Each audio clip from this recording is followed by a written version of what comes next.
Welcome to Saturday. Hello. Grand Rising, Tyrette. Hello. Welcome.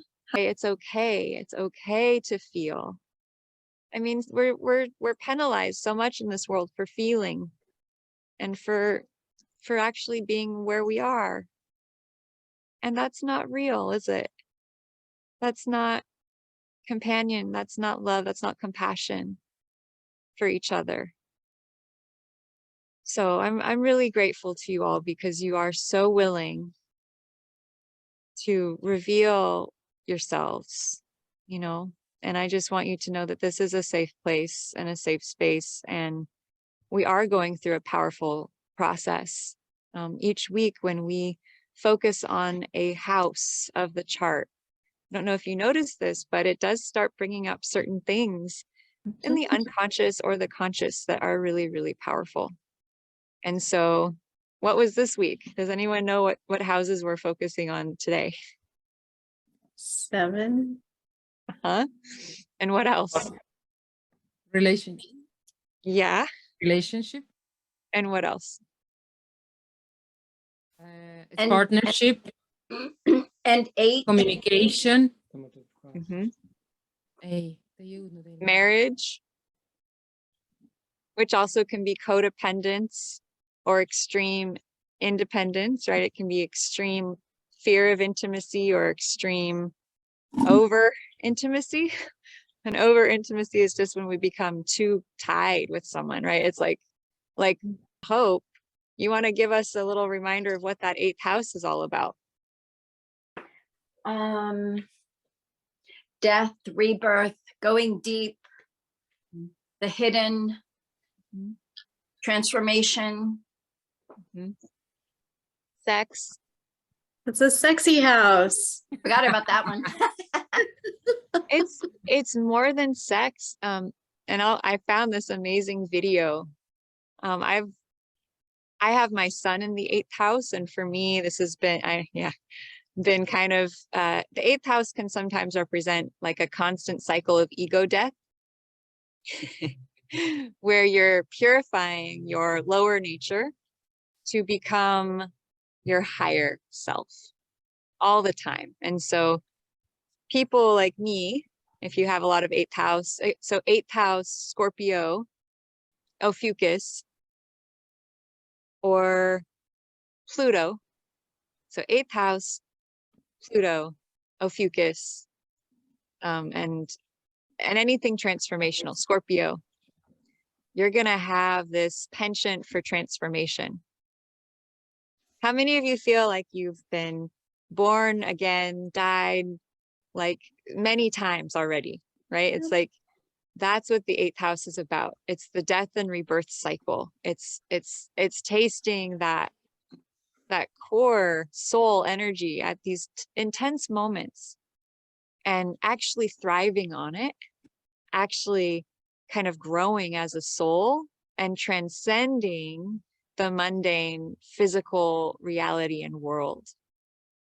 So we're in for a treat because I found this really great little music video that actually really kind of, so one of the core desires for a strong 8th house placement or a strong Pluto or a strong Ophiuchus energy is a really deep drive for like extreme intimacy, like merging soul to soul with another. So I call it also the twin flame house because there's components of sexuality, which, deep soul partnerships often have. There are components of energetically merging, which is also another component of that 8th house. And relationships go through a lot of deep transformation, metamorphosis, life, death, sex, rebirth. So that will be really fun. Overall, for this class, I'm guessing that as we dive into relationship and other, we're leaving behind. So if you imagine the circle, right, the chart, and I'll just pull this up real quick. All right. I want to just bring this picture because it's really amazing how the chart can show us so much more than just the signs. Like, right, the left side of the chart is all about the individual identity, and the right side of the chart is all about the other, right? The other, like relationship, the people in our lives. And so I just want to bring up this chart because we're leaving behind today the more inner world, and we're now kind of crossing into the more external other self. And that's pretty potent, pretty powerful type of energy to be. Here we have, let's move this a little bit. The midheaven, right? We have the 10th house. We have the place where we shine, which we're going to come to soon, which I'm really excited about, right? Our gift that we give the world.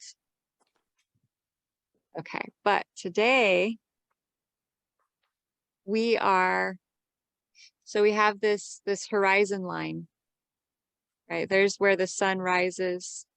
We enter the world, right? That's our birthplace. We're here and we're growing as a baby. We're getting bigger and bigger. And then we're having this kind of return moment as we're growing and back to the family, right? And that happens every year, right? At the holidays. It's like, okay, everyone, it's time for family. Well, that happened as children, right? We would go to school and we'd come home. We go to preschool, we come home to the family, right? And there's always this return back to that family nest.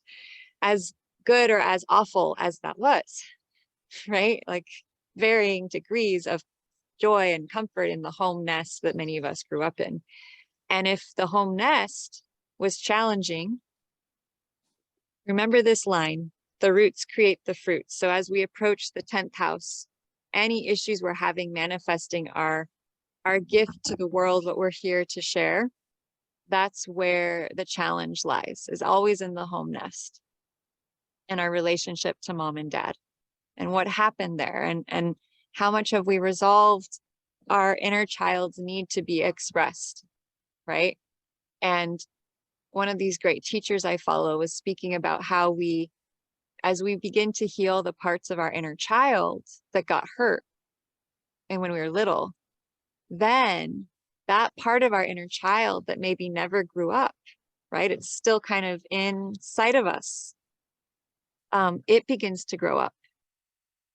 And as it grows up, then we grow up, right? So we get to become more adult. We get to become more connected to our purpose of why we're here. And so, wow, that's really powerful. Something to keep in mind as we progress to the 10th house is that none of these operate independently, right? So we have the first house here, and then opposite is the other, the relationship. So we have a polarity, right? And then here we have the midheaven or the career, and underneath the family, two other polarities, right? So as we're doing charts, it's really helpful to start keeping in mind, well, I want to look at both sides. Every house has a polarity. And that's something that I didn't learn for a really long time and really grasp. That one way that I can really read someone's chart is to look at the house that the stuff is in and the house that's opposite it. Very simple, just two-step process, right? What is the first house? Oh, well, what is the 7th house? What is the relationship they have to themselves and the relationship to others? And are they having a challenging self-relationship? Because that can affect the other relationship, right? Are they having a challenging home life? Well, what's happening in their career? Are they having a challenging career? What's happening in their home from their childhood? So that's when the astrology chart becomes this incredible map for, right, diagnosis for doctors. If we're soul doctors or we're, metaphysical doctors, we're spiritual doctors, and we're here to guide and facilitate our clients to get in touch, or our children or our friends or our family with what is the main root issue that someone is dealing with? And so I want to invite you to take that on today as we're going through and begin to take on the role of being a guide and facilitator yourself. And when you look at a chart, what can you identify in that chart that speaks to you? And you don't have to know everything. You can follow your intuition. And that's how I work. And Perrette, I'm really speaking to you on this because I use my intuition so much when I look at a chart. I don't try and know anything with my head. And if I do, I usually fail. I just try and feel this person has an issue. Where can the chart give me information? And sometimes you won't know even exactly why you're drawn to a certain area, but you just will be, and you'll look at it, oh, and then you look a little more and you look and you follow the thread. And the thread is this, right? It's okay, that's in that house. It's in this sign. Oh, there's another planet there. It's having a relationship with, oh, that might be causing this. We'll go through it. But it's just a system. It's just a system. So today, right, we talked about how the chart is divided into 4 segments. How this is, the left side is the self, right? It's I am, this is who I am. And so people who have a lot of planets on this side of the chart, what are they going to be like, you think?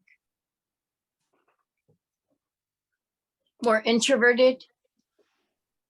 Potentially. I would Now- say self-centric. More, yeah, self-centered. Yeah. So if it's under the horizon line, they're going to be much more introverted. But if it's above the horizon line, which is the outer world, they're going to be the people tendency to have a career, a strong career, a strong impact on the world, right? Like Michael, for instance, has Jupiter, and you all know Michael, so I'll mention him. He has Jupiter in the 11th house, which is the greater world.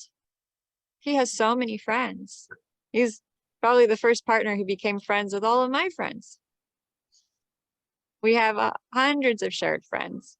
So when you have Jupiter, which is Santa Claus, the biggest planet in the sky, in the 11th house of the world and social networking and the internet, the 11th house can also be the internet, then you're bound to have a lot of friends. And it's also on the side of self. So you're also going to be more self-focused, but you're going to be out in the world a lot more, even if you are super internal, right? He tends to really keep to himself, very private guy, very introspected, very, like you said, more inner, but he has a huge online presence. And so for a lot of people, that's one way that they're introverted, but still external. Yeah. On the other side, what's the other side all about? Focused on others or the outer world. Mm-hmm. And what's underneath this line? But on this side. So what would this segment be here? Friends Focused. and family. What did Tana say? He said Like friends and closer, family. closer people. Mm-hmm. So That's what it would be other. So this side is all other. That's how I remember it, okay? Left side, self. Self. Right side, other. Okay. This would be outer self, inner self. I'm sorry. Outer self, inner self. This would be outer self. I'm sorry. Outer other. No. This is where it gets confusing. Inner other. Confusing, right? Inner Yeah. other. And this would be outer other. So other, inner other, outer other. Mhm. This is closer to you, right? It's other people, but like you said, friends and family, your community that you're close to, the people you work with and work for. But now we're about to cross this horizon line, right? We've gone through first house, second house, third house, fourth house, fifth house, sixth house. We're at the seventh. We've made our journey all through the inner. And we've emerged. Now we're getting out into the world, right? And this is marriage. So when we get married to someone, our inner life, our connection, our relationship suddenly becomes public information. And these days, if we're online and we get into a relationship, how public is that? Yeah. So the seventh house really relates to those relationships that are public knowledge. And how the eighth house weaves into this we'll get to, because it kind of is a little bit of an oxymoron why it's still other, because it's so inner, right? Eighth house is very deep. So we'll kind of get into that a little bit more. Okay. So I just wanted to share with everyone that we're going into new terrain today. We've left the realm of the child, right? This is kind of like birth, childhood, home, family, the nest. It's fun and play, our hobbies, it's work. And now we're getting into relationship and marriage. This is kind of our business partnerships. This is how we're starting to make waves in the world. And so it's a different type of energy. And so I just wanted you all to know about that and just sort of sense intuitively what may be coming up for you around this, right? Or what your patterns with relationship may be that might be coming up, partnership. And here's one thing I really want to mention. The seventh house, our relationships, what are they a direct mirror of? The opposite ourselves. Yeah, they're us. So whatever issues we have in our relationship, if we could but memorize this, tattoo it on our arm, tattoo it on our heart, tattoo it on our eyes and our head and everywhere we look, that our partner, our relationships are us. They are a reflection of us completely. Sometimes the opposite reflection, thus very confusing to understand that it is us. But a great teacher I've been following says that relationships, especially the challenging ones, are because the people we're with are the exact replication of the part of us that we rejected at some point in our lives. So they are a mirror of the parts of us we rejected during childhood. Right? Whatever parts of us we said were bad, we didn't want, we tried to cut them out of ourselves. Guess what? They will show up often in the form of our relationship partner. Oh my God. Does that sound like a recipe for some really intense moments? Because sometimes we try to kill them off again. Yeah. Try to suppress them again. Try to make them wrong again because it hurts too much. And so, can you imagine if the world were to really look at relationship as this divine spiritual practice? A divine spiritual practice. The most challenging spiritual practice on the face of the earth. Of loving all the parts that your partner shows you and brings up for you. Loving everything they bring up in you. Now that is the path of the saint, okay? I'm just going to put that out there. Like it is not It is not normal human behavior to just love something that is deeply triggering and upsetting and hurtful. And sometimes it's not even safe. So boundaries are essential, I think, to some degree. Hope you were going to say something. Oh, no, I was trying to see where this was in the recording so I could play it with my partner. Ah,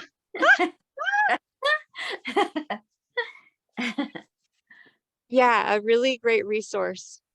If you want to start getting into the meat of really what's going on in relationships is a woman named Teal Swan.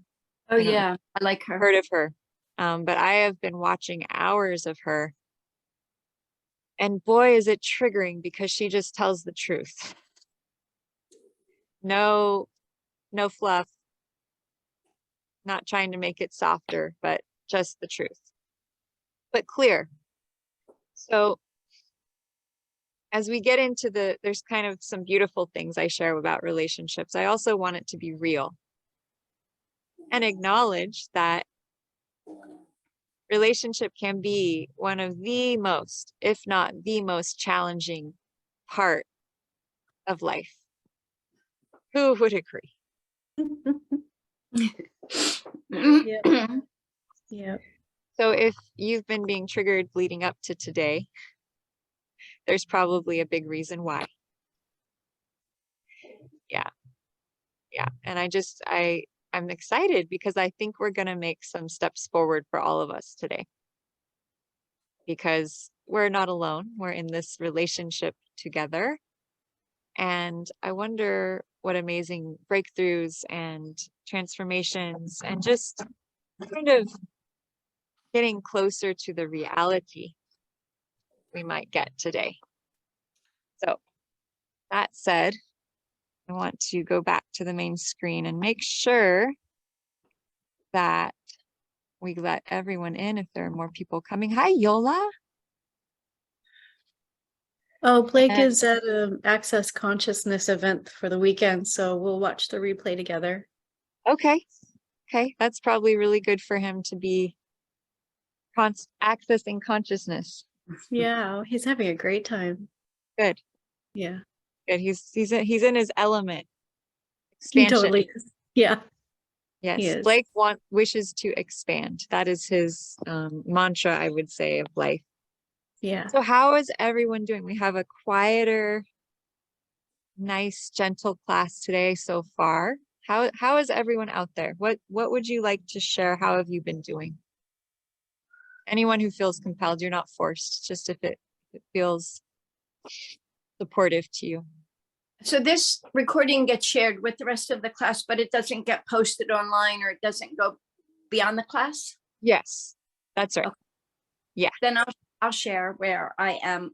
My partner and I have been together 28 years, and we just are so in love and so in hate at the same time. It is just, mostly we're in love, but right now there's a big log jam again. And so I started looking at our charts. We both have Chiron in the 7th house in Sag. So that wounding is very like little twins. And I have Sag on the cusp of the 7th, and he has Ophiuchus on the cusp of the 7th. So there's a different flavor, but I traced it over to where Jupiter is. And I was reading about Chiron in the 7th on a number of sites, and some sites were talking about it's just got the greatest gift and you can have the greatest healing. And then others were like, girlfriend, you just might need to get really comfortable being alone. And in my 69 years, I've been in partnership, 55 of them or 54 of them. It's like, that might not be so bad to cruise on out of this lifetime on my own surfboard. That might be just fine. But I also don't want to throw the baby out with the bathwater. And we do love each other. And you know how hard that is to find. And so there's just, he's a pothead, gets high 10 or 12 times a day. He feels like he'd rather do that medication than take pharmaceuticals. And so I made room for that. I didn't want that in my relationship. And I made that very clear 28 years ago. And he wasn't using for 10 years. So now he is again. And there's just so much relationship yoga that I feel like I've done more of than bending this way and that, this way and that, you know? And then I'm like, you know, shouldn't you just be focusing on playing guitar and making art instead of working this shit out? That's where I am. Yeah. Yeah. Not my happy, cheery, preferred placement in this Monday. That's so fascinating because I watched a video by Teal Swan about compatibility and about needs. And I'm kind of part of the spiritual community, I guess, to some degree. And I had kind of come to this place where I was trying to say that needs were not important. We don't have needs. Needs imply lack. We don't need to have anything. We can just, you know, be spiritual beings. And she's like, that is such BS. Like, we all have needs. Right. And in fact, if we reject them, we're going to get unhappy. The more unhappy we're going to get, and then we're going to erupt in anger because we're not getting our needs met. And then she talks about compatibility and how sacrificing what we need for a relationship is never going to make us happy. Right. And learning how to face that and find, you know, is this relationship truly serving my needs? And could I get them served in some other way and have the relationship? Or does it directly, you know, basically this is to get really clear on what you value and what is important to you. And make a list of your priorities of what you really want to have in your life. I just did that last night and Fantastic. I sent it to him and I asked him to tell me about his needs, but he didn't get back to me. And I just wrote, I need to see you care enough to listen to me. I need to see serious love and affection. You can tell me in a few sentences what you need when you're ready.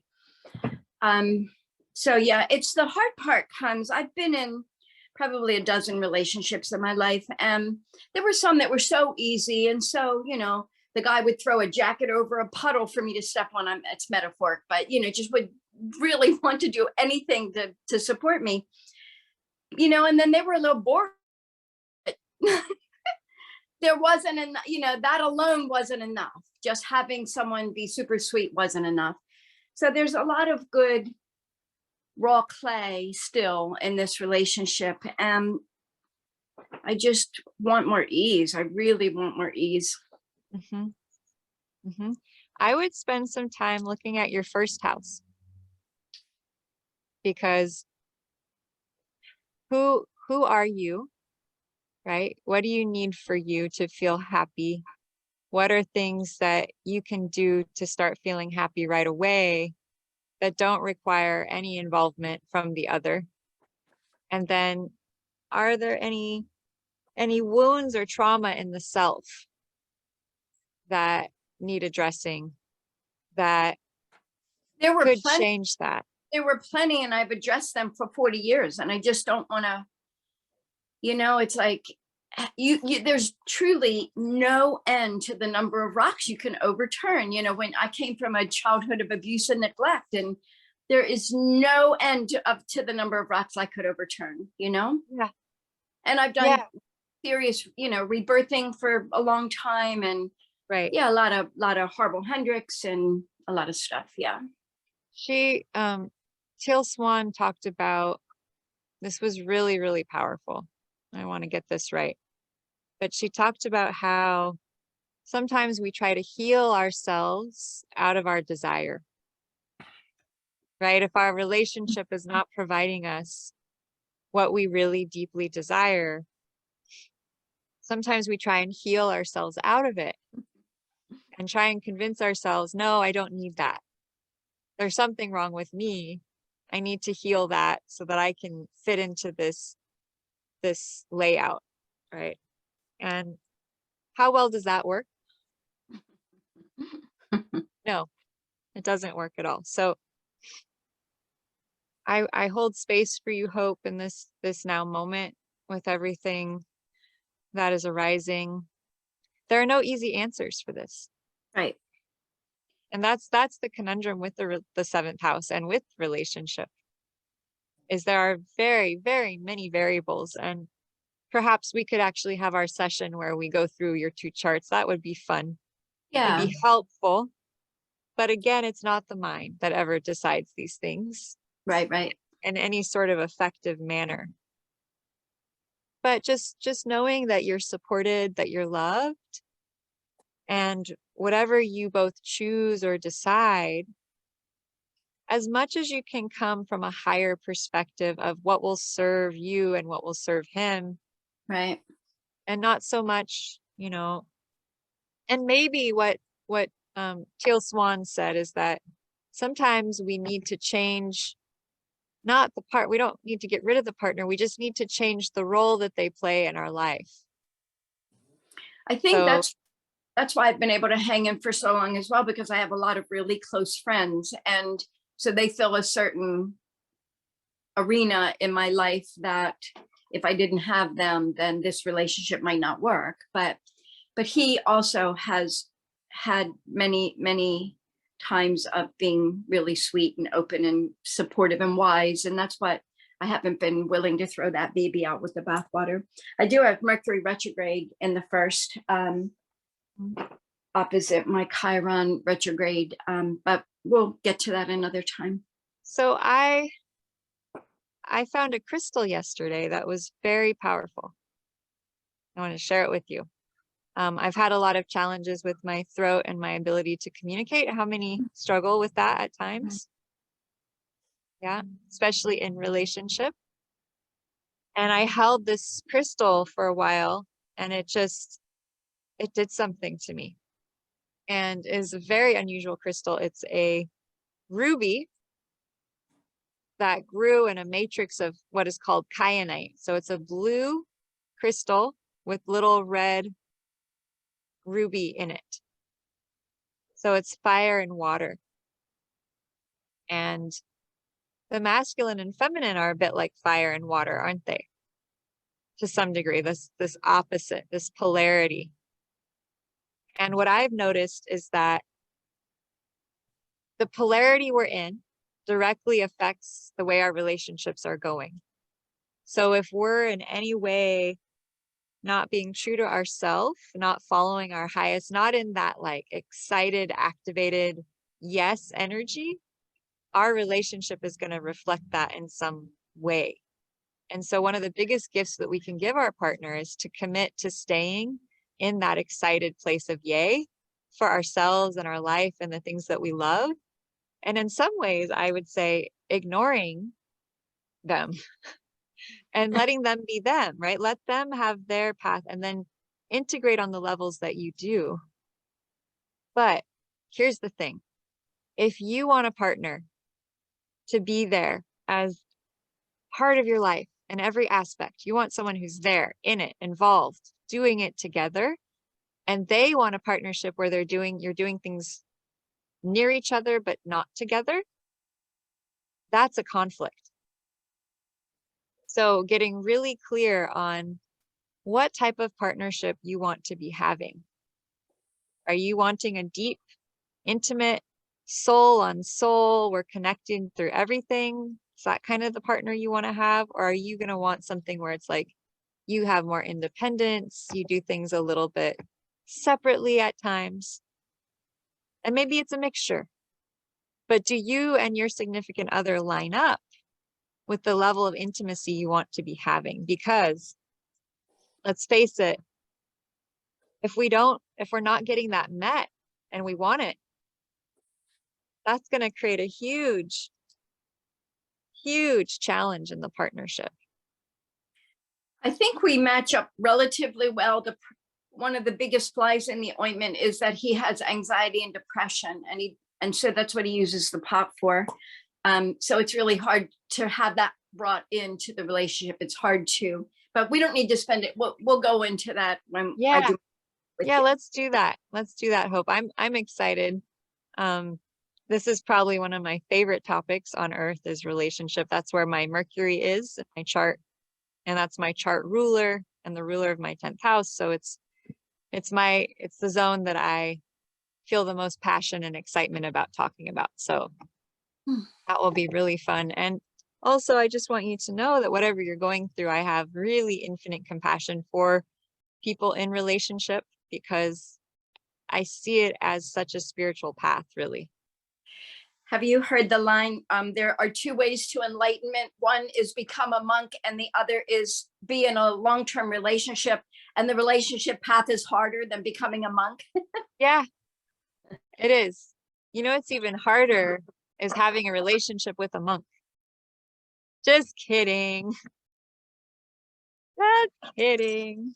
But not really kidding at all. How many of Hello, us Jay have Shetty. Hello, Jay Shetty, right? how many of us have been monks and nuns too? Then we start getting into the realm of oaths and vows that we have to clear.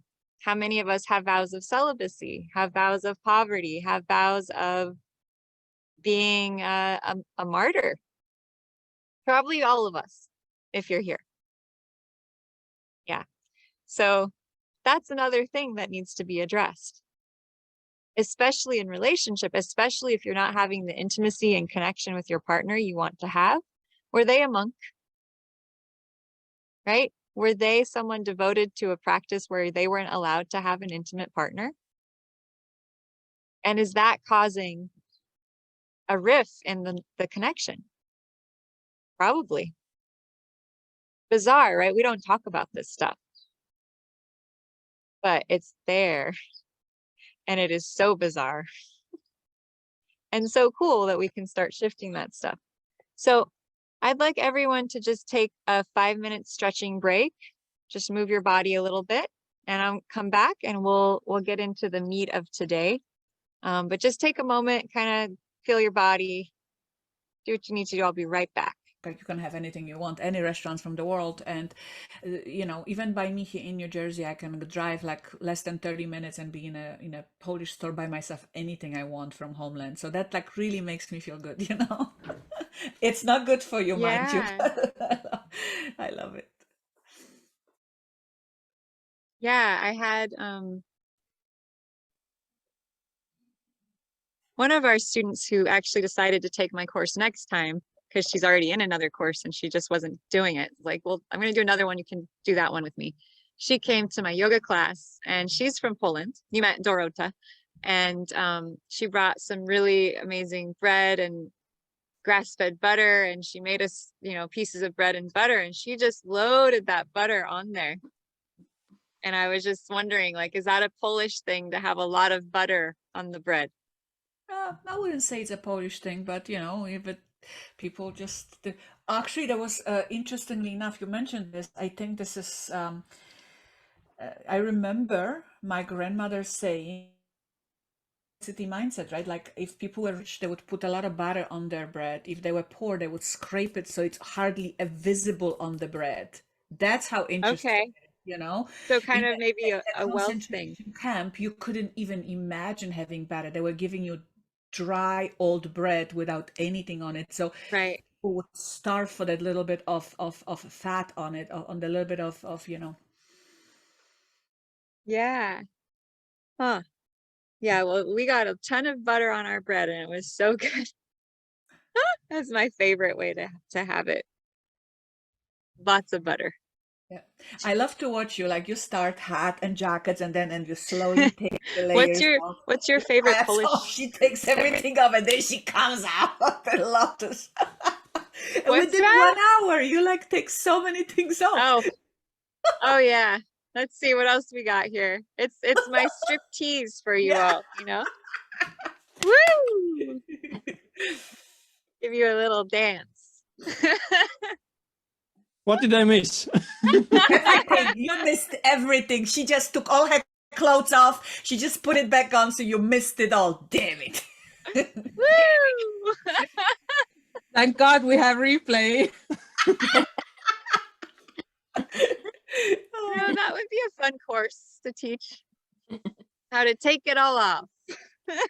And then, like in that song, leave your hat on. Stripping to the stars. Right, right. Yeah, I can put it as one of the benefits out of the course, right? Is that we take everything off, take off all the layers, and then we're naked. Oh, that would be funny. Okay, today we're taking our shirts off to represent the first house. And then next time we'll be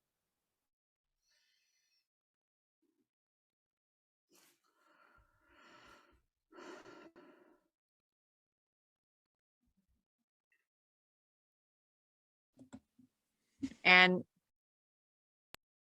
as I want to make sure everyone has a chance to kind of share emotionally where they're truly at, what's happening for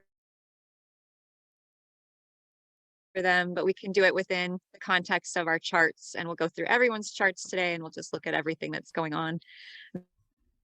The moon is already in Virgo today. So the new moon is going to be Virgo, sun and moon on Tuesday. So we're already in the window of the eclipse. And so all bets are off right now. You got to let go now. This is the surrender phase because we're so close to the birth, right? Just like a mom who's about to give birth. At a certain point, the closer you get to that giving birth moment, you have to surrender, right? Like you just are, right? It's just a process that you're deeply in. So just the intention that may it be a beautiful birth, right? May it be one that allows you to release the things you no longer need or want or feel bad, feel good, and allow the good things to come in. Okay. So any questions, anything before we get into the presentation of this day? I would have just one question. Yeah. If we go into any house, please remind me one more time.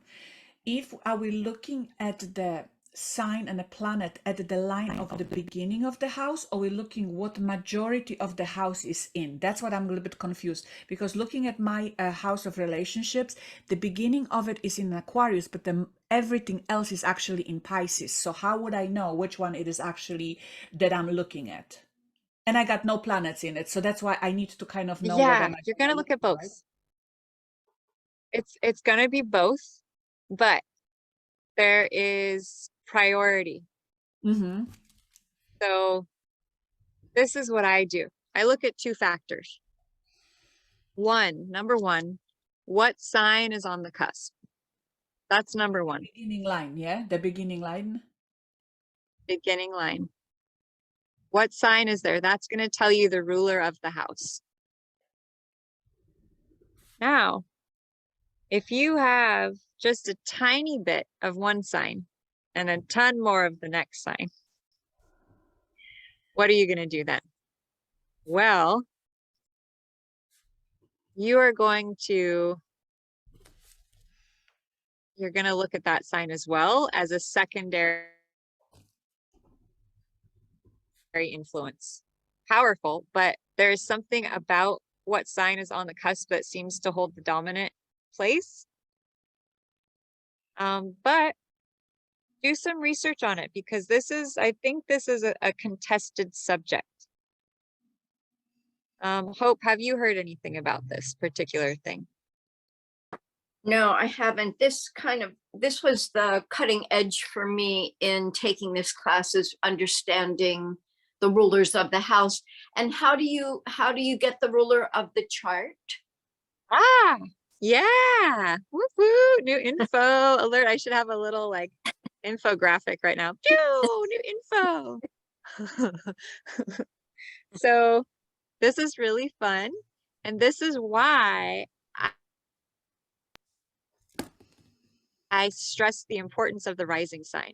Remember how I just like wouldn't stop talking about the rising sign and the moment of your birth and the sign on the eastern horizon at the moment of your birth? Okay, this is why.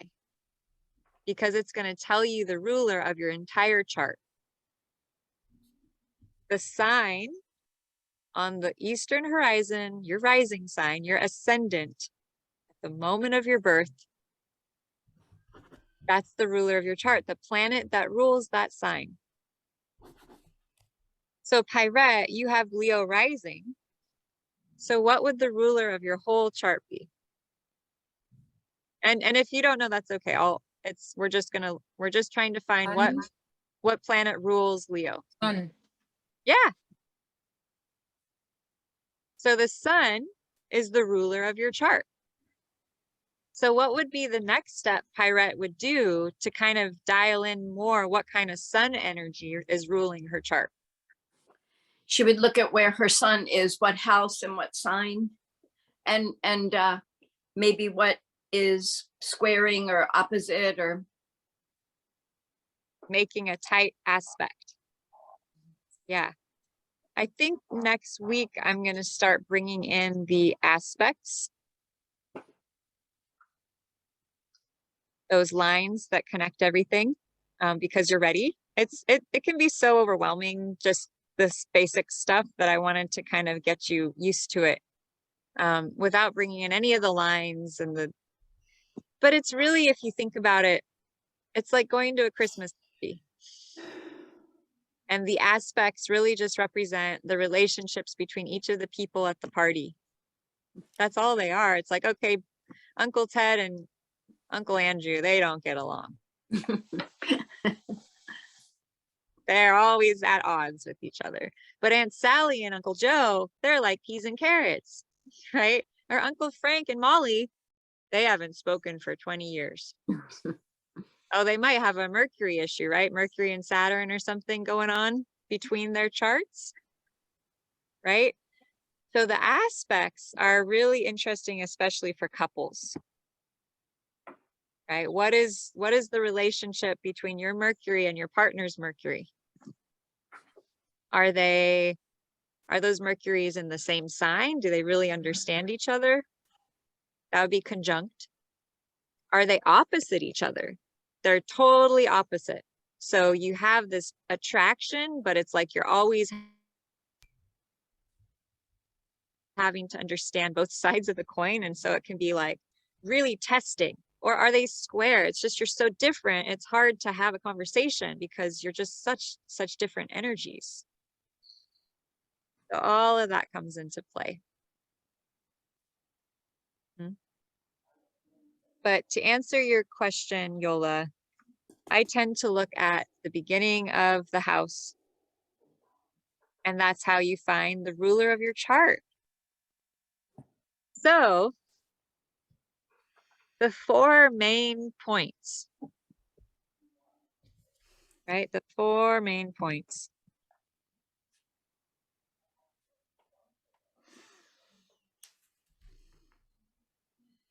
Get to the right chart. The 4 main points. So I absolutely love this approach to astrology. I've never seen anyone teach it this way, but I want to add in here. So if you know what your ascendant sign is, what your sign on the 4th house is, your sign on the 7th house, your sign on the 10th house, what is the next step to make your chart knowledge of yourself even deeper, even more profound? looking at the planet that rules those signs Yeah. and where those planets are. Yeah, so today we'll go around, and I think I already sent you your 1, 4, 7, 10 little PowerPoint with the signs that rule, you know, what sign you have on the 1st, 4th, 7th, and 10th, and what planets rule that. So you already have that. I suggest printing out all of those extra bonus pages I gave you and making a notebook so that you can refer to it and just kind of have it as a cheat sheet. I also sent out the doc document that has the planetary rulers on it and the signs, and April's gonna support me in making it even more flashy and fun for us. But today Yeah. perhaps we'll go around. She says, yeah, Oh yeah, I started it yesterday. I bet you did. She's back on track. She's back in the business mode. Yep. April can't deny this part of herself, right? This would be something that, you know, we all have certain desires. And one thing that April's chart shows is she loves to be working on business. She loves to be building her work. And that's how she has fun, right? It's like the ruler, your 5th house ruler is in the 11th in Capricorn. So you really love working on the business. That's part of what you love. So that's like kind of like a non-negotiable. Is having 100%. is having a partner who can accept, allow, and receive that part of you. And so that's really hard, right? Is the non-negotiables. The non-negotiables are the hardest thing in a relationship because they draw a line. But sometimes we have to draw a line to create our own happiness. And it doesn't really serve them if you're trying to sacrifice what you really want. It just doesn't. And that's the painful truth. That's the most painful thing. But in the long run, it's a sign of love for each other. If you can both acknowledge, well, what do you really want? What do I really want? Do they line up? And if they don't, how can we lovingly put that person into the right role in our life so that we can both have the happiness that we want to have? And there are forms of compromise, but we always have to make sure that we're not compromising our soul essence because it's painful. And you know what will happen is a volcano will erupt. The longer we suppress a part of our soul, it will frickin' erupt. I have witnessed it many times in myself happen. And we all deserve to be happy. We all deserve to be happy. So that said, okay, we're going to go to the beginning. Right. And I put in a recent picture. So here we are. We're on module 7. We've got our little happy crew here of smiling people. I wonder, I bet Christopher will be around some point, maybe next week. But the guys are, we've got Tanu today. I guess Robert's here too. We've got some guys. Thanks guys for being here. So this is what I said in the beginning. All relationship is truly a reflection of your relationship with yourself, first of all. So when we start having issues in our relationship, the first question is, how is my relationship with myself? Is there something I can change? Is there something coming up in me that I need to look at? And then there's more, right? Hey. There's more layers. Hey, Lotus. Can you check if somebody is waiting to come in? Yeah. I just, I got the feeling. Yeah. So Robert, if you're out there, you're welcome to join us as a panelist. I've invited him several times. There he is. He took it. He took the invitation. Thanks, Robert. Pyrette's got good psychic skills. Not a problem. You're welcome to join us, Robert. How are you today? You're out driving? Fantastic. Okay. Yeah. Fantastic. Are you helping someone else move?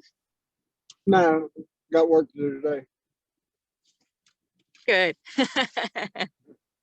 Well, you chime in if you have any questions, okay? All right. All right. All right, so here we go. All right, so thank you, Pyrette.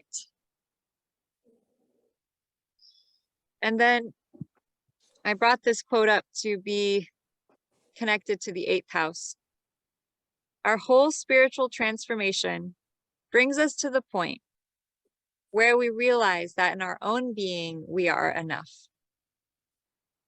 Right? That is really bottom line in my experience. Raise your hand if this is the same for you. Where no matter what we go through, it just keeps bringing us back to how loved we are, right? Like how loved by God we are, how loved by, like, we're enough. We don't, nothing out there. We don't need anything out there. We are enough as we are. Yeah. And that's such a beautiful thing, that all of this depth and intensity and challenge and struggle is always leading us back to this point. Wow. Good stuff. So today, module 7, I can't believe it. We're so far along. The little baby of astrology that we were is moving. Well, this is module 7. Let me just fix that.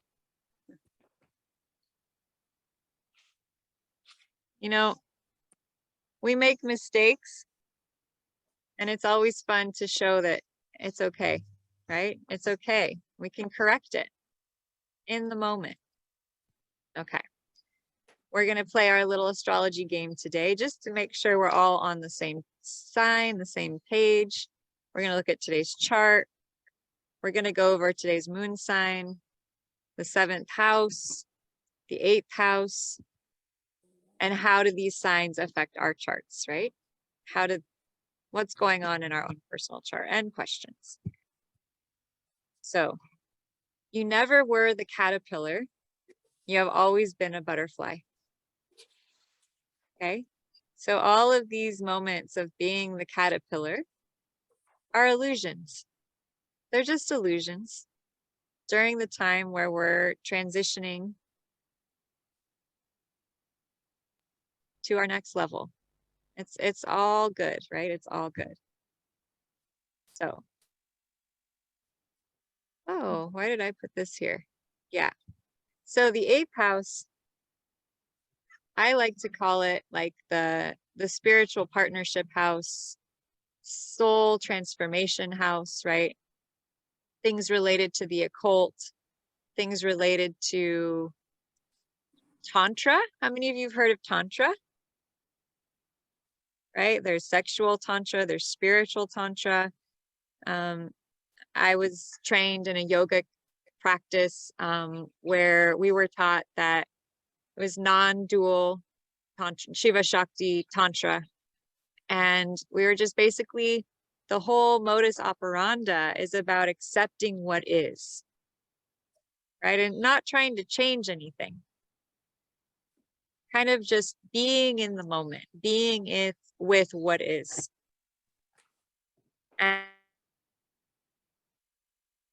And I've noticed that that is one of the most powerful things we can do. Would you agree? Can we ever really escape what is?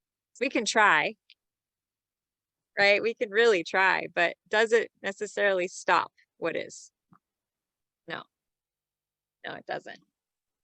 So this is a powerful day. The 8th house is a powerful energy. And I just really want to get that across to you because you won't know otherwise, right? So it's my job to help illustrate what these houses are all about. It's like we're entering the temple of these different energies. And that's why I get so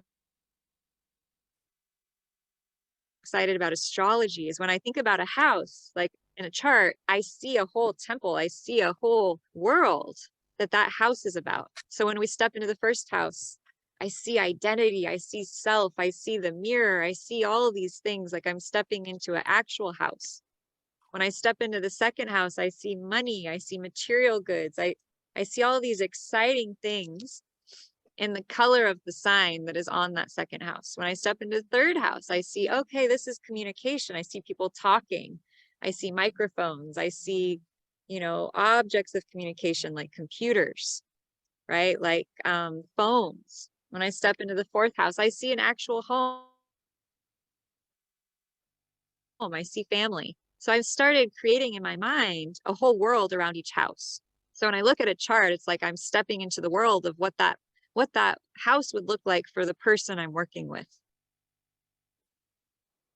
And that brings it all to life. So today, as we step into the 7th house of marriage and law, and we step into the 8th house, which is the house of transformation, soul transformation, deep intimacy, tantra. It also relates to astrology and the occult. So if you have energy in the 8th house,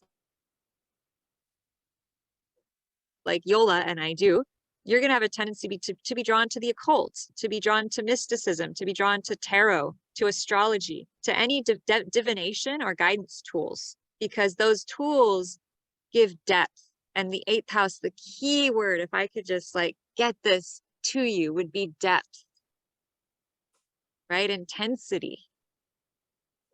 It's not shallow. It's not superficial. It's not, you know, mellow. It is full on, just like the experiences the 8th house is associated with, like birth, sex, death, divine union, like tantra, right? Like spiritual, sexual, emotion union with a partner. That's big stuff, right? That's not just whatever, right? Like that's heart, body, soul. That's a lot. That's big. So that's why I put these pictures here. Woo! An intimate relationship, ideally, is one that allows you to be yourself. Now, let me ask you this. What if you're not being yourself and you get into a relationship? What do you think is going to happen? Misery. You like basically lie to yourself and to your partner. Yeah. But if you don't know that you're not being yourself, what's going to happen? You break down. You think? It's going to feel like misery. Huh? What do you think that can last forever? Do you think you can be in a relationship that you've gotten into when you didn't know yourself? Do you think it can last a long time? Yes, but do you think it can last forever? Yeah. So the day is going to come in all relationships where we're forced to be who we are. It's just kind of the way the world works. Like we can only deny ourselves for so long. We can only put on a mask for so long. And so that is why, what do they say? Know thyself, and thou canst do no wrong to another. Right? So how important do you think it is to know thyself?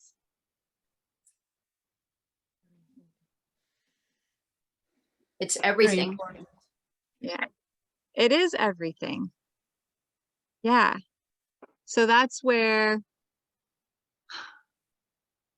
for example, let's say you have someone who had a childhood where their parents were very involved in their life. Okay, I'll confess it's my childhood. So in my childhood, my mom was very involved with me. And I suppressed my own self because she had emotional trauma. I suppressed myself to keep her safe. Can anyone relate to this? And it's different for everyone, but I have a feeling that a lot of you can, so that's why I'm bringing it up. Now, years later, you get into a relationship where you have to be yourself, otherwise it won't work, right? But you have trauma around expressing your needs, asking for what you want, and knowing who you are because you got so enmeshed to some degree with this early childhood caregiver, right? So healing that, or or no, not even healing it. Okay, whatever, healing it, whatever. Okay, there's nothing broken in you. There's nothing you have to fix. I'm done with this whole healing business. Let's accept that there's nothing in us broken. There are just things to be aware of. Okay? So when we can have awareness of this, what can happen? Understanding. It can cause ripples in your relationship as you begin to know yourself, right? It can also make your relationship challenging until you do know yourself. So, what do you think, if you've had this kind of trauma as a child, is the best way to start to come into greater alignment with yourself so that your relationships can function better?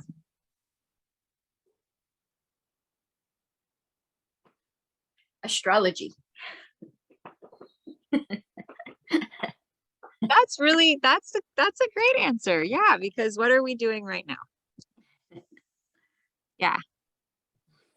And honestly, it's been one of the biggest tools that has helped me to get clear on who I was when I had so much confusion internally because of the childhood stuff, right? And so a lot of us do have this childhood stuff.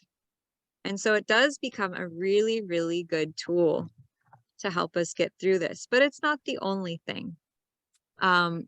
I've been listening to daily self-love meditations about loving yourself, because if as children we didn't get that sense of self-love because our parents couldn't love us the way we needed to be loved, we could be in a deficit around loving ourselves. And so I would say the number one thing to relationships, the secret sauce, beyond even knowing yourself, is loving yourself. And what does that even mean? Yeah. When we've had trauma in our childhood, that becomes the hardest thing on earth, is to love ourselves. And so finding any way every day. So there's just one really simple technique that this healer friend taught me, which is just to put your hands on your heart when you wake up in the morning, when you go to bed at night, and say, I love myself. I'm learning how to love myself, right? I'm learning how to honor myself, because maybe I wasn't taught that I was lovable. Maybe I wasn't shown that I was lovable. And so we get into a relationship and the person loves us. Oh my God, we're getting the love we so desperately wanted. But then what happens is we can then try and just have that love from them be how we love ourselves. Boy, does that not work. You cannot use someone else's love to fill your love cup. It won't work, because they're only a reflection of you. And so we have to truly love ourselves to get the mirror effect of them loving us and have it be real.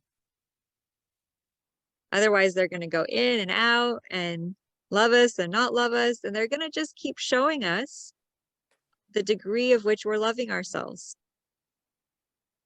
It's crazy.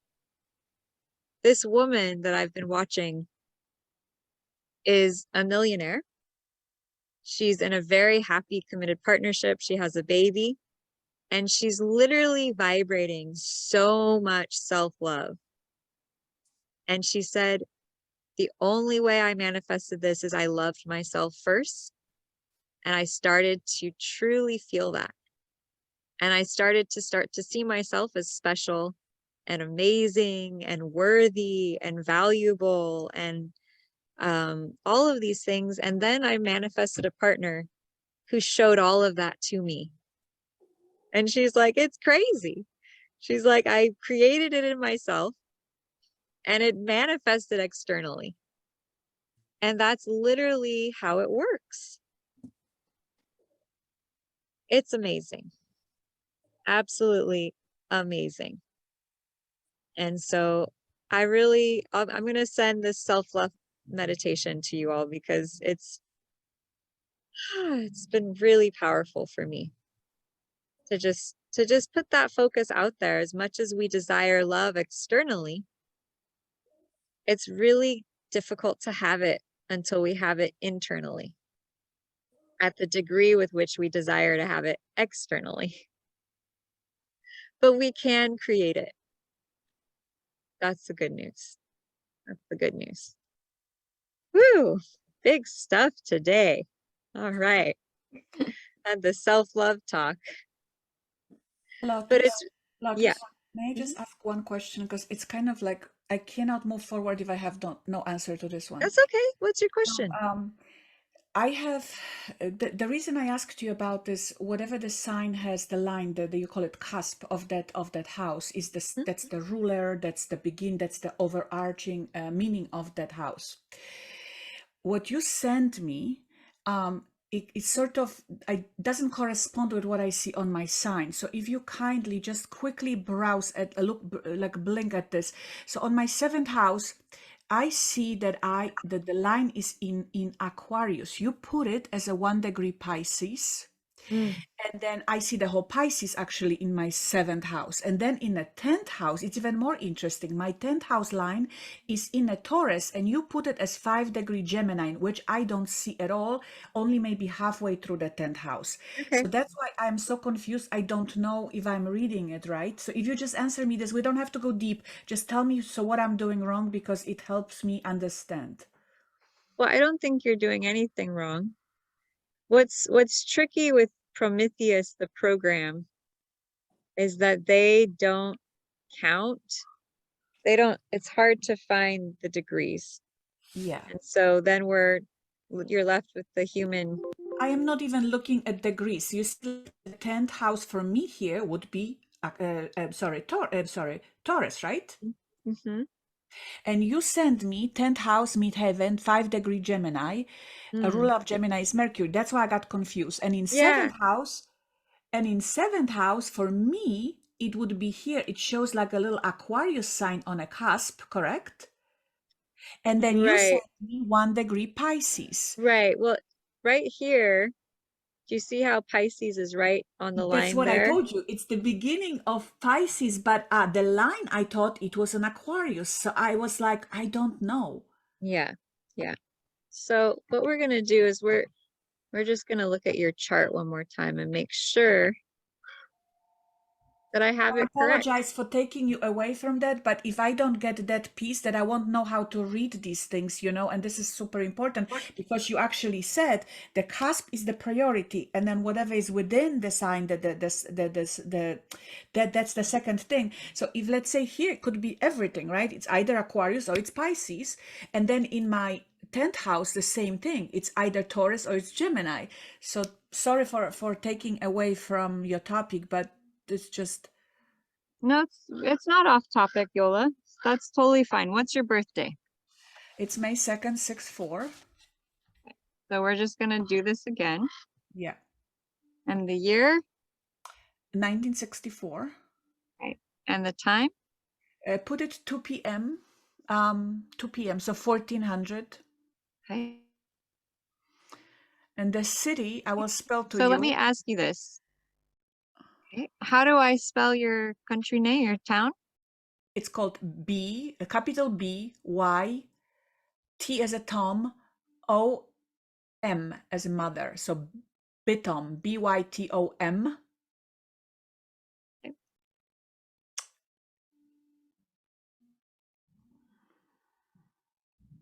I'm not sure why I said your 10th house was Gemini.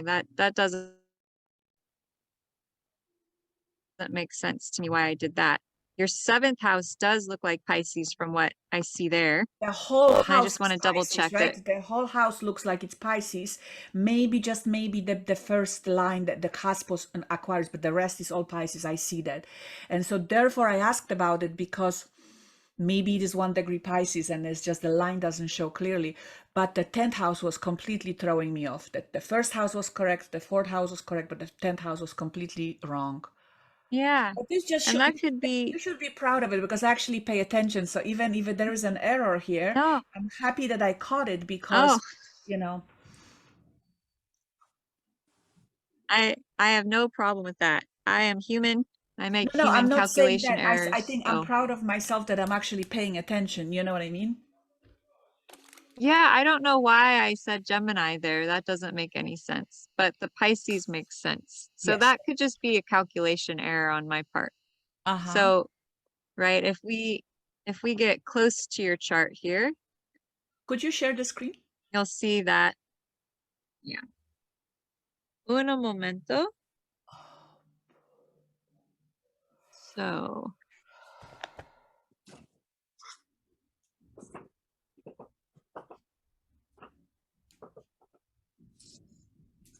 there we go. All right. All right, everyone. So here we are in deep in a chart before 11 a.m. This is how we like to roll, start our day in these interesting charts. So, right, Aquarius is not very big. Do you see how small that is? That's just like 1, 2, 3, 4, 5. Okay, 4, 5, 6, 22. Let's say 8, 9, 10, 11, 12, 13, 14, 15, 16, 17, 18, 19, 22. So it's about 22, 23 degrees Aquarius. But it does look like the 7th house line, right, is on the 7th house line. So it could be anywhere from 23 degrees Aquarius to 0 degrees Pisces, is my guess. What does that look like to all of you?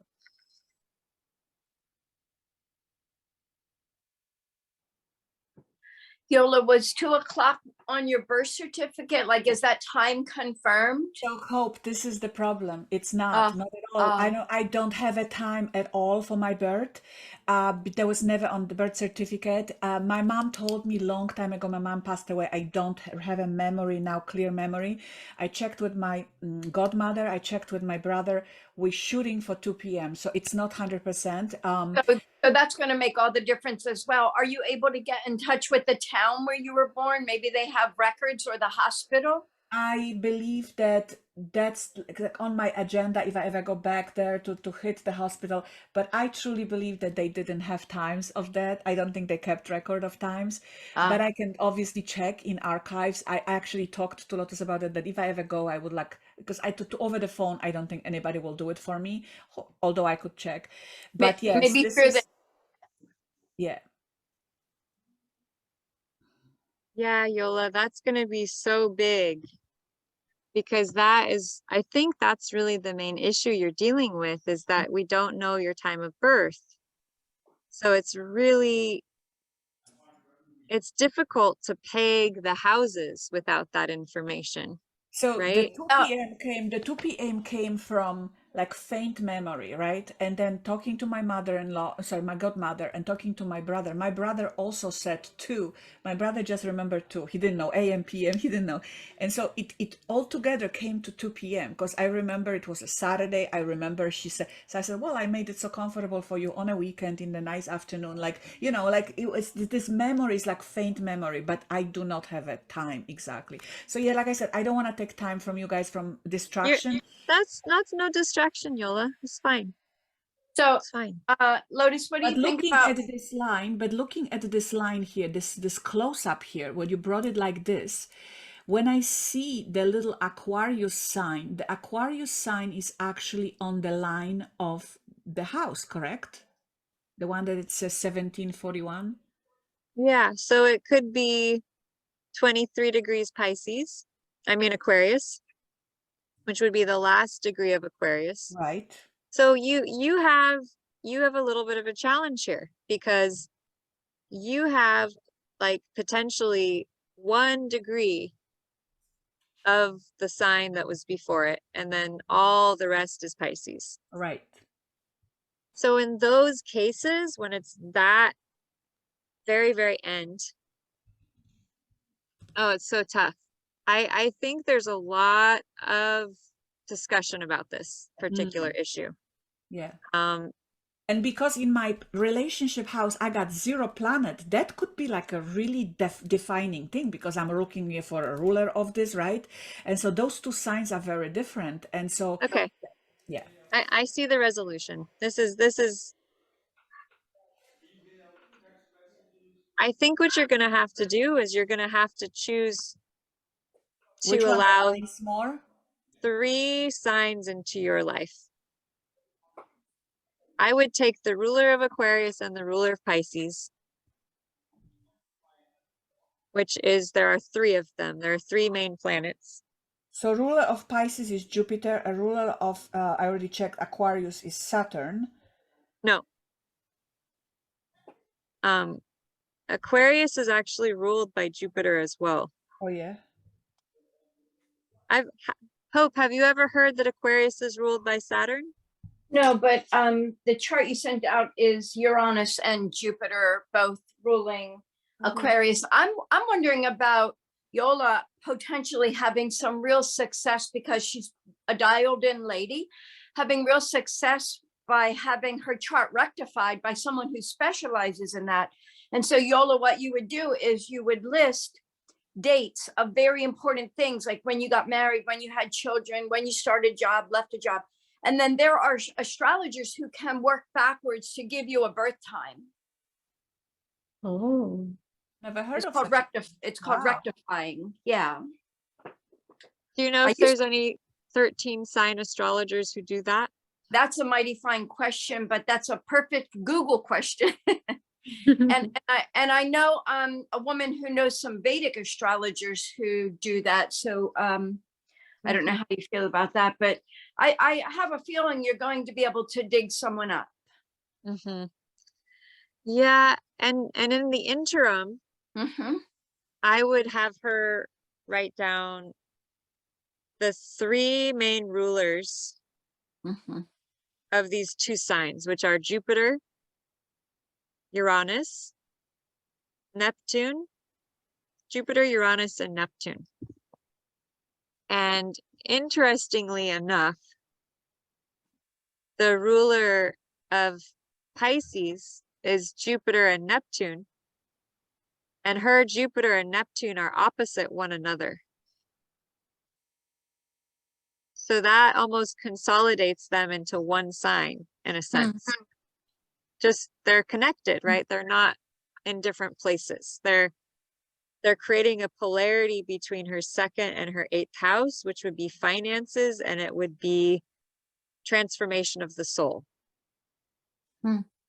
So she has a strong polarity or yoga between her Jupiter sign and her Neptune sign, which could show a marriage where there's a strong benefit, a soul transformation energy, but also a strong energy of support financially.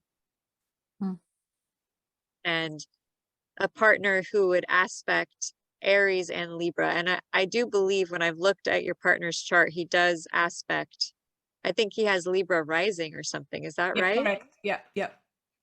Yeah. So your Jupiter is in his 7th and your Neptune is conjunct his ascendant. And so that to me would really explain why you've been married for so many years. If both of your marriage house rulers are aspecting his 1st house of identity and his 7th house of partnership. And then if you want to include the Aquarius more into the mix, it would be Uranus and Leo in the 12th house. And so anywhere that your partner has Leo would be aspecting one of your marriage house rulers. Or Aquarius.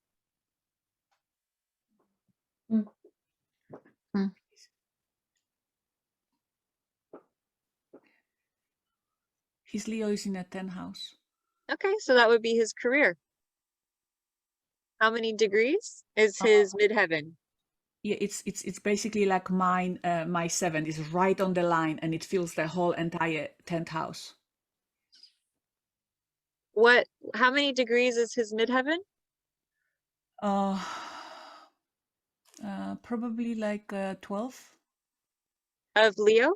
Yeah, I think so. Yeah. So your Uranus would either be in his 10th house or in his 11th house of the world or community. Does he have any other planets in Leo or Aquarius?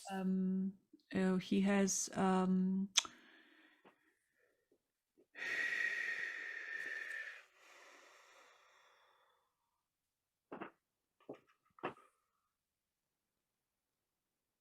forget what's the name of this one. Hang on. This I is the- also want to point out that you have Chiron he opposite. has also Pluto in his Leo in 10th house. How many degrees? Pluto Hmm? looks like 12 or 10. I cannot see. Hang on. Okay. So they're in a loose aspect to each other. Right? But you have, even more importantly, you have Chiron to Uranus. So you have Chiron aspecting not only the 7th house cusp with your partnership house, but the ruler of that 7th house cusp, potentially, Uranus and Leo. So there could be some deep healing around your relationship that could come, I feel. Anyone want to take a stab at what Uranus conjunct Chiron aspecting the 7th house might be all about? Relationship transformation? Healing in unusual ways. Yes, especially around Relationship. creativity, performance would be Leo. And then Aquarius would be what?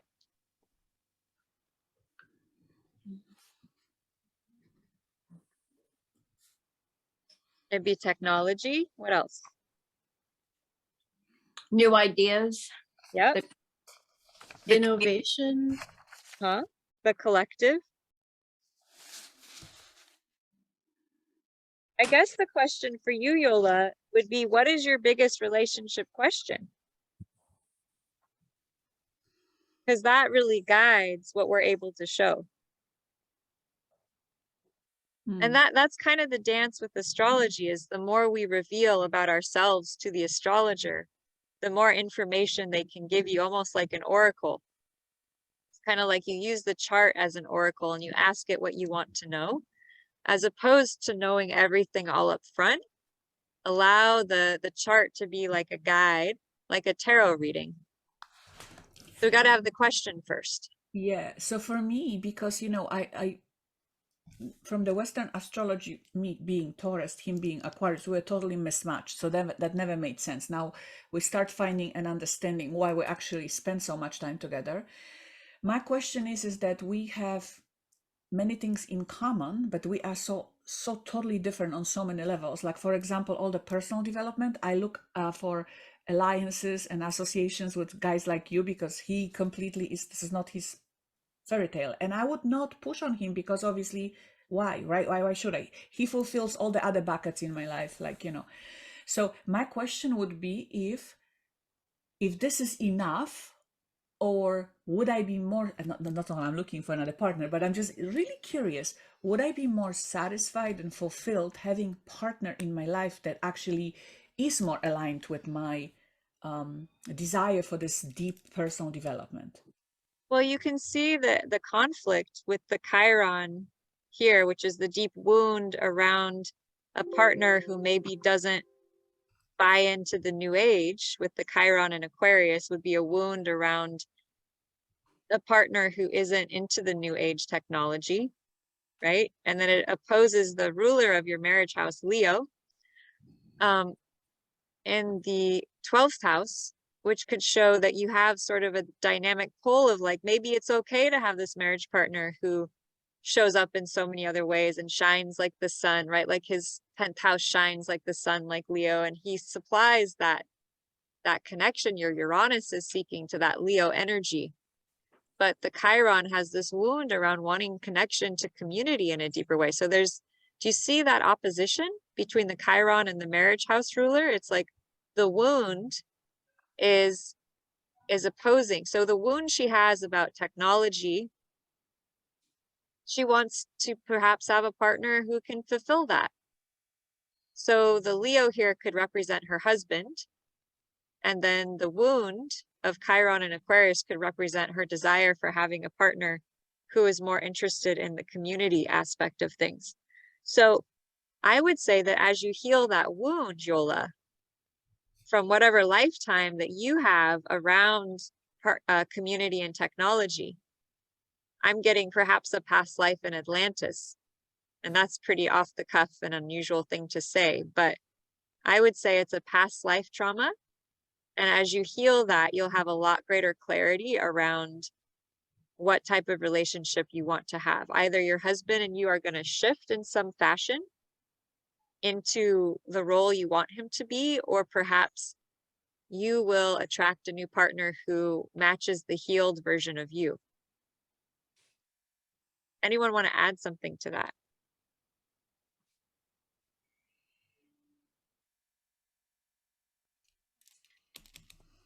Just that you're so good. It was just so deep. Can't add anything. Sorry. Yola, this is a lot, right? So when I look at charts, I start seeing past lives. Like I start seeing people's past lifetimes. And that's a weird thing to say, but it's just true.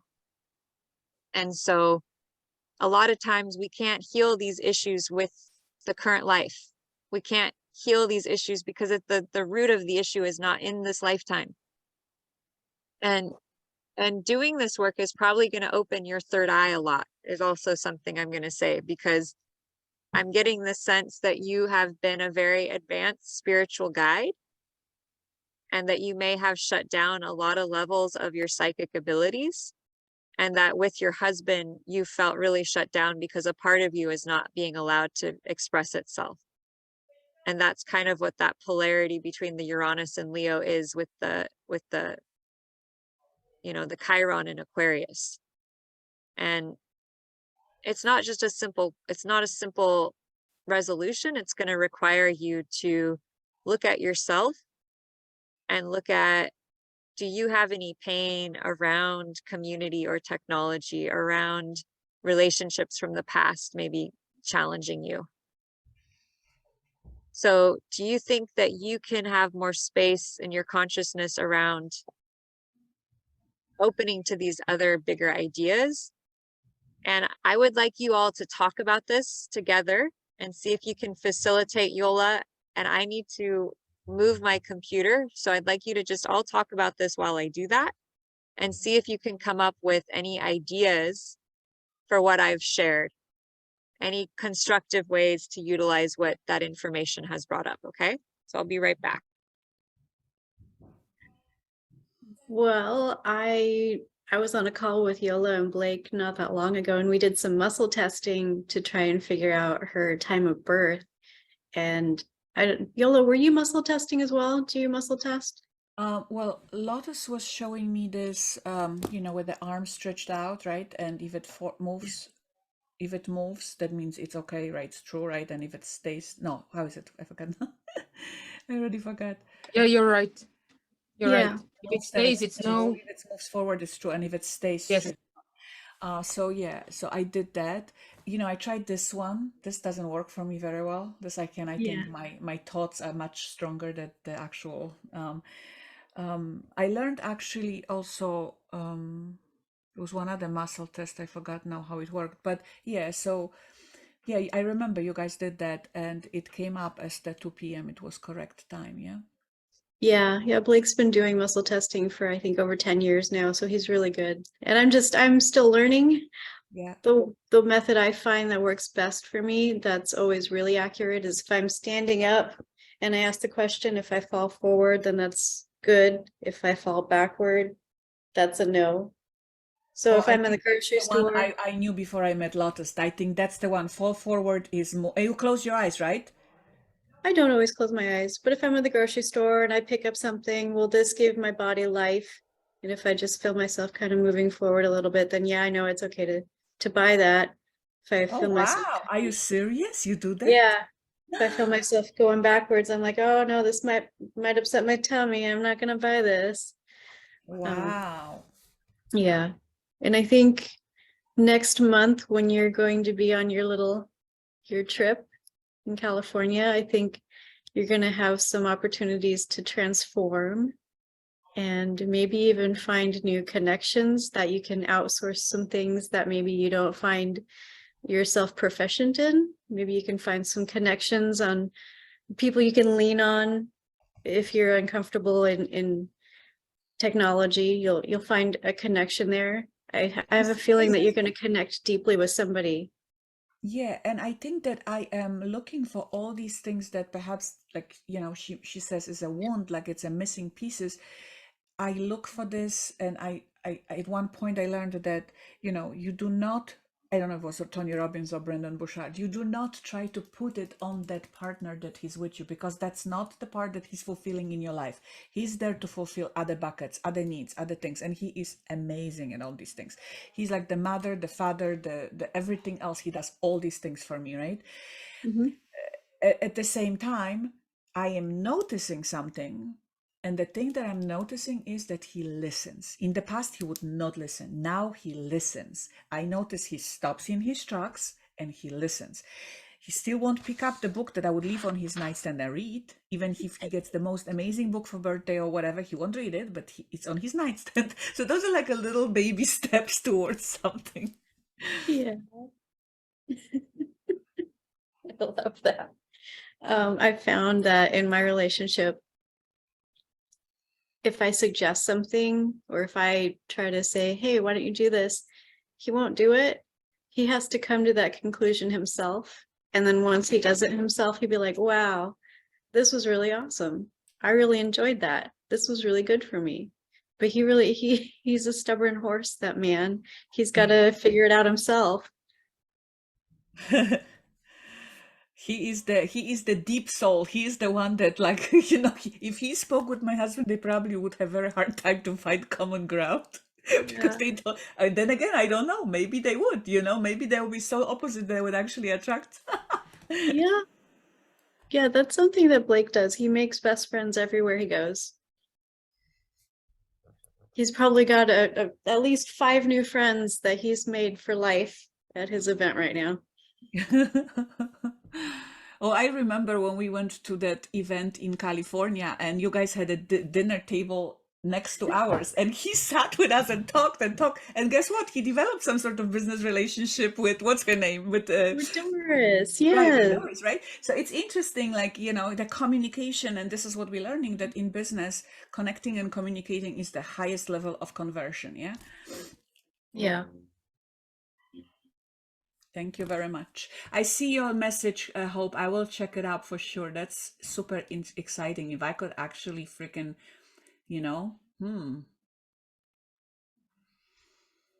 Very cool. Thank you so much. That was awesome. Really, really great work, April. I'm so excited that you all are going to be so great at guiding other people. And it's really just about being authentic and loving and coming from your heart and allowing the guidance to come through you. Yeah. So to finish the question, my understanding is I'm gonna check both, see which ones aligns more, and then just see how that feels. But with the 10th house, for sure, it's not a Gemini, correct?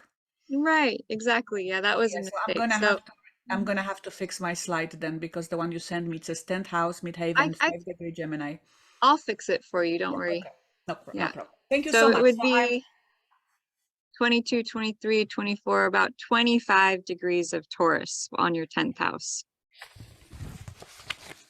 which the ruler would be Venus. Yeah, so that was my mistake, Yola. I Okay, apologize. that's no problem. As long as I understand, it's all cool. I get it. Okay. All right. All right. Any questions, any comments before we move ahead here?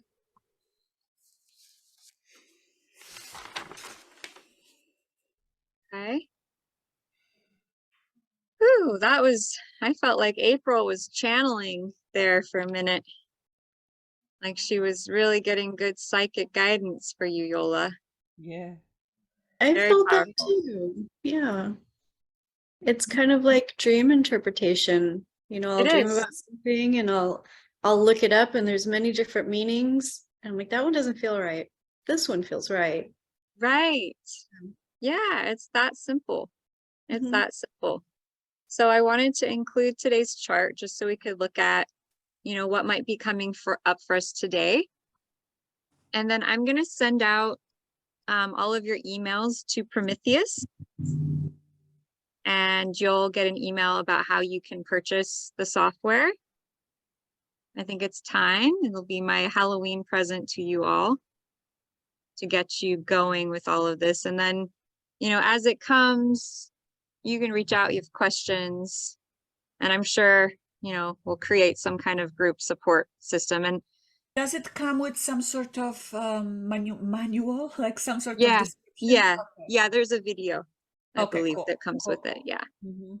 So today, interestingly, the moon is 3 degrees of Virgo, and it is aspecting, look how it's 22 degrees away from Mercury, but it's moving towards Mercury and towards Venus. It's going to take a while, but it's on our way to the eclipse. The moon is going to cross over Mercury, then it's going to cross over to Venus and the sun. So almost more powerful is the sun and Venus are conjunct today. So that's the solar energy and the love energy. So it's a good day for amplification of things that we love, right? And it will be opposing Neptune. So the sun and Venus are together, right? That soul energy and the love energy, and they're opposing Neptune. So we might be having clouded vision around our relationships, right? We might be unable to see clearly, which at the same time, we might be really trying hard to see clearly. So what I would say is don't make any big decisions until November 23rd. Why? Why do I say that? All right. Going to Alaska. No, just kidding. I would say that because we've got,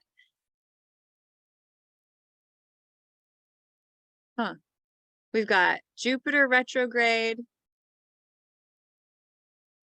We've got Chiron retrograde. We've got Neptune retrograde. We've got Saturn going direct.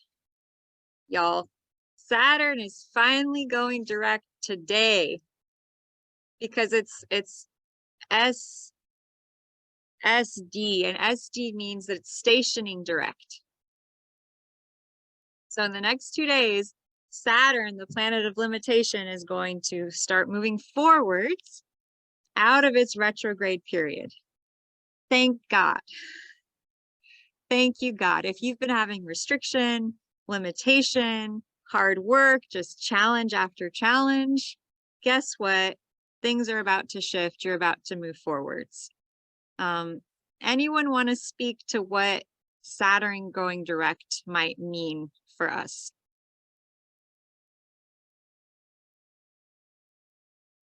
I have a feeling it has to do with getting us unstuck, maybe.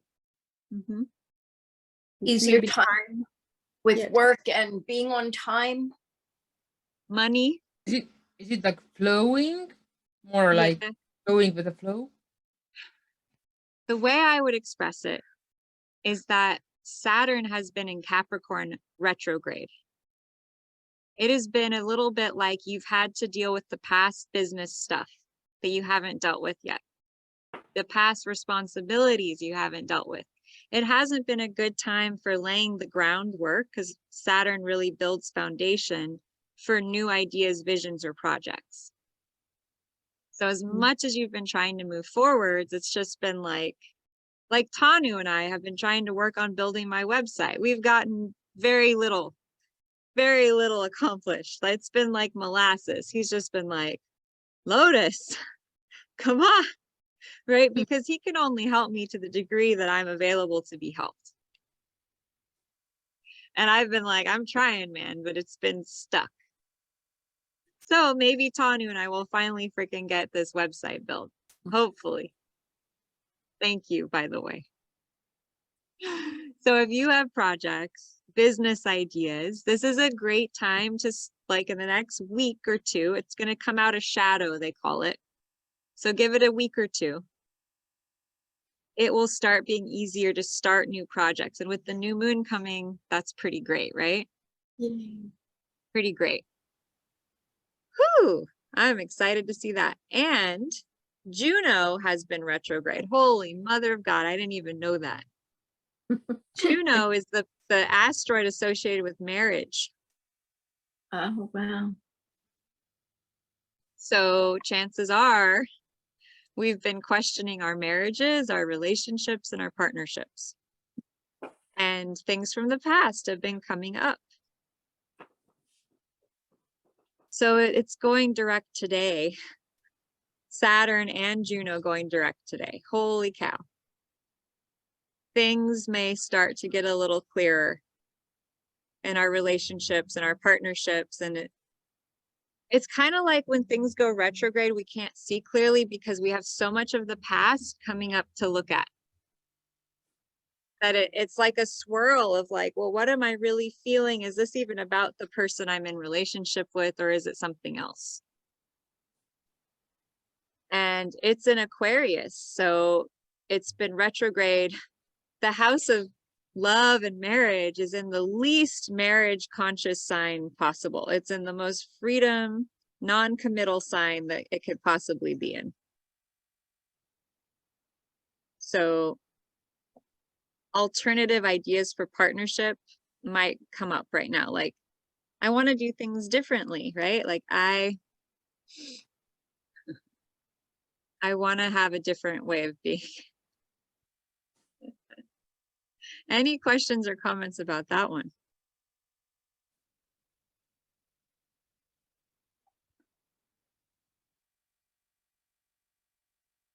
Yeah, I think a lot of that past relationship stuff has kind of boiled over into the surface of my waking life. Yeah, that's what it does. Especially when it's retrograde, it's kind of comes up to be looked at. I just and looked this- up how long it's been retrograde. It's been 4 months. No way. So 4 months ago, September, August, July. Yep, that's when my relationship started to go through turmoil. Mm. And you know what? My partner's Venus, which is also his marriage house ruler, is in Aquarius. So Mm. that could explain a few How things. often do retrogrades happen? How often do they happen? All the time. They're kind of in a dance, and you can look it up. I don't know it by heart, but like Mars retrogrades every 2 years or so. But the moon retrogrades every 3 months, or Mercury retrogrades about every 3 months. Hmm. So we're constantly in this dance of moving forwards, pause. But would you Move say back. that there is one planet that the retrograde makes the biggest impact on our life? What was that? Which planet's retrograde makes the biggest impact on our life? What would you say? Is there one? It's all different All different. because they're all going to affect different parts of your chart at different times. So Yes, it I really can- depends on what your chart is like. Got you. Because I remember when I was completely unfamiliar with these astrology terms, I mean, zero knowledge. It was a couple of years before COVID. and I don't remember, it was my hairdresser who is a little bit more spiritual and whatnot, or it was it, I don't remember who it was, a makeup artist, I don't remember. He mentioned to me that one of the planets was in retrograde. That's why everything was falling apart. Technology mostly. So if there was a technology, that would be which one? Mercury, Mercury. typically. Mercury. Oh yeah, there was Mercury in retrograde. Got you. Okay, Mhm. got you. Okay, thank you And so much. that's the most common. That's the one everyone knows. Most people don't know that all the planets go retrograde at some point, except the sun and except the moon. The moon will not go retrograde. Thank God. That'd be too much to bear. Yeah. Wow. Wow. Thank you, Hope, for looking that up. I was like, I knew shit started to get weird around that time, but I didn't quite know what was going on because I didn't notice it because it's so small. And so wherever you have 11 degrees Aquarius, that's where Juno has been retrograde. I have Juno 17 degrees Aquarius. So it's been affecting your Juno. Don't you know? I do now. And what house is it? The 11th or the 10th? The 11th. So that's going to affect all of your major relationships, especially in the world. Maybe a tricky time to start a membership, right? Yeah. Or maybe your relationship is interfering with your ability to start a membership. Yeah. Interesting, because I know you had one until about then. Yeah, I still have one. It's just yeah. Uh-huh. Yeah. So relationships, how pivotal are they to affecting every aspect of our lives? Hey, And what is, go ahead. finish, and then I ask. Oh, what was I gonna say? Oh, okay. So the core of relationships, though, always leads back to what?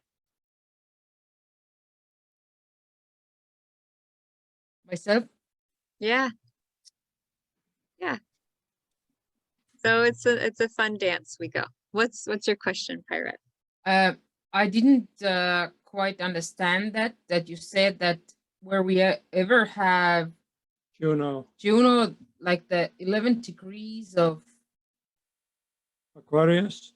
Mhm. so can you repeat it or can you explain it more? So do I look where is 11 degrees of my Aquarius or? Yeah. Yeah, you just look at your chart and you find 11 degrees of Aquarius or about. You see if her you have seven- any In her signs. seventh, Yep. in her seventh house. She wants to see it herself. You find it? Yeah. Crazy, huh? Wonderful. That's your relationship house.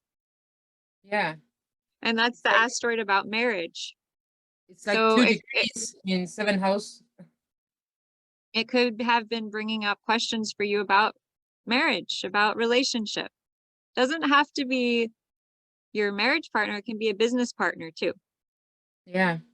Yeah, and it has actually quite interesting. And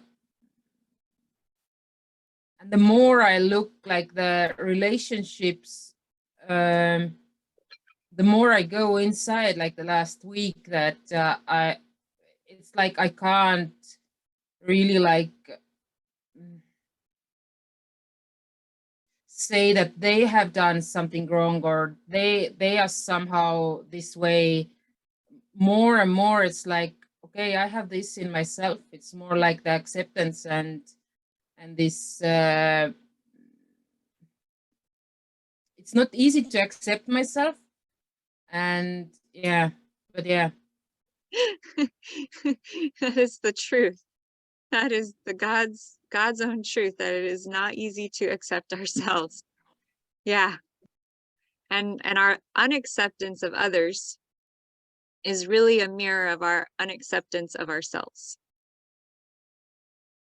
And kudos to you for taking the time to own that in yourself. Really. That is the biggest work on the planet. Taking back responsibility of our feelings, taking it off of other people. Yeah. Biggest lesson, I think. I'm learning that too. I'm learning that I had the habit of projecting a lot of my own emotion onto others and realizing, wow, and only in intimate relationships would this happen, right? So it's all us, really. It's our own stuff. And if we can just take back our power, we can take back our lives. Really. Wow. Powerful. What, Hope, I can't see it when you post in the chat. So do you want to share? I was just complimenting Parrot in that beautiful deep work. And, you know, certainly when anyone talks about any of this, it vibrates with all of us in our charts and our journeys and yeah, what we're weaving together here. Yeah. Hope, where do you have Aquarius in your chart? Aquarius is just a few degrees off. 11 degrees is just a few degrees off my midheaven. Oh, wow. Career stuff. Yeah. But It that's, is, and some it is peop- shaking and moving there. My career is definitely shaking and moving. some people call the midheaven a second sun. Mhm. Wow. Cool. So if you have Juno going retrograde conjuncting the sun, how would you view that?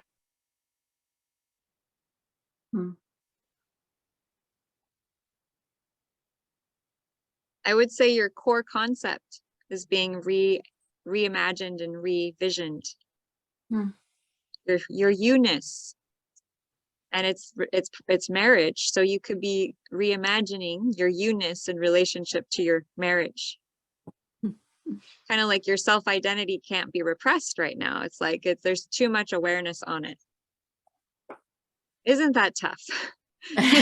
It is so intense, all that awareness on our own selves. Holy I love cow. that. I love it though. Yeah, it is.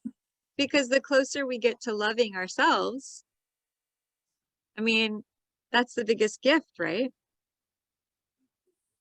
Huh. Yeah, I mean, take away everything else. If you love yourself, you've been given the jackpot. And even if you love yourself, it can just keep going deeper and deeper with the layers of the onion, right? That's what I'm, yeah. Oh, yeah. Yeah. Yeah, the loving never stops, right? It just keeps going. Okay. Lotus. And Yeah. what if Aquarius, 11-degree Aquarius, falls into Aquarius? So you have Juno in the 6th house, right? Yes. Or No, it would fall. my Juno is in a 3rd house, but 11-degree of Aquarius is in a 6th house. Right. Right. So that Juno energy retrograde would be affecting the house of health for you. So your marriage connection could be in some way affecting your relationship to health. You're thinking about the past. It would be affecting the arena of your life would be health and healing. And it's where your Chiron is. So it could be bringing up those issues around partnership and technology and having a partner who's more on the same page with you about what you believe and feel and your more advanced connections to the modern, the new age, right? It's kind of interesting. Makes sense. So I have today, a question. I have yeah. Also a question. So I looked also our sun's charts, and the 11 degrees, it's aligned. It's actually the same as Neptune retrograde in his chart. What does it mean? How does Well, what is Juno? in 7th house here? Huh, wow. Well, what is the 7th house? Your relationship. Okay, what is Juno? Marriage. Mhm. What is Neptune? Spirituality, higher love, Mm. mysticism, escapism, sensitivity. He could be really sensitive right now. Yeah, he is actually. Yeah. He could be having ideas about how he wants to connect to the partners in his life. He might be rethinking things. He might be changing. Mm. You two might, your relationship might be shifting. He might be thinking more about deeper things than he's thought about, right? It's going to affect his partnership house. He's young, but we all have partnerships from an early age, right? Our mom, our dad. Yeah. Yeah. So I would just be gentle with him right now. And it's about to go direct, so it'll be a little more forward moving energy and less like backward. Hi, kitty. Hi. Are you going to Yeah. say hi? Hi. I was like, what is that? Oh, that is a kitty cat. Hi, baby. That's Lily Uh, Bell. Hi, Lily Bell. All Thank right. you. Yeah. Any other questions before I move the screen? Yeah, I have a question. Those red R's, does that Mhm. mean those are retrograde? Yeah. Okay. Because I see them on my chart and Blake's chart too. So I'm like, what are these R's? What does that mean? Yep. So you can look up what it means to have a planet retrograde in your chart. Mhm. There's a lot of information. And one of the biggest tools that I used when I was learning astrology was just whenever I had a question, I would just Google it. And there's just so much information out there. It's crazy. It is just the sky's the limit. As long as you have the question, you get the answer. Yeah. And then ideally more questions come.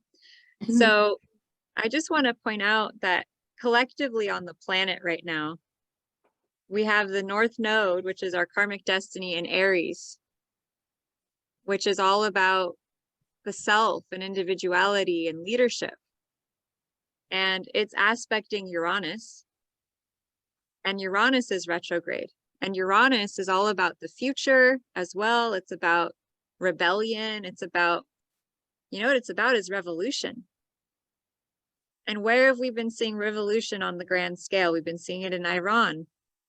We've been seeing it in the Middle East. We've been seeing women rising up to take back their rights, for their individual rights, to be leaders, right? To be equals. And so Uranus in retrograde, that can be kind of intense because it's aspecting the North Node. It's all future oriented and leadership oriented, but it's been retrograde, which is the past. Oh. So as Uranus goes direct, which will happen in the next couple of months, things will chill out a little bit. Because Uranus is fast, forward moving change, conjunct the karmic destiny point of the future. So you think that's a little intense. Guess when that happened? The end of July. Or actually, I think it was the end of June. And actually what happened was we had the North Node, Uranus, and Mars all conjunct in Aries. And shit started to hit the fan after that happened. Mhm. Yep. I literally got off social media and stopped talking about it because I didn't want to add any energy to it. So I just haven't even talked about it. But I wanted to witness it. I wanted to see, is this stuff going to happen even if I don't talk about it? Right? And I think in the future I'll talk about it because it's just going to happen and we just might as well talk about it. Right? When you're doing a collective chart, where do you put the birth place? What do you list for that? I usually just do it wherever I am. Okay. It's going to be different though. The houses will change depending on the location that you cast the chart. Yeah. But I will say that from June, we're going to have this North Node conjunct Uranus thing for quite a while. So it is a time of change. It is a time of stepping into leadership. It is a tough time for relationships. Okay. I'm just going to be honest with you. Because Aries is all about individuality and your own soul purpose. It's not about partnership. It's not about me and you. It is about number one, uno, me, I am. So be careful in your relationships not to become too selfish or too self-focused, but do allow your soul to guide you where you need to go. It's a tricky time because your soul is going to be pushed the fuck forward. Sorry for my language, but that's what's happening. And for Yola, that's all happening on her sun and her Jupiter and her Mercury. Wow. So for Yola, she's like, go time. It is go time. It is just go time. There's no holding back for her right now. Yeah. And Perrette and I both have Chiron in Aries.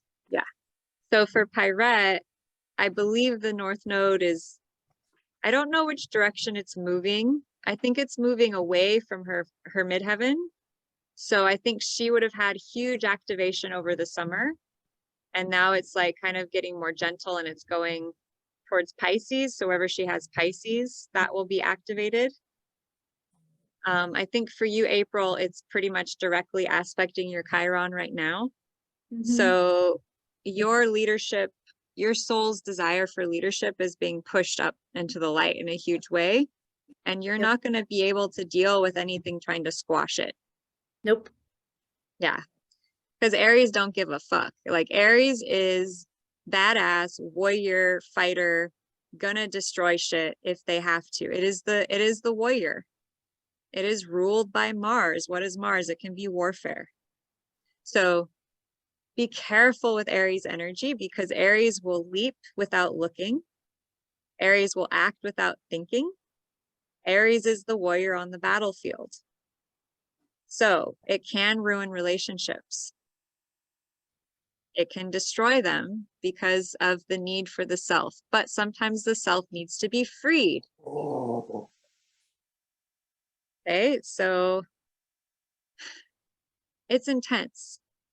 And of course, I attracted so many of you with Aries energy, all of you. I cannot believe though you said that for me it is a go time, because I tell you, I don't think ever in my life I felt this committed to a movement that I'm moving forward right now. I am like all in. Like if I can say all in, there's not an ounce of me that is like I'm putting everything on one plate right now and I'm going. You know, it's just I don't know where it's gonna take me, but the faith and the hope and the belief, it's there that there's no way I am succeeding this time. Just I don't have a doubt. That's how I feel. Like I feel so good and confident right now. So that's crazy that you said that about me. Yeah, it's real and it's powerful and I'm stoked for you. And it's amazing to be able to use the chart as such a powerful tool to like, and that's where having Prometheus and being able to check the chart every day and compare your chart to what's happening in the world chart is going to be really powerful for you. And I think it's when you're going to get your wings, right? Because when you start noticing how does the daily chart affect my own chart, it's going to blow your mind. It's going to knock your socks off because you're going to have a powerful tool that 99% of people don't have. They just don't. You're going to be way ahead of the curve. And it's funny, if I had talked about all this stuff, how huge my YouTube channel would probably be right now. But I chose not to on purpose. I wanted to really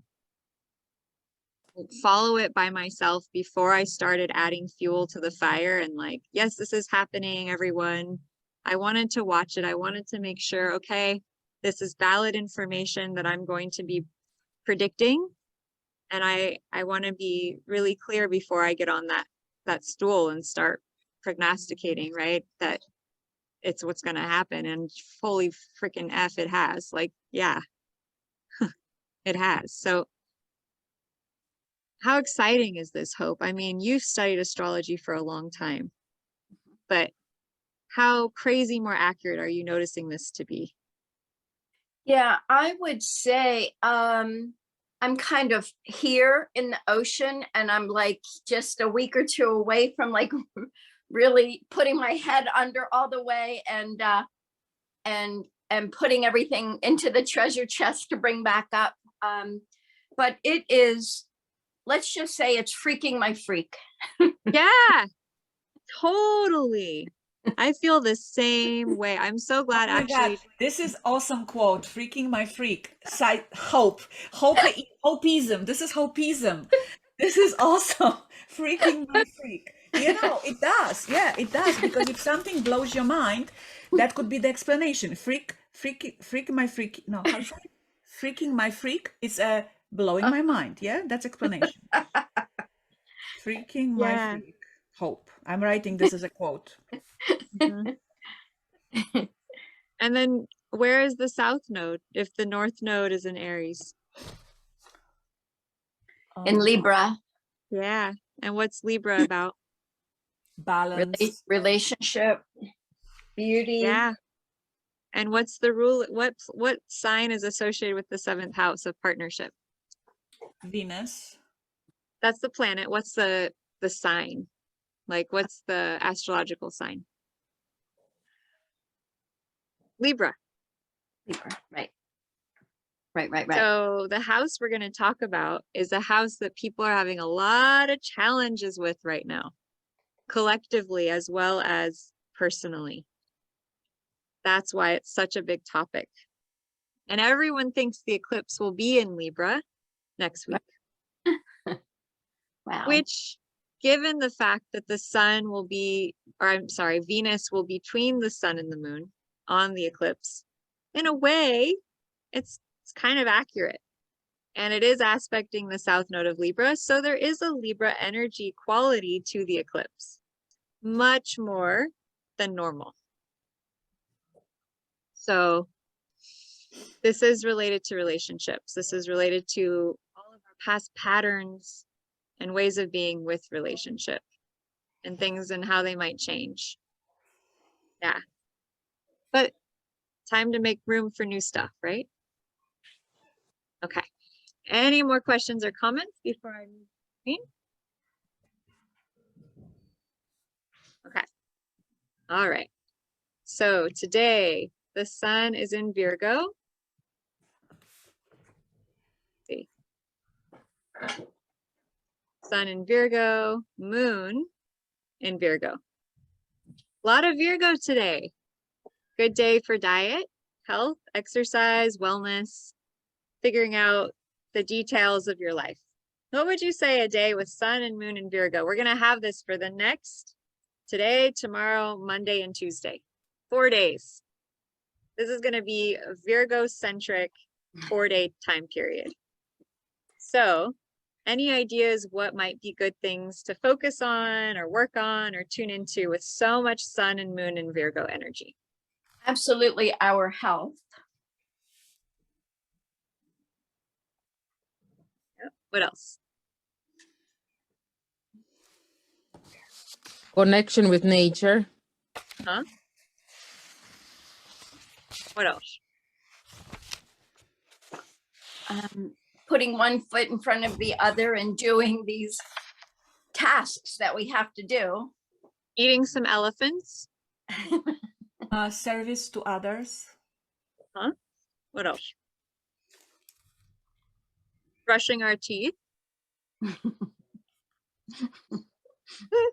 it is taking care of myself, so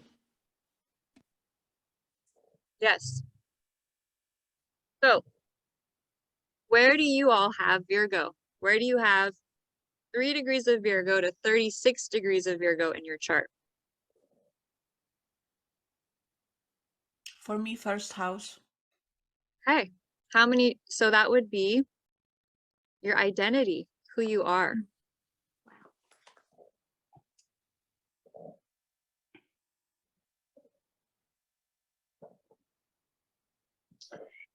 It's punching up my 4th house, Neptune, Saturn conjunction, Whoa.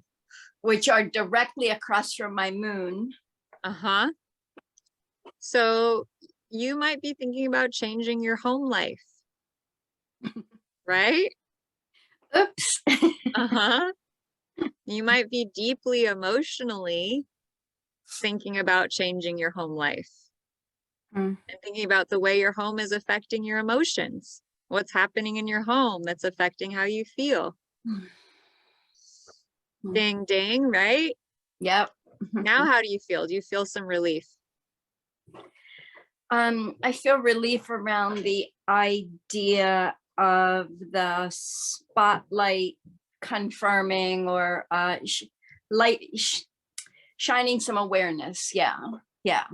I love that feeling, Hope. That is like why I do astrology, because it's like a relief. It's like, okay, this isn't just randomly happening.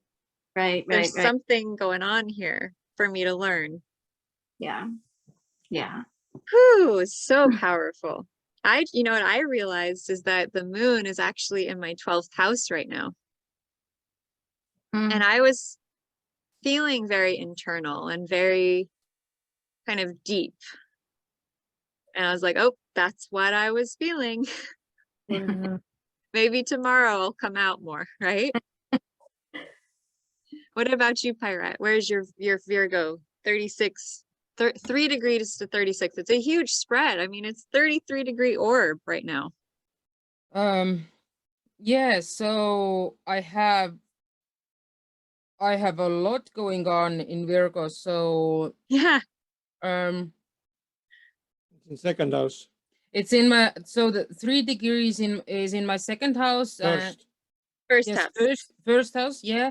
And this 33 degrees is my second house. Yeah. Yeah. So what would that be about? What's the first house about? Myself. Yeah. Yeah. That's a big part of, from what I've seen in your chart, that first house in Virgo is a very important part for you. Yeah, And and then it has Mars, then whatever. Pallas asteroid. I don't know Sure. these everything, so but yes. There's a lot there. It has Saturn there, yeah, and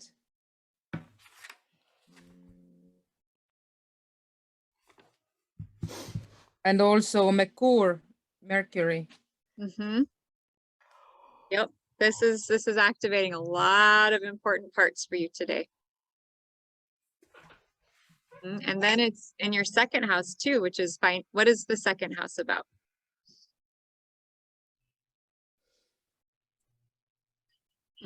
No. I don't know.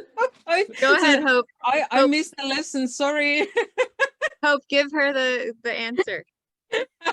Money. So the way I described it, Does the money correct. come in or out? It depends, right? On how open you are to receive and how worthy you feel to receive and what you're giving, right? And your belief in what you have to give. And that can be the stumbling block. That's the stumbling block for me. And that's why I'm doing the self-love meditation as much as I can, because I finally realized it doesn't matter how much people love me. I have to love me. And then the universe will show up the right way. And this is also like really one point that I touched this week, that when I saw like a shift in relationships, then it like backflipped to myself, to my worth, to am I worthy to receive what I'm giving? So Woo. yeah. The sun is shining in your second house. The second house is all about our sense of worth, our value. They say money, but you know what it really is? The second house really Energy. is about our sense of worthiness and our value. And how do we learn that? We learn that as children from how our parents treat us. So sun is shining, it's light, 36 degrees of Virgo in your second house. It's going to shine light on how you feel, how worthy you feel. And it's going to give you an opportunity to shine some light into that, grow your treasure chest of self-worth. Yeah, and that's why I felt also wanting to make a session with you. Yeah. And yeah, and for me it was more like, yeah, it was actually like Thursday, and for me it was like, okay, I need to do it right now or something. It was Okay. just a feeling was that, okay, when how quick can we make it? And I was like, okay, we can't make it. And I was like, okay, I can deal it with myself. So, but yeah, it's this feeling intense. that, yeah, I did, but it's this feeling that there's something that I didn't look, or I didn't shine, or the all the light on. But yeah, Well, we do that the light's best that we showing up. can. That light is there for you to right now. And that's why you're like, I want to look at this right now because it is there. Yeah. It'll be there. Whew, But that's yeah. powerful. That is powerful. This is potent for you, and that's where the eclipse will be and the new moon. Yeah, So very powerful. when do we have our session? Yeah, Let's talk about it later. Yeah, let's do that. That sounds good. We'll get there. Yeah, that'll be powerful. It so helps me to see how the planets are affecting each of you. It helps me really grasp where you're coming from, right? And why you need that session, right? Whoa. Woo. And then we have, that also means that Venus is in your second house. Yeah. So the sun is conjunct, well, it's not actually conjunct Mercury, but it's in the same sign. So we have sun, moon, Venus, and Mercury all in Virgo today. That's a lot, right? Yeah. And we're going into the depth of partnership and connection today. And it's all this two people thing, but it's funny because it's really one multiplied into the many. Oh, I was going to take this out. Well, I guess I'll keep it. When we create harmony in our minds and hearts, we'll find it in our lives. The inner creates the outer always. That is the truest statement. Truest statement. You want to know something funny? My mother-in-law visiting us this weekend, and she came. I brought her home yesterday, and she brought me a book by Louise Hay. Oh my gosh. Crazy! It's absolutely nuts. Wow. One of the key words for the seventh house is harmony.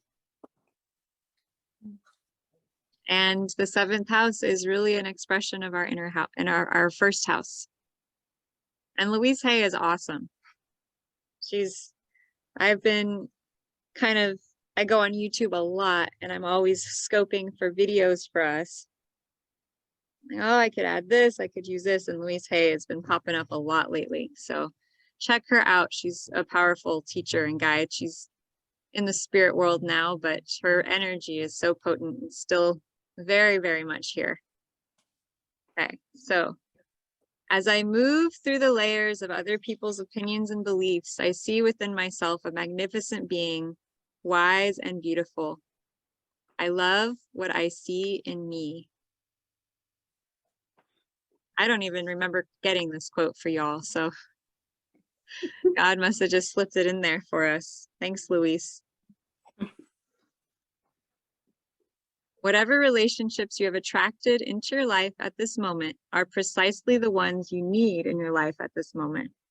There is a hidden meaning behind all events, and this meaning is serving your own evolution.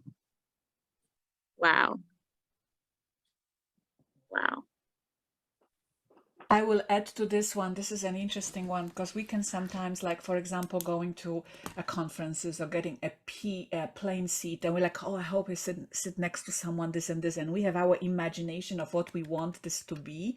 And then I learned that now I'm literally letting the universe give me whatever it's meant to be for me. So whoever's gonna sit next to me, whatever, even if I don't think that's the right person, I hope and trust and believe that this is what's meant to be. Yeah. Yeah. That was a and- big one for me because I was trying to outthink, outsmart, and create it like almost, oh, I'm more smart than universe. Let me just see if I can better outthink it. BS, This- Yola. This is so huge. Biggest challenge ever, right? Loving what is. Trusting what is. Trusting the universe, that the universe has our back. This is big. Really big. All right, this one's just funny. Men and women shop differently.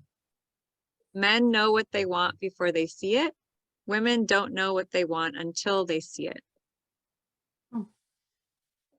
I hadn't known that for so long. And that could just be difference in people too. Right? Some people know what they want. Some have to see it to know it. All right. So today, the moon is in a waning crescent, approaching the new moon, which will be Tuesday. And this is a time for resting, dreaming, spiritual nourishment. It's a gentle time. It's not a building time. It's going into the void and getting in touch with your vision. And the seeds you'd like to start planting come the new moon and after. So this is the dream time. Dreaming, feeling, okay, what do I want to create? What's in my world? What's my vision? House cleaning is good. Using sage, smudge stick, and clearing the house is a good time of the month to do all that stuff right now. You have permission to rest. You are not responsible for fixing everything that is broken. You do not have to try and make everyone happy. For now, take time for you. It is the time of the month to replenish yourself. And so we already went over all of this, right? The ascendant, the 4th house, the descendant, the 10th house. Any questions on those 4 points? I just want to add, because I love to plant seeds, and when I hear something 3 or 4 times, then it starts sprouting better. And these 4 points are what they use when they're doing locational astrology, which is something that I'm interested in, but I have that very much on the back burner. But I just love that these are so important that they tell you what energies are happening for you around the whole planet. Yeah, I mean, I don't know, the compass is pretty powerful, isn't it? Right? The 4 points. Yeah. And I think there must be something to the effect of when we're born, the planets that are flanked to the left, the eastern horizon, the planets to the western horizon, the planets above and the planets below. Mm-hmm. So that's what this chart is showing. This is like a picture of the earth plane. This is the sign on the eastern horizon. And then this is what's underground, actually, at the time of your birth. Right? Have you ever looked at Star Walk 2? This is what will help you get it. Go ahead and download Star Walk 2 onto your phone and look at it. And during the daytime, constellations will be below what's visible. They won't be up in the sky. They'll be below, underground almost, because we can't see them because they're under. And then they'll be above. And so as we make our way, this is what was at the top of the sky when we were born. This was on the eastern horizon when we were born. This was on the western horizon when we were born. This was underground when we were born. And this was the top. So it's a microcosm snapshot of the earth and the sky at the moment of your birth. Wow. So cool. So cool. And I didn't get this for many years, the power of what we're looking at. It's hard to conceptualize it. It would be better to have a 3D model that moves so people could grasp what's going on. I don't know if I've ever seen what I'm seeing in my mind, but it would be really cool to have it. Something else comes to mind to say about the Earth and this 3D is that how fast it's moving. So even in feng shui, but also in astrology, in sidereal, Earth is about stability and groundedness and rootedness. Meanwhile, how many tens of thousands of miles are we moving every second? So I always keep that in mind too, is like, yeah, it is rootedness, but man, it's also spinning, really super fast. Well, It's then wild. we get into the whole flat Earth debate, Right. right? Which they postulate that the Earth is not spinning, which then brings the Earth back to being stillness and groundedness and rootedness, and then throws the whole astrological chart into, well, what are we seeing in that case? So there's a lot of interesting debate around all of this, a very good conversation to be had, for sure. I like to look at it both ways and see what feels more resonant in the moment. But they also say that nothing is ever still, that everything is constantly vibrating. So we're vibrational, we're not static, always moving. Whew, that was powerful. Any questions?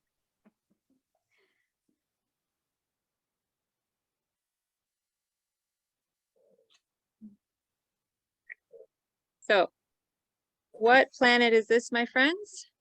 Moon. Moon. All right, moon. Okay. What sign is this? Cancer. And what sign is associated with the moon? Cancer. Yeah, exactly. Oh, what house is associated with Cancer and the moon? Fourth. Fourth. Yeah. The fourth house. And what is the fourth house about? Home, family. Mhm. I always think of a mom breastfeeding and the milk squirting out all everywhere. Just to like really sink in that energy of home and family and mom, right? Sometimes I imagine like a mom, I couldn't find a picture, but her breast milk is like a waterfall, right? It's like Mother Earth's breast milk is like a waterfall, and the children of Earth are playing in that waterfall, right? It's very beautiful. Yeah. So what planet is this? Sun. The sun. And what house is the sun associated with? The fifth house. And what, okay, sun. And what sign is the fifth house associated with? Leo. Leo. And what's Leo all about?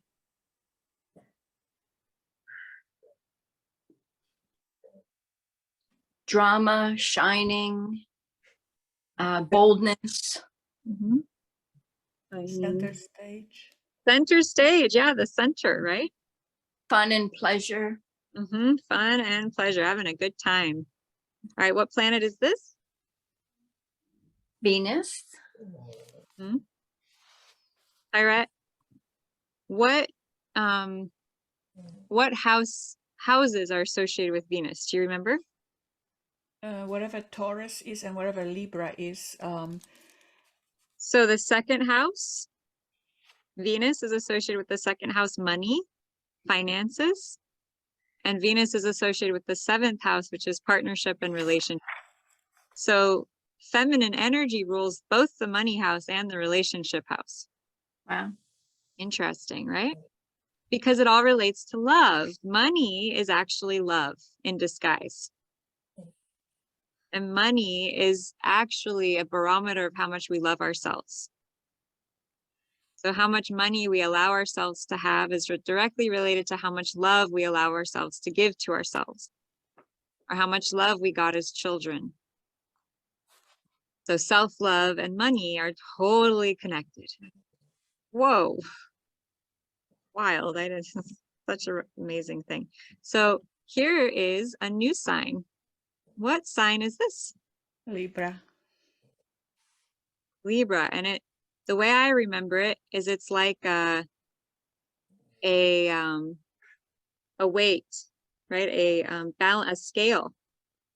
And then the head, right? We got the circle in the middle and we got either side. And Libra is all about balancing. They love to be in balance. When they get out of balance, they don't like it. They're very sensitive to balance. So is a relationship, right? Okay, what sign is this?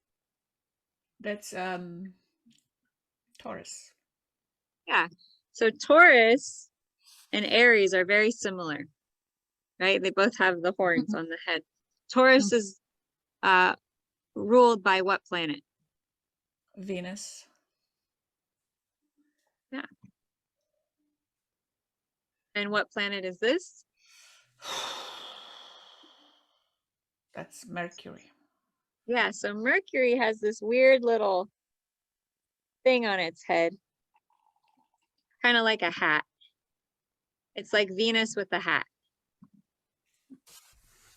Yeah. Go. And what sign is this? Gemini. Gemini. And what planet rules Gemini?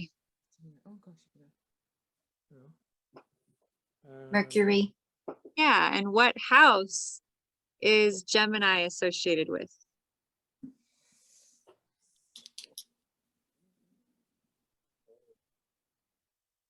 Third? Yeah, that's right. Okay, we have a new friend to meet. Today we're going to meet Pluto. So Pluto is kind of like someone with their arms up, right? Like the goal. Hi! Which doesn't make any sense because Pluto is the god of the underworld. So I've never understood why Pluto is so happy. Right? It's like, I'm here. And it's like, well, but aren't you Pluto? Like, what is that all about? Right? Maybe he's holding Earth in a Yeah, big. maybe he's the underworld holding up the earth. Nice, Hope. Good one. Good one. So I had a session with Rob over last week and it was awesome. I hope you enjoyed it. Hope he's feeling good. He comes on, we'll ask him. And he is so cool. He asked me, what's that asteroid that doesn't have a name that's on my chart? And I was finally willing to be like, okay, let's look into it. And we found an asteroid that's fucking awesome. Fucking awesome. And I don't say that often, like I won't cuss like that, but I'm so freaking thrilled about finding out about this asteroid. And it is like, it has opened up a whole world of healing in my life since I found out about it. Cause I was like, oh, Rob, you have this and it means this. And we looked into it and it was like totally on point. And then I was able to use it in my own chart and I was like, oh my God. So what is this asteroid? It's called Persephone. Who's Oh, familiar with the story of Persephone? It's a Greek myth. I'll just tell it to you very quickly. It is very apropos for the 8th house today. Okay. Persephone was the daughter of the earth. So think of the earth goddess, Mama Gaia, right? She had this beautiful daughter named Persephone. She'd probably be out in nature, frolicking, picking flowers, playing in the meadows, right? And dun, dun, dun, along comes the god of the underworld, Pluto, or Hades, okay? One or the other. He lives down in the underworld. He's the one who takes the people who have died into his realm. You know, kind of the dark, mysterious, unconscious. And he comes up and he falls in love with Persephone. Falls in love. She's so bright and happy and full of life. And he kidnaps her. And he takes her down into the underworld. And she doesn't know this, but if she eats any of the food, and he offers her all of this food, one of them being pomegranates, which is related to femininity and sacred sexuality. If she eats even one kernel of a pomegranate, she will have to stay in Hades, the underworld. She doesn't know this, so she eats one pomegranate seed. That seals her fate. She must stay there with him. Meanwhile, up above on the earth, Demeter, the goddess of the earth, or Ceres, is plunged into the deepest grief imaginable because her daughter has been taken. The gods, in fear that everything will be destroyed, the earth has become winter, constant winter all year. There's great panic amongst the people. What do we do? So they entreat Hades to return Persephone back to her mother. So they come to an agreement. They will return Persephone 6 months of the year during the spring and the summer to her mother. And the other 6, she must go down into the underworld to be with Hades, her husband. So that is the story of Persephone, the asteroid. And so what it represents in our charts is where in our lives are we being held back? Where in our lives do we feel like we're trapped? Where do we feel imprisoned in our lives? So we'll go through that for everyone today to bring light to you about any area of your life you might be being stuck, trapped, anywhere you feel like you can't move forward. Very powerful, deeply powerful. I'm so excited because it's going to shed a lot of light. And then what happens when the light turns on? We can't be in the darkness anymore. Yeah. Yeah. Freaking cool, huh? And this is all related to the 8th house, isn't it? Because Hades is associated Pluto, the 8th house. Whew, so we're going there today, folks. We are going there. Scorpio, what's this? Who's this? Scorpio. Yeah. I always think about the scorpion has a stinger in its tail. Mm. So trying to memorize the sign, I just think, oh, there's the stinger. Ow! So if we have strong Scorpio in our chart, we can sting. If we get hurt or upset, we can sting people with our tail. As we grow and evolve into the higher evolved self, we stop doing this as much.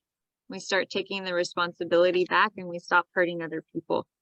That's the evolved version of Scorpio that turns into the phoenix and the eagle. There are 3 animals for Scorpio. I'll go into that a little bit more. Okay. So today we're going to get into the 7th and the 8th house. What is the 7th house ruled by? Venus. Planet? Venus. And what is the 8th house ruled by?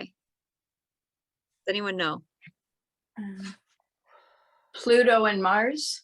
Yes, Pluto, the god of the underworld, and Mars.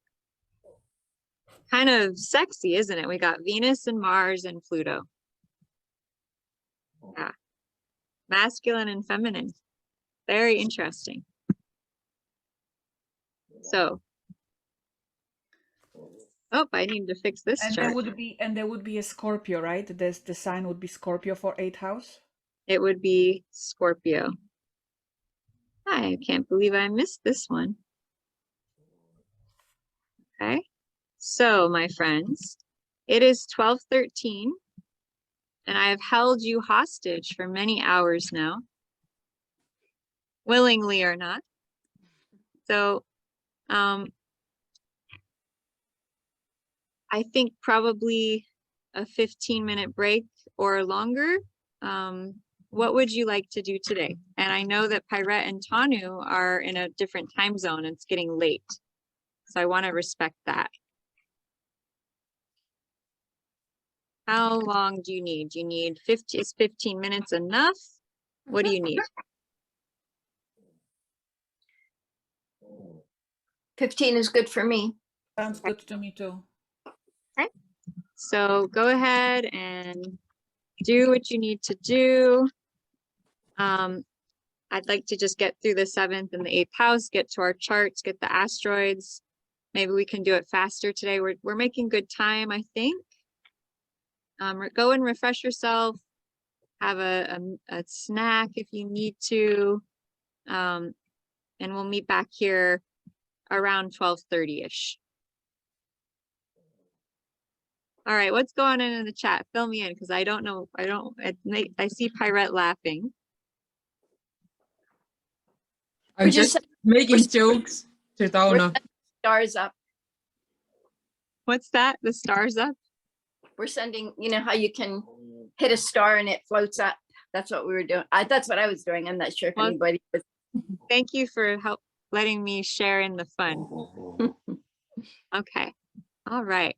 So romance. Ooh, yes. Yes, indeed. Romance. So what is the biggest romance we'll ever have in our lives? Our With self-love. ourselves. Yeah. Yeah. And I think it was only this week I got it. And I've always been so into romance since I was a little girl, romance novels, historical fiction, movies, obsessed. Mhm.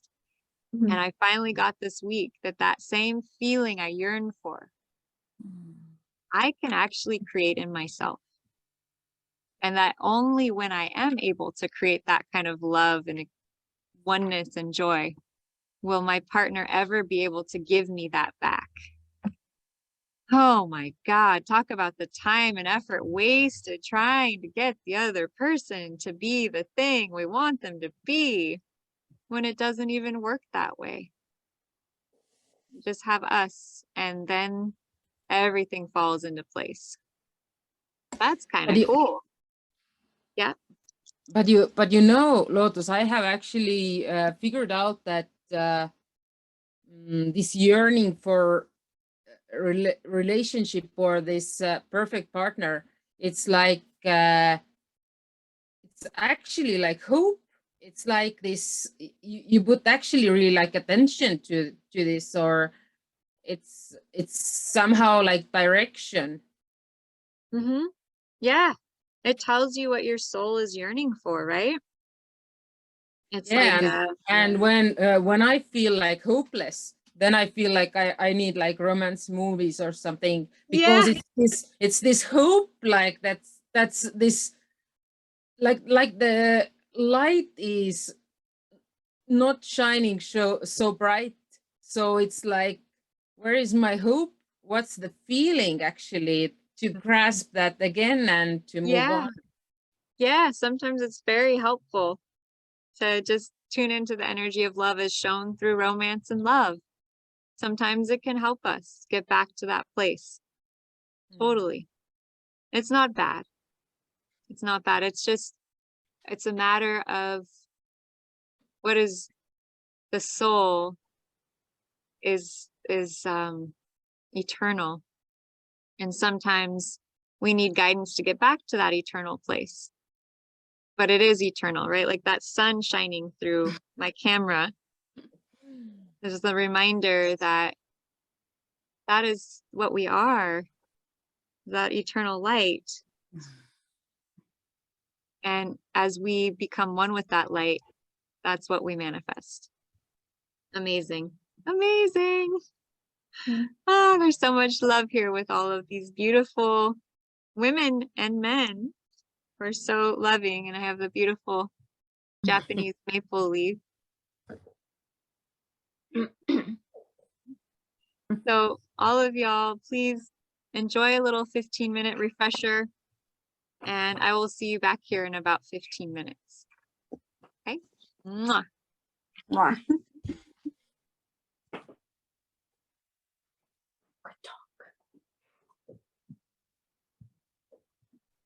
See, I think I can show you.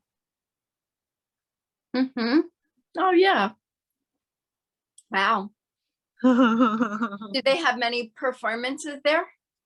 I wouldn't say many. It's a small town. I just shared on Facebook this morning a really ancient amphitheater in Italy that got discovered just in this century, in the Oh 2000s. wow. Yeah, it's really high. Have you been there? No, I just saw it online and I reposted it. Let's go. Yeah. What's the name? Was it Pula? Oh, I'm not sure. It's on my Facebook feed. We visited Croatia. We visited the Pula amphitheater. But, I'm not sure if there are more. Pula. I would so love to have a travel group that we did like astrological sacred sites. That sounds wonderful. Mm-hmm. There's a woman, Christian Kiriko, who used to do something like that. She would do ley lines and show how churches were built on these really powerful points. I never went on one of them. Really? What's her name? Let me look her up. She's a really amazing person with space clearing. That's how I know her. Christian, I think, is her first name. Christian, and it's something like Kiriko or something like that. Is that with a C or a K? I think it's let me see. I'm gonna find her Okay. Space clearing. Yeah. I have her CD and oh, here she is. She's on Amazon. Do-it-yourself space clearing kit. But if you go to her site, she should be talking about her other stuff. So let me get the spelling of her name for you. Thank you. Christian, Christan, Kristen Hummel, Hummel. I thought it was a different last name.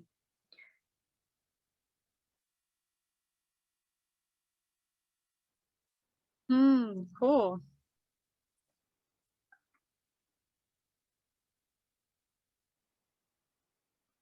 Sweet. I found her on YouTube. Cool. She's amazing. Yeah, here's an interview with her. People want to check her out. Yeah, I would love to do that. And she's the kind of personality that if you contacted her, she would tell you anything. I mean, she would be very open to sharing. She's just such an earth mama, clear spirit person. I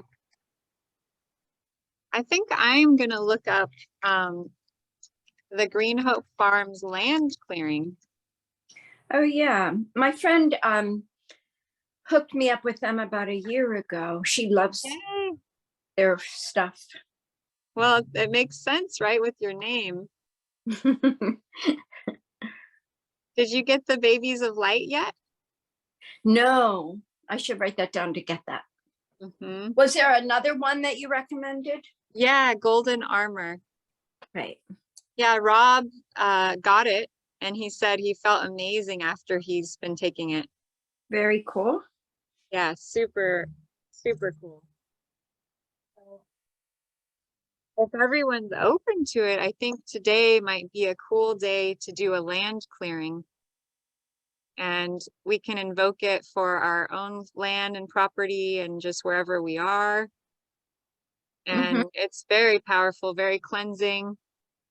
And it will probably help everyone have a lot more energy, because a lot of times we're taking on the land energy that we don't even realize. And what was the names that you were guys looking up on YouTube, because I missed it? Christine, what was the Christine? Christian Hummel. Oh, Christian. She does space clearing. Oh, space clearing. Which is what made me think about doing the land clearing. So funny how one thing leads to another, right? Some of what Christian does is builds a pyramid of light above your property, and then a reverse pyramid of light down into the property under your home. And then she Good. has you make guardian entrances and exits around the perimeter of that light. Nice. Nice. Right, April. Yeah, so that some is the land clearing. Okay, hi April. So I'll just read a little bit of this to you. Negativity builds up on land in many ways. For example, human discord. If you lose your temper, you have a temper tantrum in the backyard, the energy remains in your backyard after the tantrum is over. Even the most pristine piece of land uninhabited by humans will have negativity delivered to it by wind and precipitation. For example, rain clears the atmosphere of negativity, but leaves this negativity on the land. This discord stays until the land, until the negativity is either cleansed by humans in conscious cooperation with nature, or is forcibly removed through weather such as storms, hurricanes, thunderstorms, fires, droughts, floods, high winds, etc.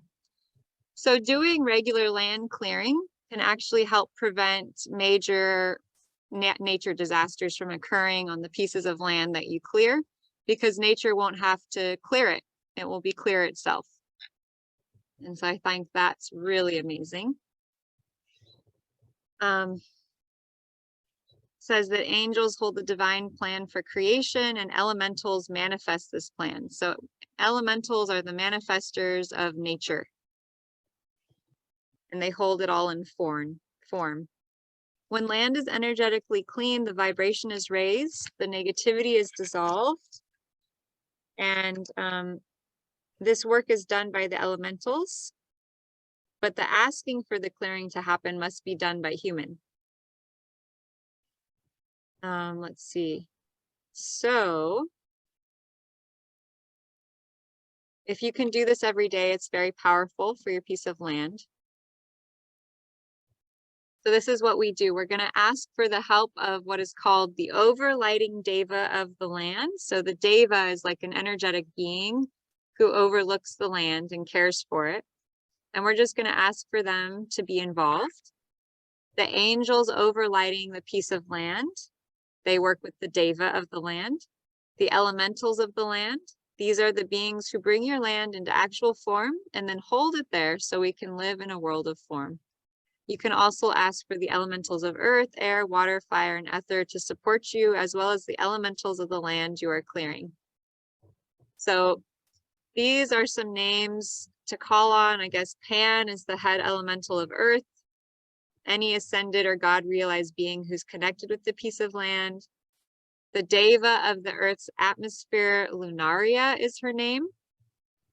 The deva of the earth's surface is Cephalo. The deva of the sun in the center of the earth is Darndella, and the sun is Helios and Vesta.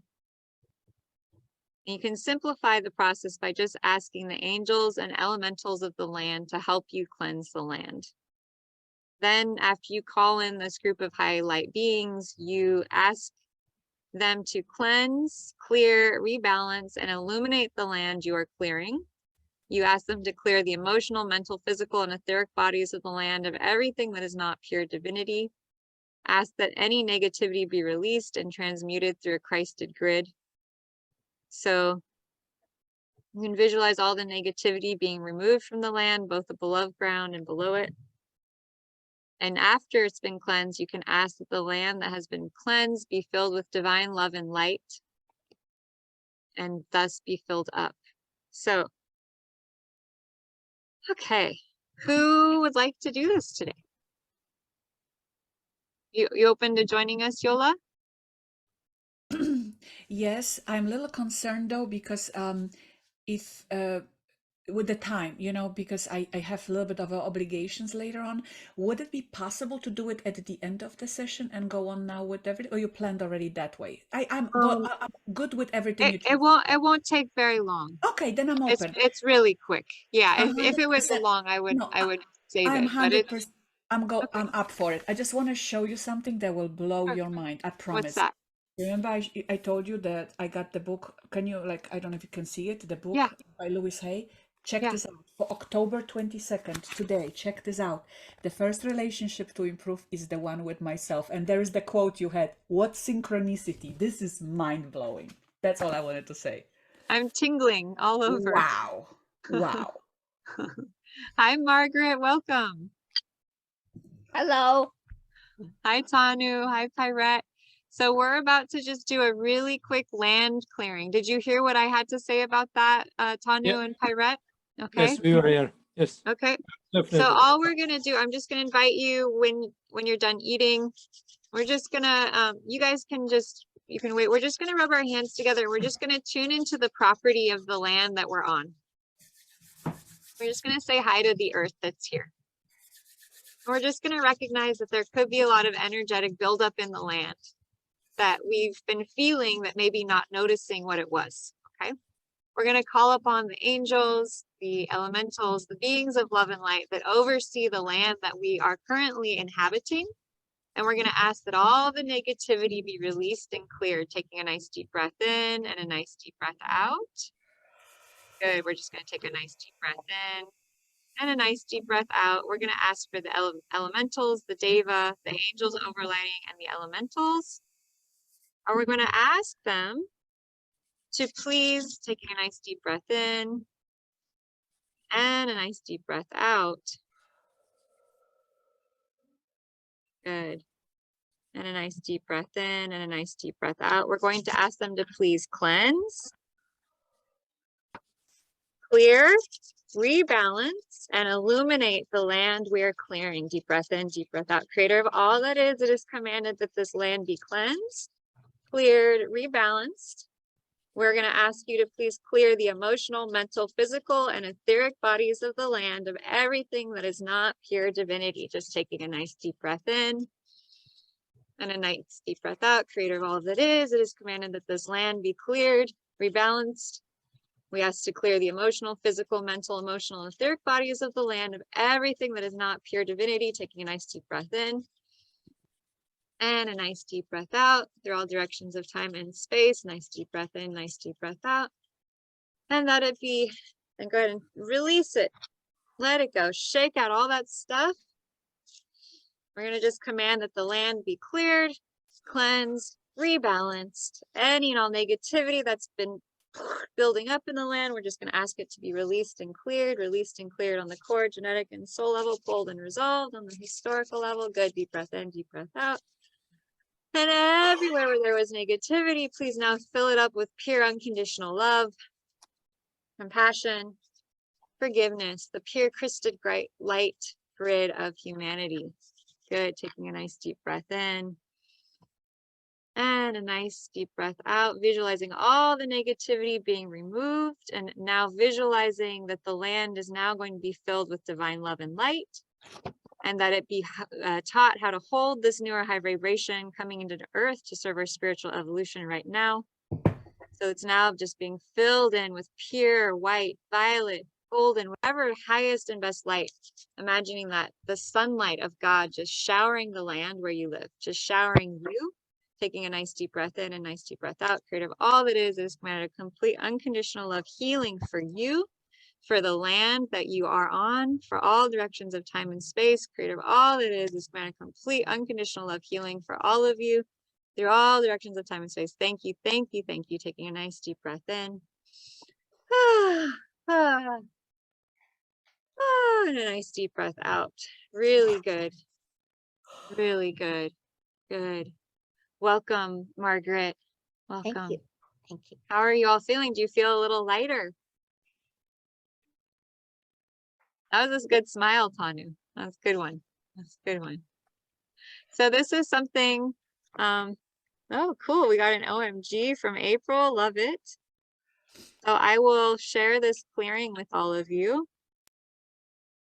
Of course, I added in a couple of things that are not in that clearing, but it gives you the basic gist of it. You know, when you just call in creator of all that is, God, unconditional love, that goes a long way too. And you look so awesome with those leaves in your hair. Thank you. I've been really like, I've been doing this for years, but I found this bay tree and I was like, oh, they're going in my hair right now. And You then are like this earth angel. You are like this thing connected to nature with anything, with your hair, with your smile, with everything.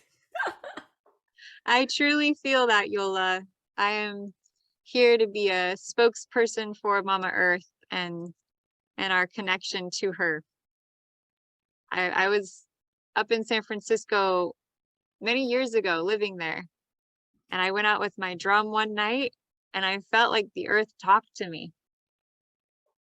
And I felt like she said that I was supposed to help people feel her. Because she said so many people have gotten lost.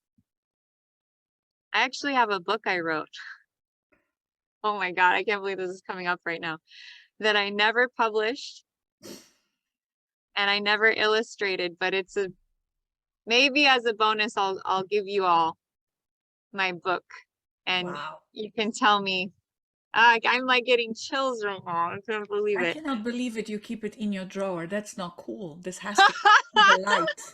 The light behind you, it has to see it. I'm almost feeling jealous. I'm almost feeling like dropping right now off this call and going outside and see like you outside, being outside. I think I'm gonna do it. I'm not gonna disconnect. I'm just gonna go off Do camera and it. see outside. Yeah, if you want I to got bring your so computer I got so outside. jealous right now of you being there. I mean, in a good way, like jealous, connected. I'm going out to my land that I just blessed. I'll be Yeah. there in a sec.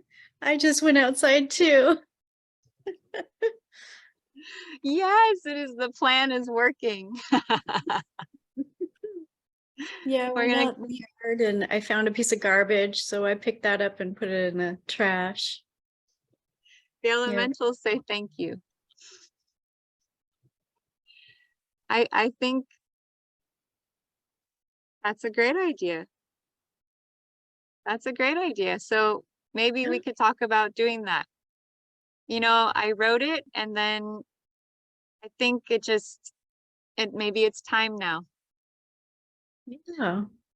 Blake and It I was- just did that with Doris, her ebook on Amazon. Wow. Yeah. Okay, I've got helpers now. I'd love to find an artist who wants to illustrate it. And it's I could send you some images I've been working on. this is very specific. This is like, I'm gonna have to find the most amazing artist. Like, I don't even know how to put into words. It's like nature on canvas. Mm. Yeah, and there's like a scene with the Earth Mother. Yeah, we gotta get her painted. Oh, it's so amazing. Okay, I'm digressing.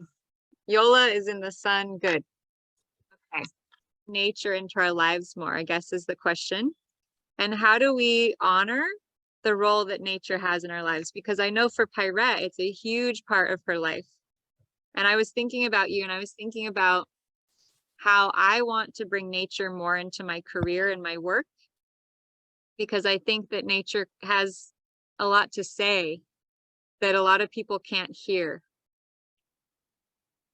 And so if you can hear nature and it speaks through you, you're here to share that, to help others. Got the I'm seventh back. of I'm the connected house. to you, Lotus. I'm connected to you from nature. Beautiful. You look beautiful. Hallelujah. It's so nice Hallelujah. outside. I'm so happy. Thank you for the inspiration. Yes. Yeah, we don't have to be inside all the time. Yeah. We can go outside. Okay. So today, the 7th house. We'll just go through this quickly so we can get to charts. 7th house. So what is the ruler of the 7th house? What planet rules the 7th house? Anyone out there want to? Pluto. Venus. Venus. Oh. Yes. Not So penis. close. So close. So close. Isn't it though? Isn't that hilarious? I just like, what is that about? I mean, it's like the opposite of penis, right? It's Doesn't make any sense. So, but it's fun. Okay. So, 7th house. The word or the terms besides penis are I relate. I just had to go there, didn't I? I just had to. I relate. So, relationship. And I have to show this little music video. I've fallen in love with this couple who played music together. And I love them so much. And they just, you know, what is relationship, right? It's us and someone else coming together and then making something new, right? Isn't that what's like so beautiful? All right. Here we go. Just think it out loud if you don't know. Okay?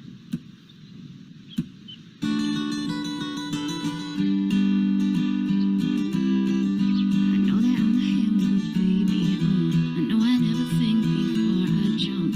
You're the kind of guy that ladies want. There's a lot of cool chicks out there. I know that all psycho on the phone. I never leave well enough alone. And trouble's gonna follow where I go. And there's a lot of cool chicks, but one of these things is not like the others. Like a rainbow with all of the colors. Baby, don't let it promise to a lover. I promise that you'll never find another like me. I'm the only one. Baby, that's the fun of me.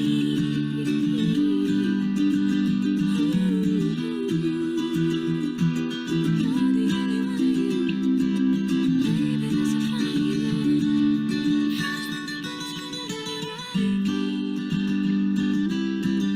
I know I tend to make it about me. I know you never get just what you see, but I will never bore you, baby. And there's a lot of lame guys out there. And when we had that fight out in the rain, you ran after me and called my name. I never wanna see you walk away. And there's a lot of lame guys out there. One of these things is not like the others. Living in winter, I am your summer. Baby, though, when it comes to a lover, I promise that you never find another like me. Ooh, I'm the only one of me. Let me keep you company.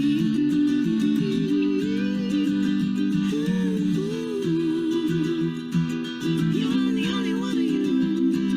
Baby, that's the fun of you. I promise that nobody's gonna love me like me. Girl, there ain't no I in team, but you know there is a me.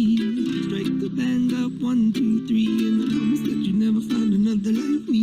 Boy, there ain't no I in team, but you know there is a me, and you can spell awesome. I promise that you'll never find another like me. I'm the only one of me. Baby, that's the fun of me.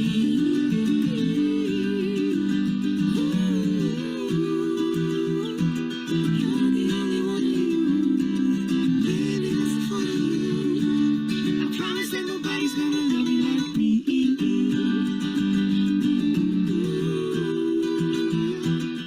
I'm the only one of me. I promise that nobody's gonna love you like me.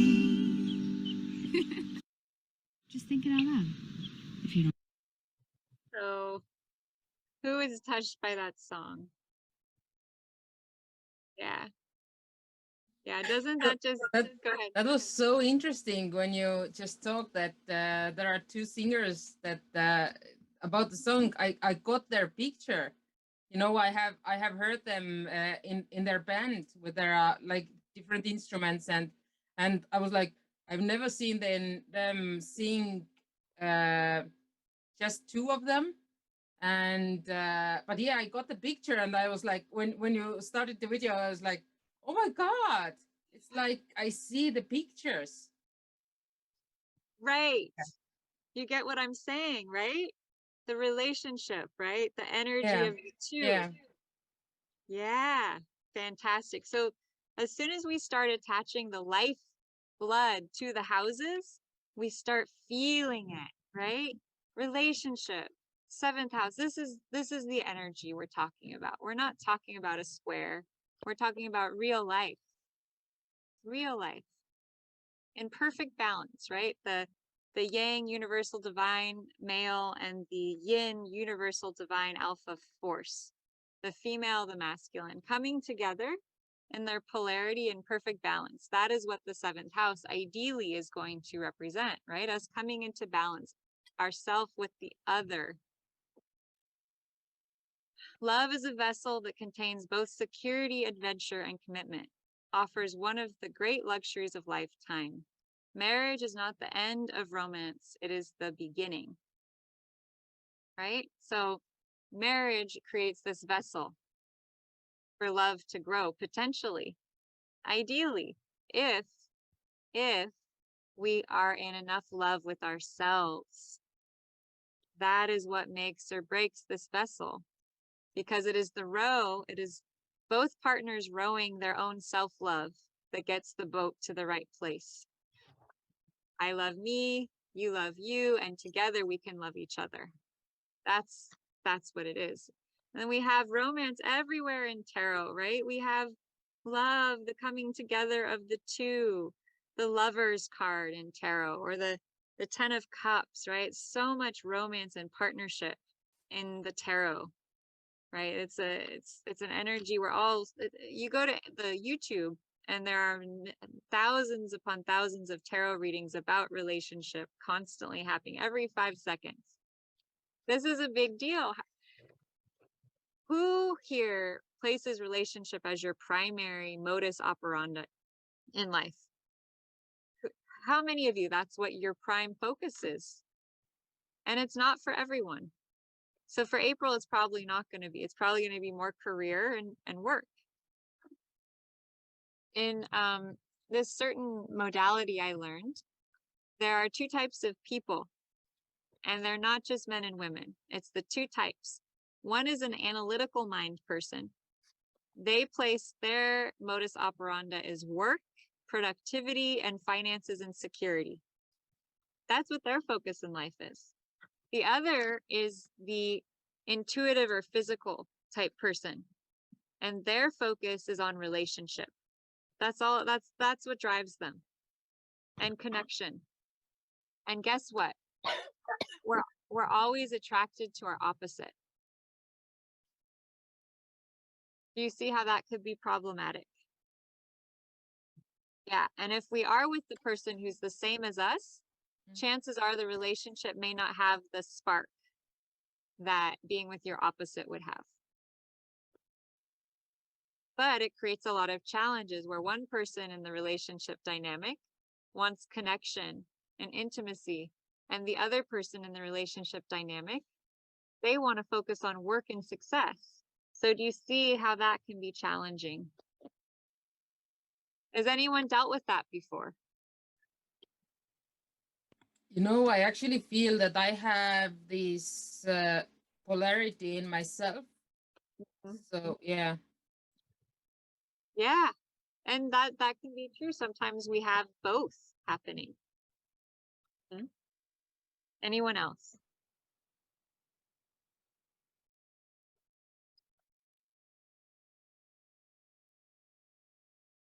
What is everyone's primary focus? I'd like to just go around. Who here is more dominated by relationship as their intimacy as their driver, and who is more dominated by work and security? I'm definitely all about the work and the security and the certainty and the routine and the structure. I have to say, April, that I'm with you, although without relationships in balance, I don't produce very well with the other. For me, I think I'm right on the cusp. I'm right in the middle, smack in the middle. I have to have, in order for me to have beautiful relationship, I have to have everything well in work. But if my work is not okay, I won't be happy in my relationships. Like, I have to be perfectly balanced.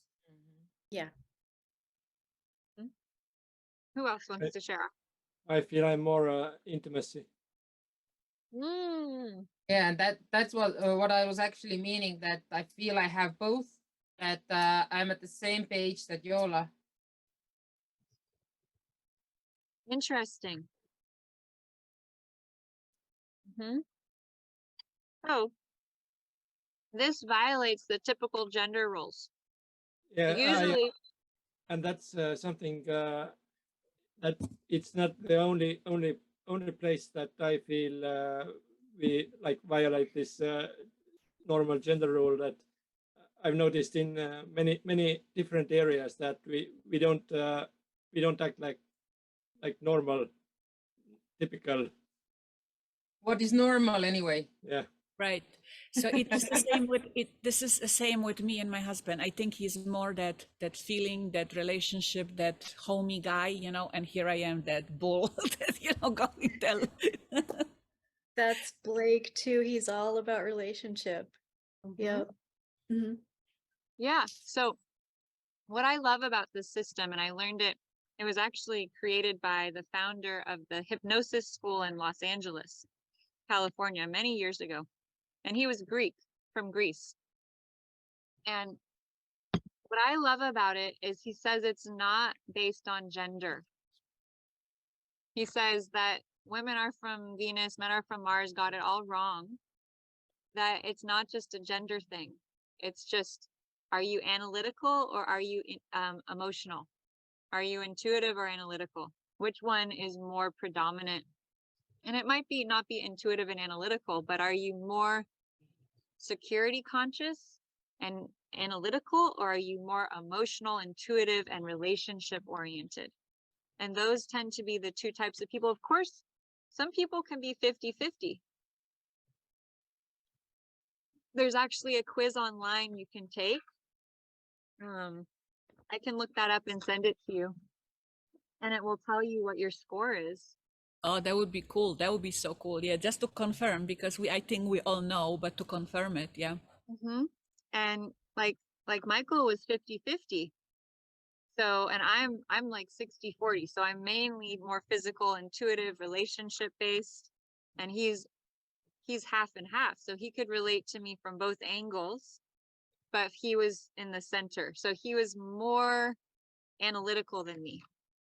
So of course that's the attraction, right? Is we tend to be, if we're physical, relationship oriented, we tend to be so attracted to our analytical, security conscious mates, and vice versa.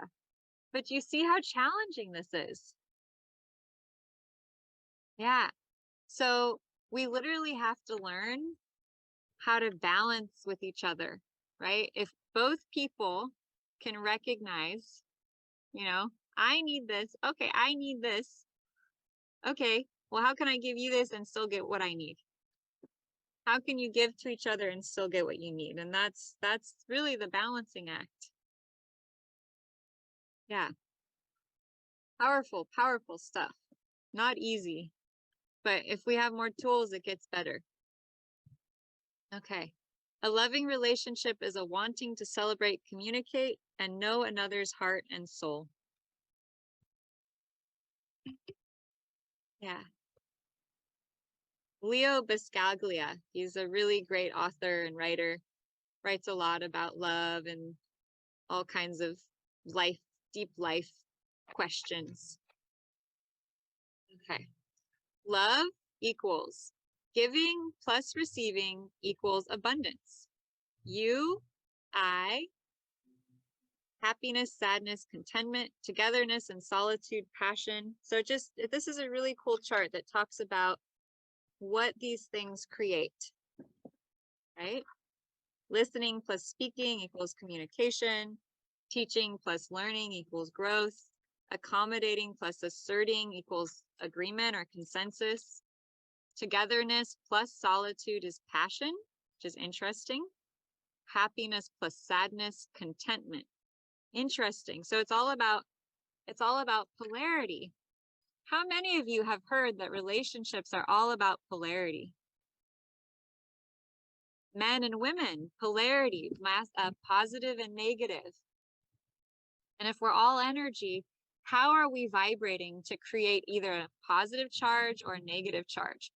Now, if you're in a soul relationship like April or myself, or probably even Pyret and Tanu, or anyone else that's in a deep, very soul connected relationship, you may start to notice something. This is when we push towards our partner, they will retreat. There's always a push in a relationship and always a pull. And if you push, they will retreat. And if you withdraw, they will come towards you. And so mastering relationship is really learning how to master your magnetism and master your energy. Notice, am I pushing out towards someone or am I drawing back into myself? What do you think happens when you draw back into yourself? That's called leaning back, right? That's the feminine. And we all have that side to us. Oh, there we go. Not sure what just happened there. Okay. So marriage, partnership, the 7th house, connection, intimacy, right? We hear about this everywhere. So the marriage, the sign on your 7th house. What is the sign on your 7th house? What is the ruler of that sign? The ruler of that sign is going to be very descriptive of your personal, like your relationship partner. And then if they have planets that activate your 7th house ruler, that's going to be very, very powerful. Bless you. Bless you, especially sun or moon. Bless you, my children. Bless you, my child. Yes. Yes. Love, love, love. And legal matters, balance, right? That's what the ideal is, right? We have this ideal. Love within creates love without. That's why I went over this so deeply before we started, because to achieve this romantic ideal, it looks good in pictures, right? But is any marriage or love relationship like this all the time? No. It's like a fairy tale, right? It's like what all the books and movies we watch. So, you know, when I'm with you, I feel perfect. This is the pictures we're given as little girls. Is that true? No, not all the time. Why? Because we're constantly growing and evolving.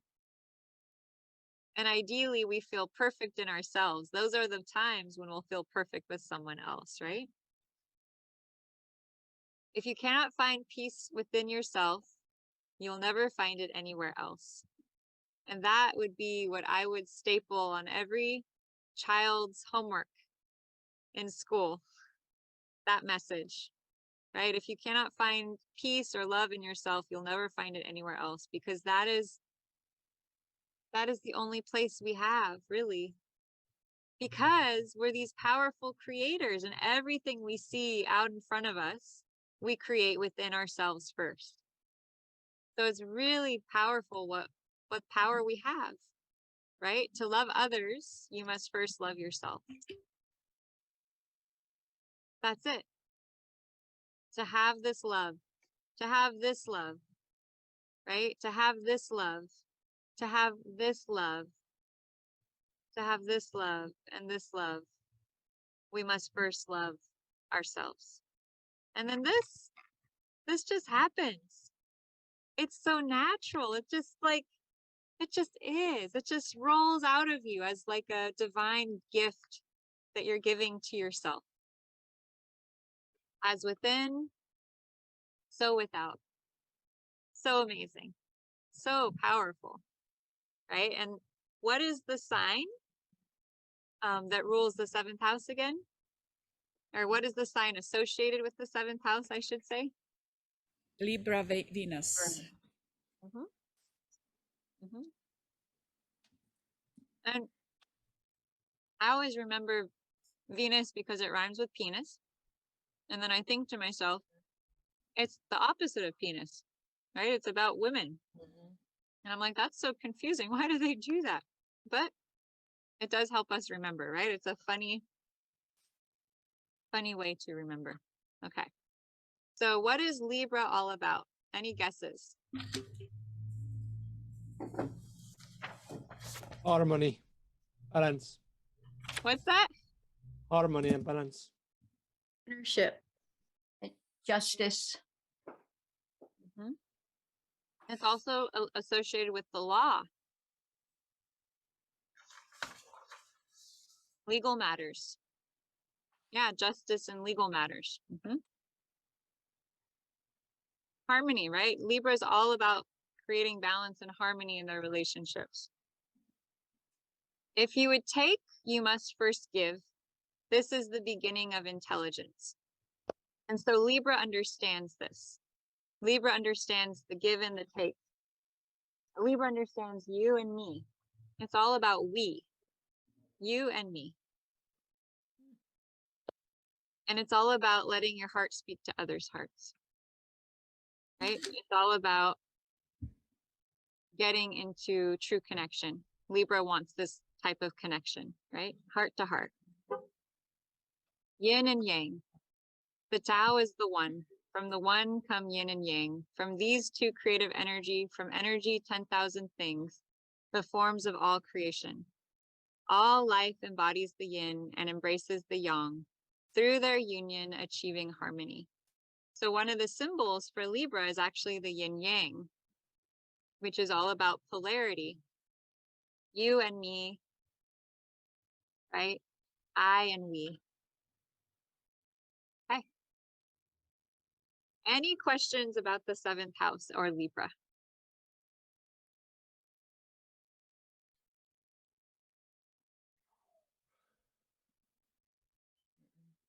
Everyone's good. Any questions?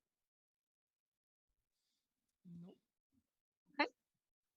So now we go into the 8th house. Now we get into this sexy stuff. The house of sex. They literally call it that. Why? Describes how we view sex as part of a relationship. Sexuality can be explored here, whether or not you lean toward traditional or non-traditional values.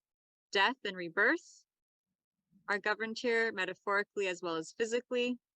Addictions, shared resources, financial support, and inheritance.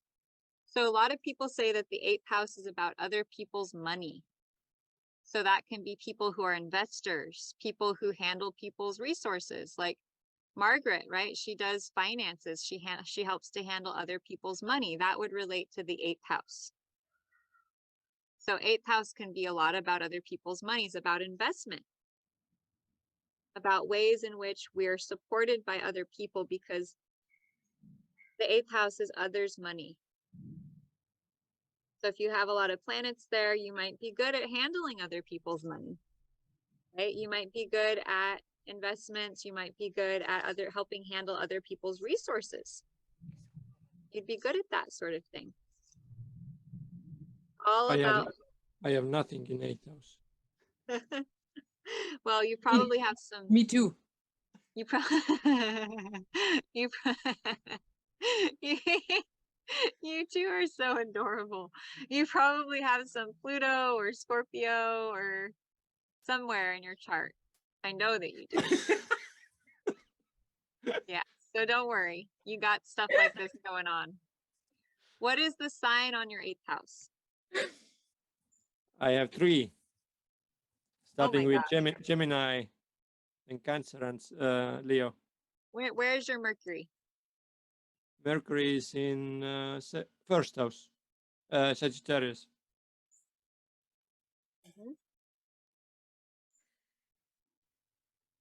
Transformation through communication.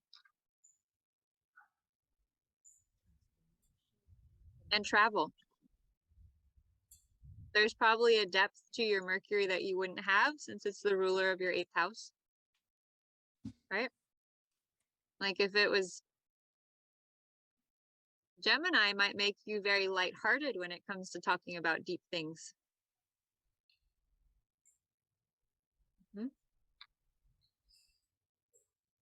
All right. The 8th house symbolizes issues of death and rebirth, sexuality and transformation. This house follows the house of relationship. It refers to the fruits of the relationship. Wow. So that's like babies, huh? Like birth. And these include the power to change based on new understanding made possible when one is no longer acting solely as an individual, right? So as soon as we become two,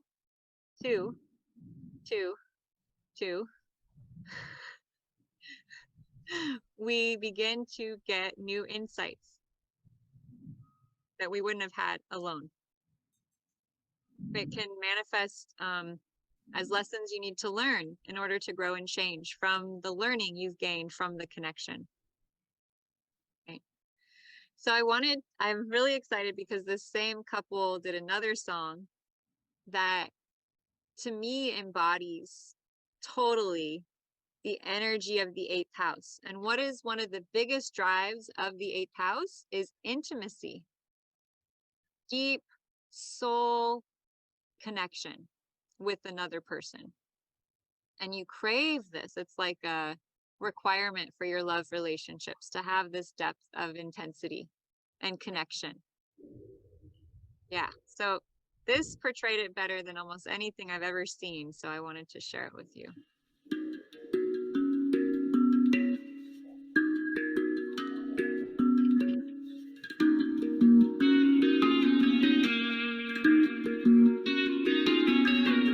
Sorry if it's hard to catch my vibe. I need a lover to trust. Tell me you're on my side. Are you up, down for the ride? It's not easy for someone to catch my eye, but I've been waiting for you for my whole damn life, my whole lifetime. Don't be afraid to tell me if you ain't with it. I see you focus, yeah, you're so independent. It's time for me to open up, I'll admit it. You got some shit to say and I'm here to listen. So baby, tell me where your love lies. Wasted days, spend the night underneath the sunrise. Show me where your love lies. I've been so into your mystery. Is it because of our history? Are you into me? When it feels so good, but it's bad for you. Can't say I don't want it, cause I know I do. Come on over, I need your company. Craving that synergy. Don't be afraid to tell me if you ain't with it. I see you focus, yeah, you're so independent. It's hard for me to open up, I'll admit it. You got some shit to say and I'm here to listen. So baby, tell me where your love lies. Wasted days, spend the night underneath the sunrise. Show me where your love lies.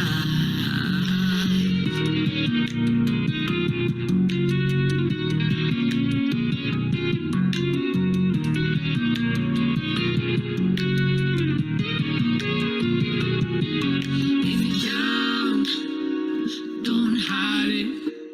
Feeling me, you don't gotta deny it. Baby, you gon' make me overnight it. Tell me, are you down? If you're down, don't hide it. Feeling me, you don't gotta deny it. Baby, you gon' make me overnight it. Tell me, are you down? Tell me.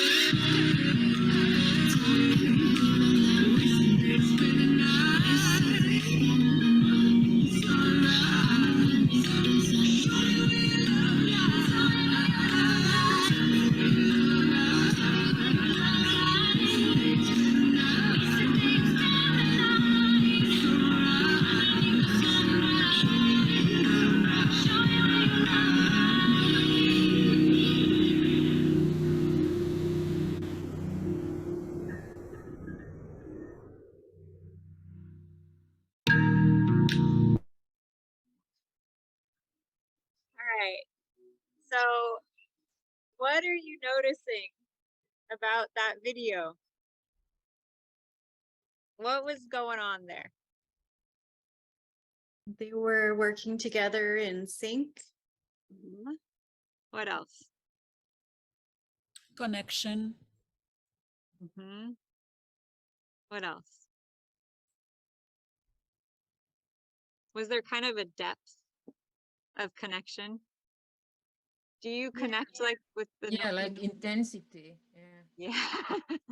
Yeah, they were each playing their own part, but they were playing them together. Totally It, synchronized. it almost felt like there were just two of them, and we are like just watching aside, but actually it's just this connection that was like somehow they could record it or Yeah. How powerful is that? Do we see this often? No. And I would also say that they didn't, they weren't bothered by the environment. Whatever happened around them didn't matter because they were so intricately involved in whatever they were doing, that creating that music, that nothing else mattered. Right. Right. So I would say, are you okay, Margaret? She's like, that was some hot stuff, right? That's what my mom said. She was like, that's some hot stuff.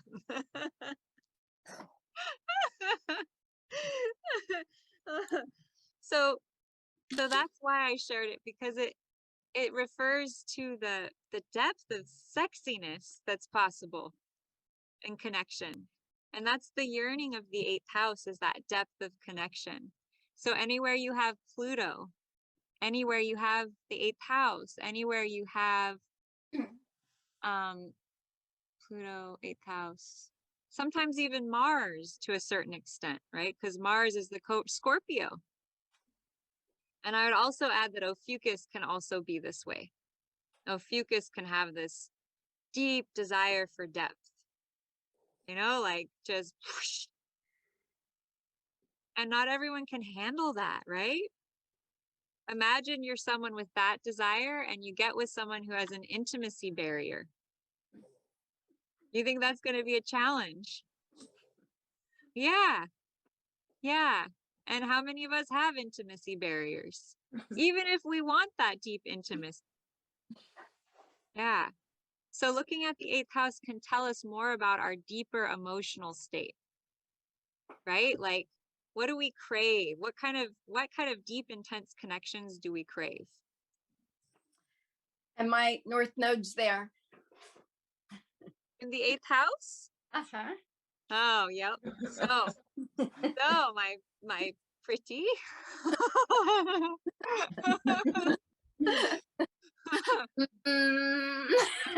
Yeah. Yep. This. Woo, that was hilarious.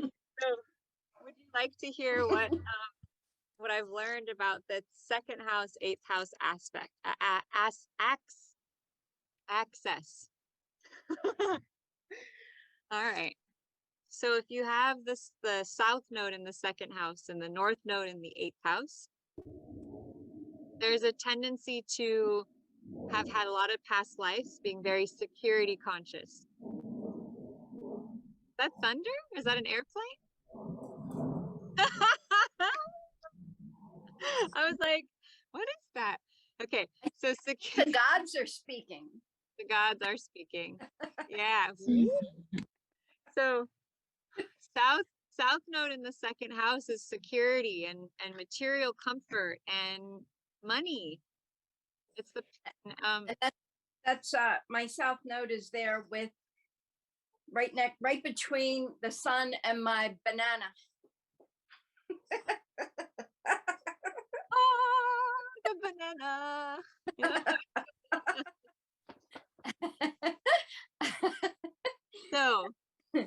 So you're very comfortable with your South Node. Like, so it's so much a part of you. This is hard. This is going to be a trick for you, because when your sun, which is your soul essence, is with your South Node, which is the past, you're so freaking good at your South Node. It's ridiculous. You're so good at building a business. You're so good at manifesting money. You're so good at building a foundation. But guess what? It's ridiculous that I have been able to do a business in feng shui for 35 years in Baltimore. Like, it wouldn't be so weird if I was in New York or LA. but freaking blue collar Baltimore, I've been able to build a business here, you know, and do well. It's just ridiculous. And it's, Not with your son in the second Right. house, it's not. In Cancer, the sign of the home. Not ridiculous at all. But here's we're gonna build a little cozy bed of love for you for this information. Because your North Node in the 8th house means, guess what your soul is really hungry for? Mm. Sexy times. Okay, so there's layers with the 8th house, right? Depth. So it's It's- hungry for depth. It's also letting everything go. Oh. Oh. It is the disrobing.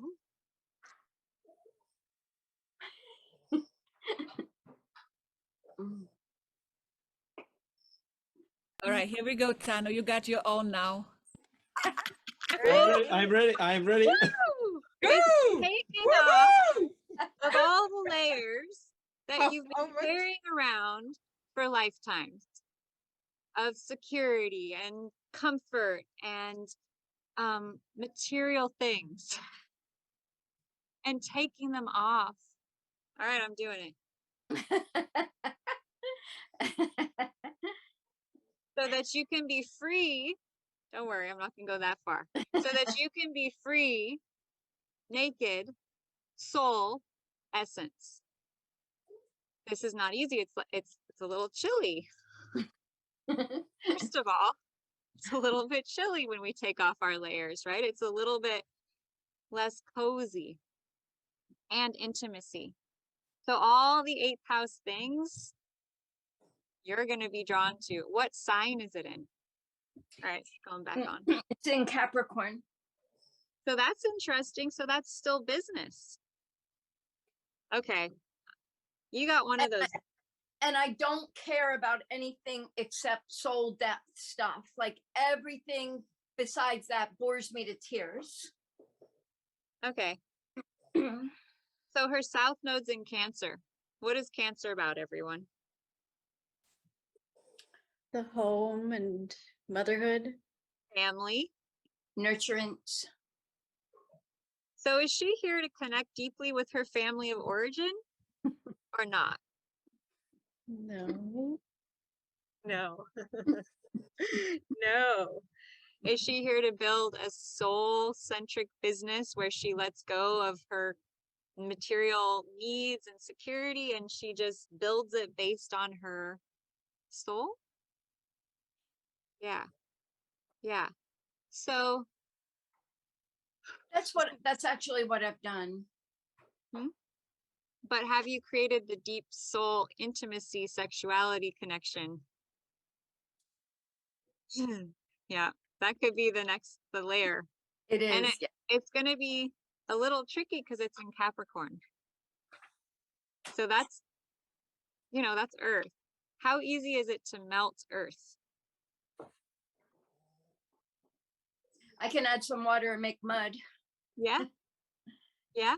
You might do well to find some man who has some Capricorn in his chart that aspects your North Node. And does your husband? His MC and his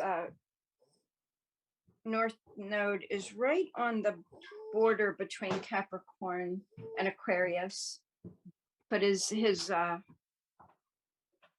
midheaven is in Capricorn. How many degrees? You know, this sidereal astrology chart doesn't give degrees, but it looks Oh, like wow. it's about 10 degrees before you get to the end of Capricorn. So if I were counting that off, like 15 or 16 degrees Capricorn. What's your North Node? My North Node is very early on, like 1 or 2 degrees Capricorn. Okay. What does he have in his 9th house?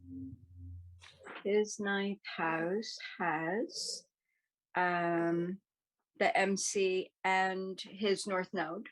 What's his MC? Oh, I'm sorry, the midheaven. What's his MC? has it marked as MC, the Yeah, midheaven is Yeah. MC. Yeah. Mhm. Yeah. So he does affect that part of you. And it could be really hard for you to actually dissolve into intimacy with anyone.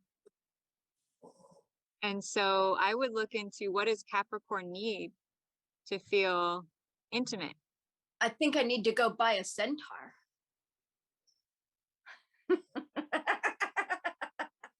I know this lot that sells tons of them. They're like Christmas trees.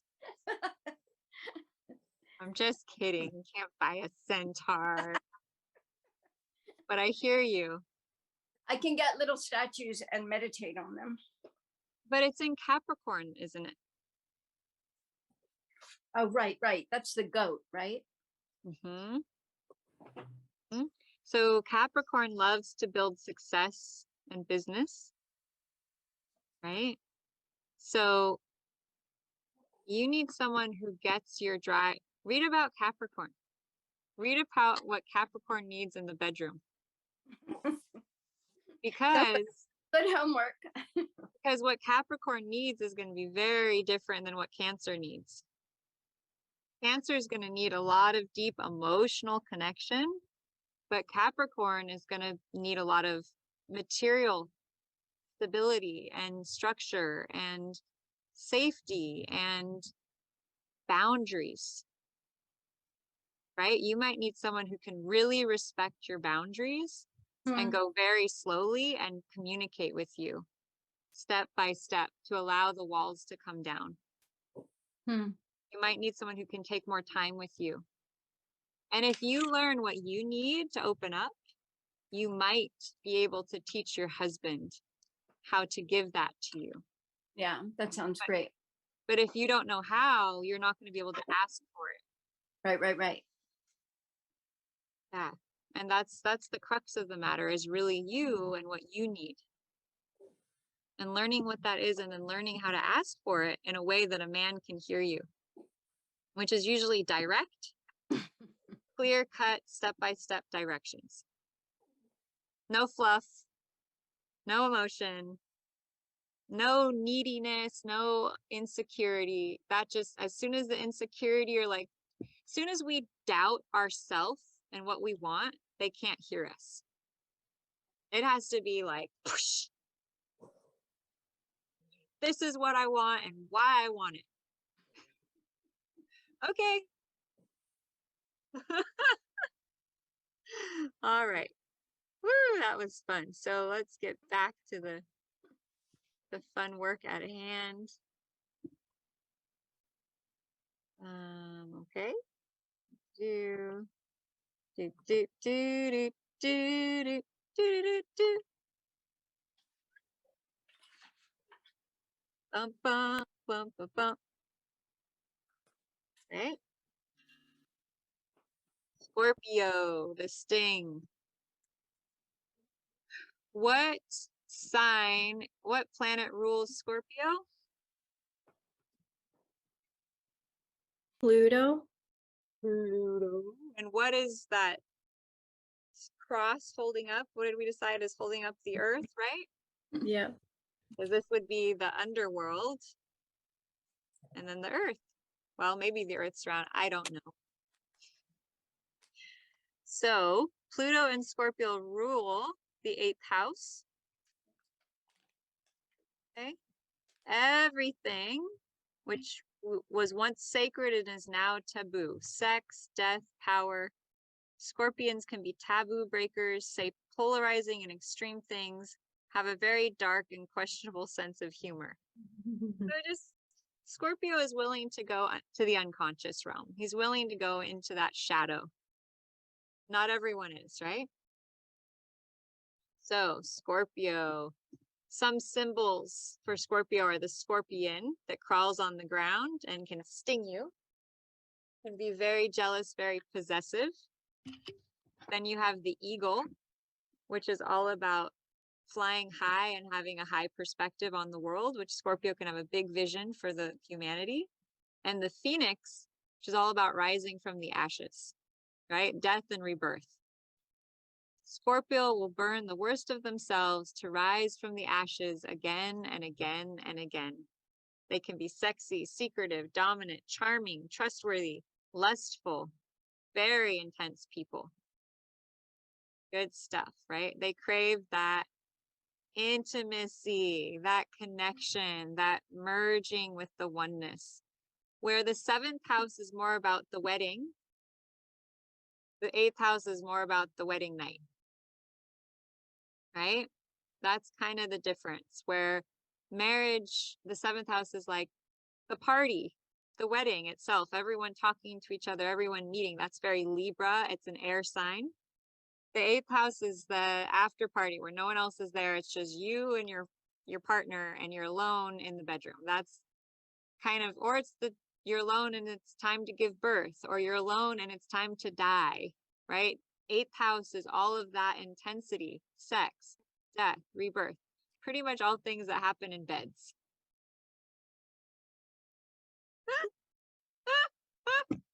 I can't believe I just said that, but I did. So it can happen other places, right? Like in hospital rooms. Holy leap, right? Birth. What comes up? First comes love, then comes marriage, then comes a baby, the baby carriage, right? And I chose this picture because gosh darn it, but birth is that effing intense. It is that effing intense, and there's no getting around it. There's no sugarcoating it. There's no trying to hide it. It is life or death. Birth is life or death. That intense. That intense. And how brave of this woman, right? To birth is so much bravery and courage. And women are the most courageous beings on the planet to go through this, to create life on the, I mean, it's just, there's really no words to really value the gift of this. And that is why the 8th house is about birth. And that's why I put this in here, so that you really get how deep and intense the 8th house is. And wherever you have Pluto, wherever you have Scorpio, or wherever you have Ophiuchus, is going to deal with this intensity, this level of connecting to life, right? Because what is connecting so closely to death do? Brings you back to life, doesn't it? Brings you back to life. So that's why there's such a connection between death and rebirth, right? The phoenix that rises out of the ashes again and again to be born again, over and over and over again, right? And here are the 3 symbols for Scorpio. The scorpion crawling on the ground, lost in jealousy and resentment, and then they sting you, right? But then as they rise in their consciousness, they become more evolved. They grow into the eagle that can rise up into the light and see the big perspective for everyone, right? And then the phoenix that can transcend all illusion to be born again. I mean, this is deep stuff, my friends, deep stuff. So we made it. We made it through. So the first thing I want to talk about is A2. Oh my God, April. A2 is Persephone. And Margaret, you weren't here, but Persephone is an asteroid. I connected a lot to the 8th house. And it's the question of, where do you feel the most stuck, trapped? Where do you feel like, essentially, because Persephone was imprisoned down in the underworld and had to break free, where do you feel like you have to break free? Yeah, to be my own person. Yes. And guess what house it's in? That's in my first house. The house of the self. Guess who also has that placement? Yeah, me and do? you. Wow. It can show having a 2 involved parent figure. Okay, Hmm. someone who was too involved in your life, too forceful. And so you didn't develop your own identity. Yep. So I'll read it to you.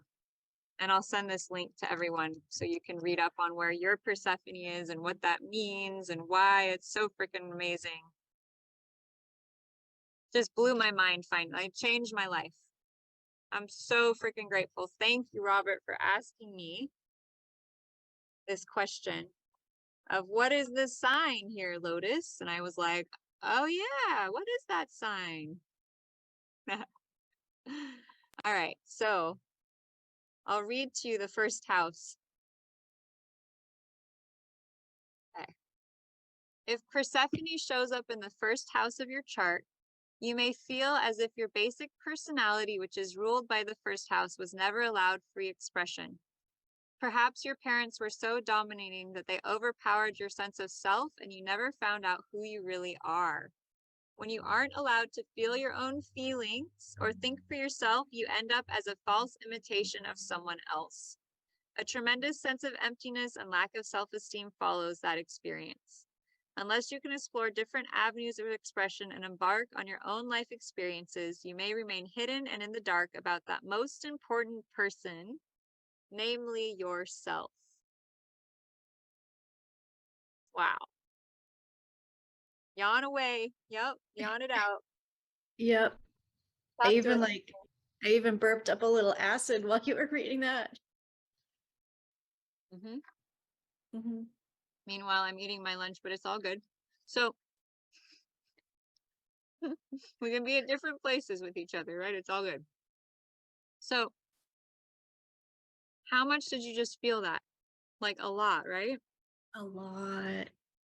And it's also conjunct your Chiron. So you've got two super intense points together in Aries leadership. Hmm. Girlfriend, you're here to figure out who the fuck you are Yeah. and claim it and be a leader for others and helping them to own who they are. You're a leader, but you're a freaking really uncomfortable one. It's really uncomfortable. You're still learning who you are. Yeah. So you need a journal, like it benefit you to have like a journal or just, you need to have you time every day. No one else. Absolutely. I feel that. Mhm. I shared this with my mom and she was like, you need to have more time by yourself. And I was like, yeah. And we had a big talk about it last night and it was so powerful. I was able to tell her all this stuff and she was able to hear it, you know, that she was I was overpowered by her just Mhm. because we're little kids, right? But to be able to tell your mom that and for her to still love you and still be there for you is so, I wish everyone could have that experience. Yeah. Yeah. So this is exciting because I think you're going to get the importance of this better. What comes up for you? Yeah, just thinking about my mom's presence in my life and how she probably felt really neglected growing up, unloved, unwanted. So she might have smothered me a little Mhm. bit with her feelings of inadequacies, Mhm. like demanded attention from me and really wanted me to like fill all of those wounds for her and to do all these things for her and care for her in ways that she didn't feel cared for growing up. Mhm. And are you seeing how that energy in your first house about your self identity and the way that it manifested with your mom is showing up in your seventh house, partnership house, with the partner that you've attracted? Yes. You see how you're perhaps mirroring that relationship with mom, with your partner. Yep. And how does that help you and what kind of insight does that give you? And maybe it's still in process. Yeah, I think it's still in process. I can see the comparison. I can see how they're alike, but I don't really see how to change any of that, or if it needs to change, or if I need to change, or I don't know. Yeah. Well, the first step is just the awareness. To know that you had a parent who dominated your sense of self, and that there's a part of you that's still needing to develop who she is. And then trying to give a lot of love and attention to her. Figure out what she needs, figure out what she wants, figure out what she didn't get. Practice sharing what your needs are, practice sharing what you want with your partner. Tell them, I have trouble with this. I don't quite know who I am yet. Yeah. You know, and try and be as honest as possible about it so they know what you're dealing with. And communicate. Yeah. Does anyone else want to add anything to this? Does anyone else have any awarenesses they want to share, or ideas that come to you about what April's just been shared? I think I would just add that I think it came really clearly to me from everything that was said, for example, just today, that she needs to connect to what's most important to her and develop that. Like, yeah, everybody, like, I have this theory about men in my life, like, men can show up and it's great, wonderful, welcome, can help, wonderful, but I don't need you. So April, I feel, is the same way. Yeah. She is so solid in herself, but if someone tries to tell her stuff to do, she won't be blossoming, if I can say that way. She only be at her highest self if she first fulfills. So this identity thing, the limitations, if she can like release those limitations, she'll be like the blossom of the blossom. Totally. I'm No, also yeah, that feels really accurate for me. I see that you have Uranus opposite Aries.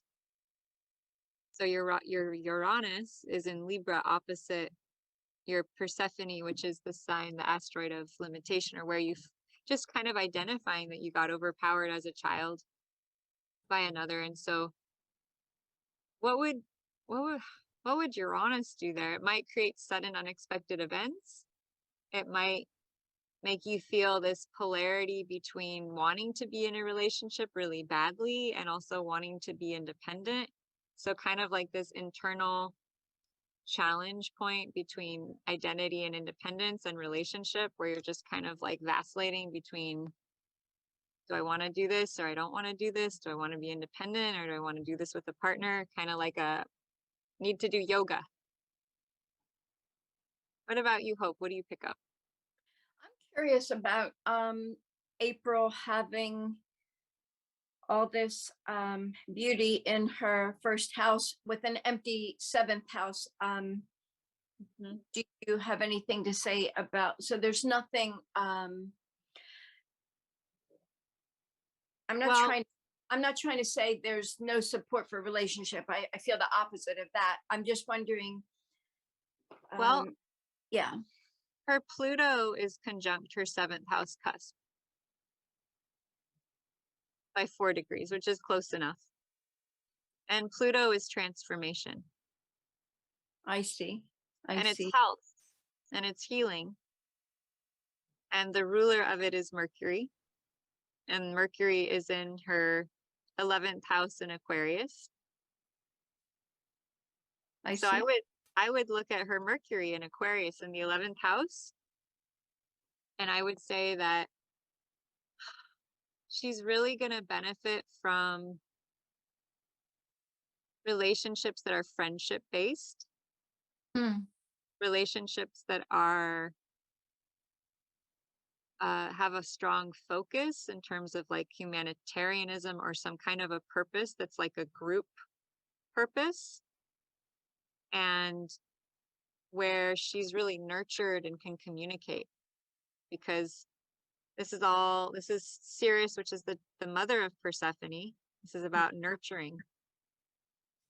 And so her Mercury conjunct the nurturing asteroid would mean she'd really benefit from a lot of nourishment around communication. That's really key for her in her relationship world. Plus she has Juno, she has Vesta, the sign of devotion. She has the sun, which is the sign of the soul, all in the 11th house. And it's what she's really good at because her south node is in Aquarius. So she can't just do all of this stuff and not focus on her own hobbies and what she loves. Hmm. And she needs to maybe make a business with Saturn there out of what she loves to do for herself, Hmm. as well as nurturing group connections and relationships. But the group relationships are really good for her. And she probably needs someone who is not, I would say she might really benefit from someone who's very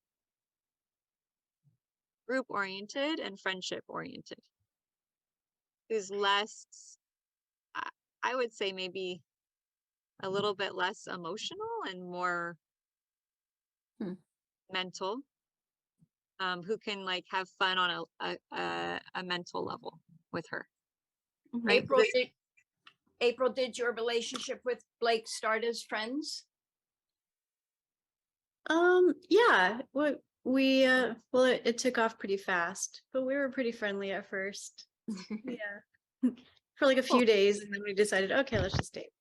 Cool.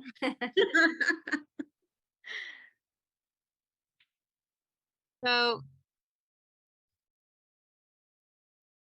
yeah, it's hard not having Blake's chart in front of me to talk about it more. Oh, I've got it in front of me. I noticed that he also has Uranus right opposite his A2. Oh, so he has the same thing as you. Yeah, but Huh. mine's like this and his is like this. So if you overlap our charts, it makes an X. His is his 6th house to 11th house. Uranus in his 11th house. Okay. A2 So in his. that's a similar energy, but very different, right? Because depending on the house change. Mhm. But so let's just leave this about you for now, because he's a relationship that, you know, is going to progress or is not going to progress. We don't know. We're going to see where it goes, right? One way or the other. Where do you feel called right now? I mean, I would just take the focus off relationship entirely and put your focus on where can you start developing your identity more? Because you're gonna, and like giving yourself time every day for alone time is like super, super, super important. And like writing down what you want and what you need Mhm. and getting really clear on what that is. And then getting really clear on what you're willing to put up with and what you're not willing to put up with. Yeah. And communication is super important for you, right? Because Mercury is the ruler of your 7th house. So communication is like super, super key. Where does Blake have Aquarius? In his 2nd house. Okay. Is there any planets in it? No. Well, the 2nd house is important for him because he's got all that Taurus energy. In his 2nd house, he has A0 in Capricorn. How many degrees? 15. Okay. So that would be aspecting your Mars, and that's Psyche. And Psyche is the goddess is Eros's wife. My cat. My cat's name is Eros. So what is one question you would ask me right now, April, for more clarification with all this information we've just gone over? Something I'm feeling really drawn to on my chart right now is my moon. Because of the thing the eclipse that's coming up. So I noticed that my moon is 1 degree in Virgo. And then I've also got Pluto in Virgo. Mhm. And then Juno it looks like something's going on with Juno too, because it's not in retrograde anymore. Yeah, it's conjunct your marriage house ruler. Yeah, so those are 3 points that I feel really drawn to on my chart right now. Well, the moon is conjunct your sun, I mean your moon. So the moon is 3 degrees of Virgo right now, and your moon is 1 degree of Virgo. So the moon is aspecting it right now. But what's going to happen on the eclipse is that the sun and moon and Venus will be in your 7th house Wow. and the south node. So what do you have to tidy up or clear up in past relationships that could be affecting or holding down the relationship you're currently in?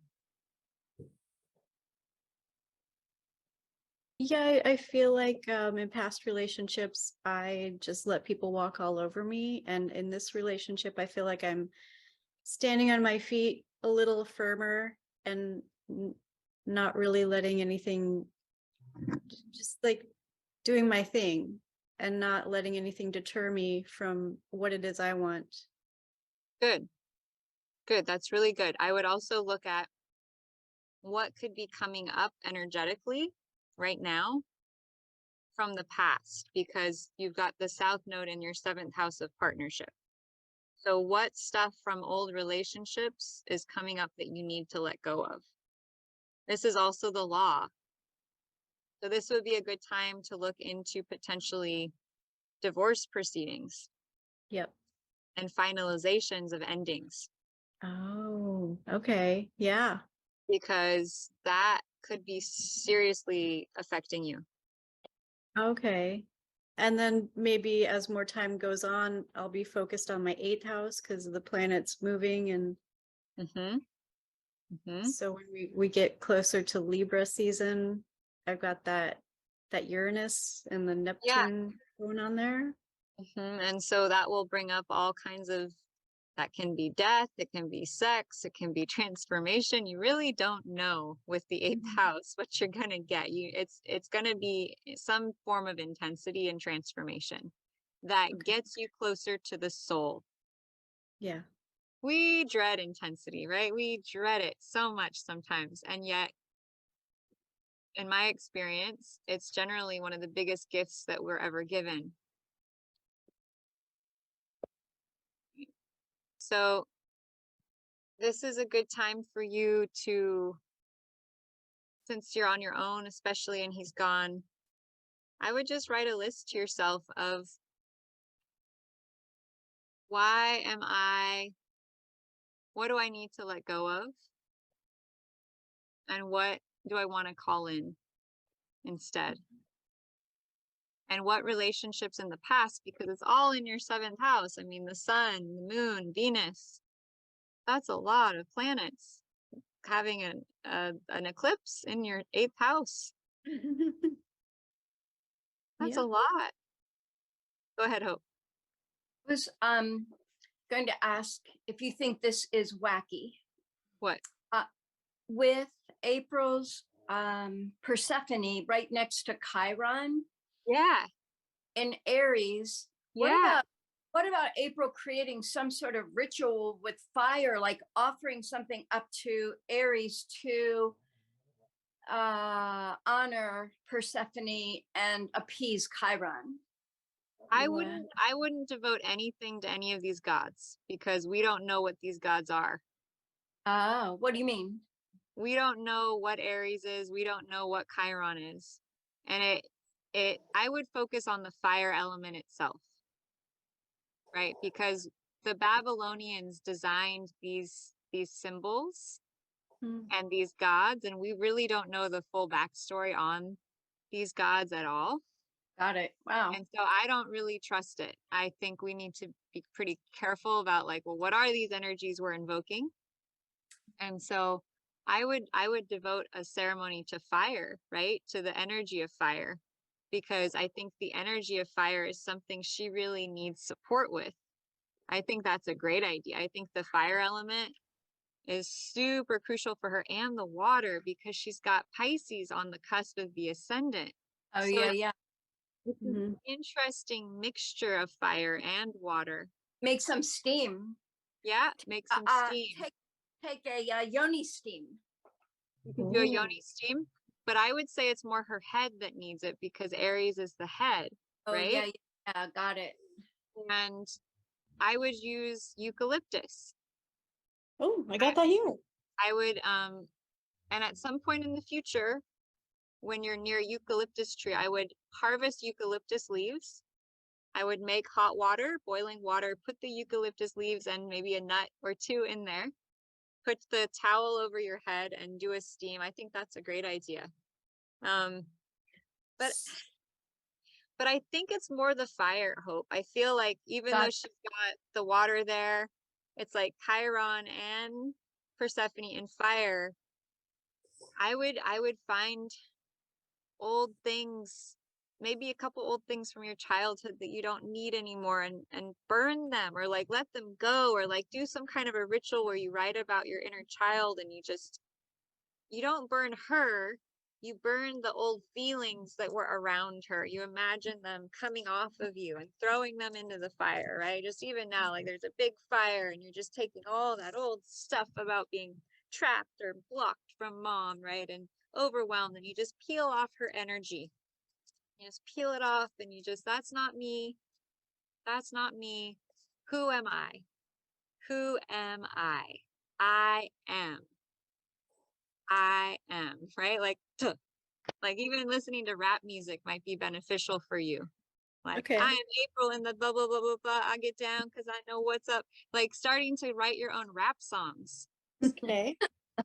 right? Where you like claim who you are. Yeah.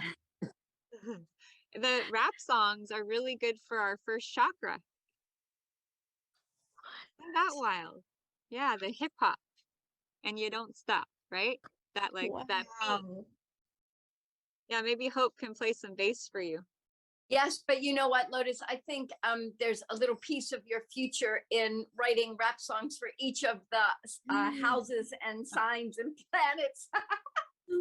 Well, Yes.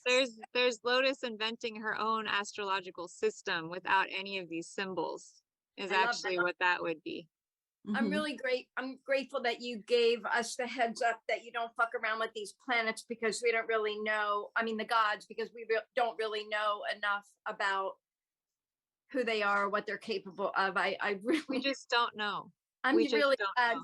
that I'm not jumping off that cliff. Thank you. Yeah. Yeah. And that's why I wanted to create my own system actually with just the pictures of the constellations and maybe work with some really powerful psychic people to come up Brilliant. with something new because who made these symbols? What are they? What do they mean? What are their Yeah. vibrations? Like it'd be cool to test their vibrations on like a vibration plate and see what gets created, right? Yeah, yeah. Anyways, another whole topic Okay. at hand here. So April, you have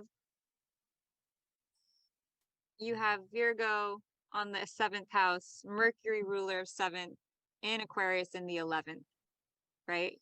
So that's how you start following the thread. 8th house, you have 8 degrees Libra, ruler of Libra, Venus, 13 degrees Sagittarius in 9th house, right? And your Venus, this ruler of the 8th house, is conjunct Blake's moon. Yeah, it is. Yeah. Yep. Yeah. So there's a level of intensity and even addiction with your connection because the 8th house can be addiction. Oh, okay. And a lot of times addiction is created from unowned aspects of ourself that we're not acknowledging. And so there's some part of him that you disowned that's you.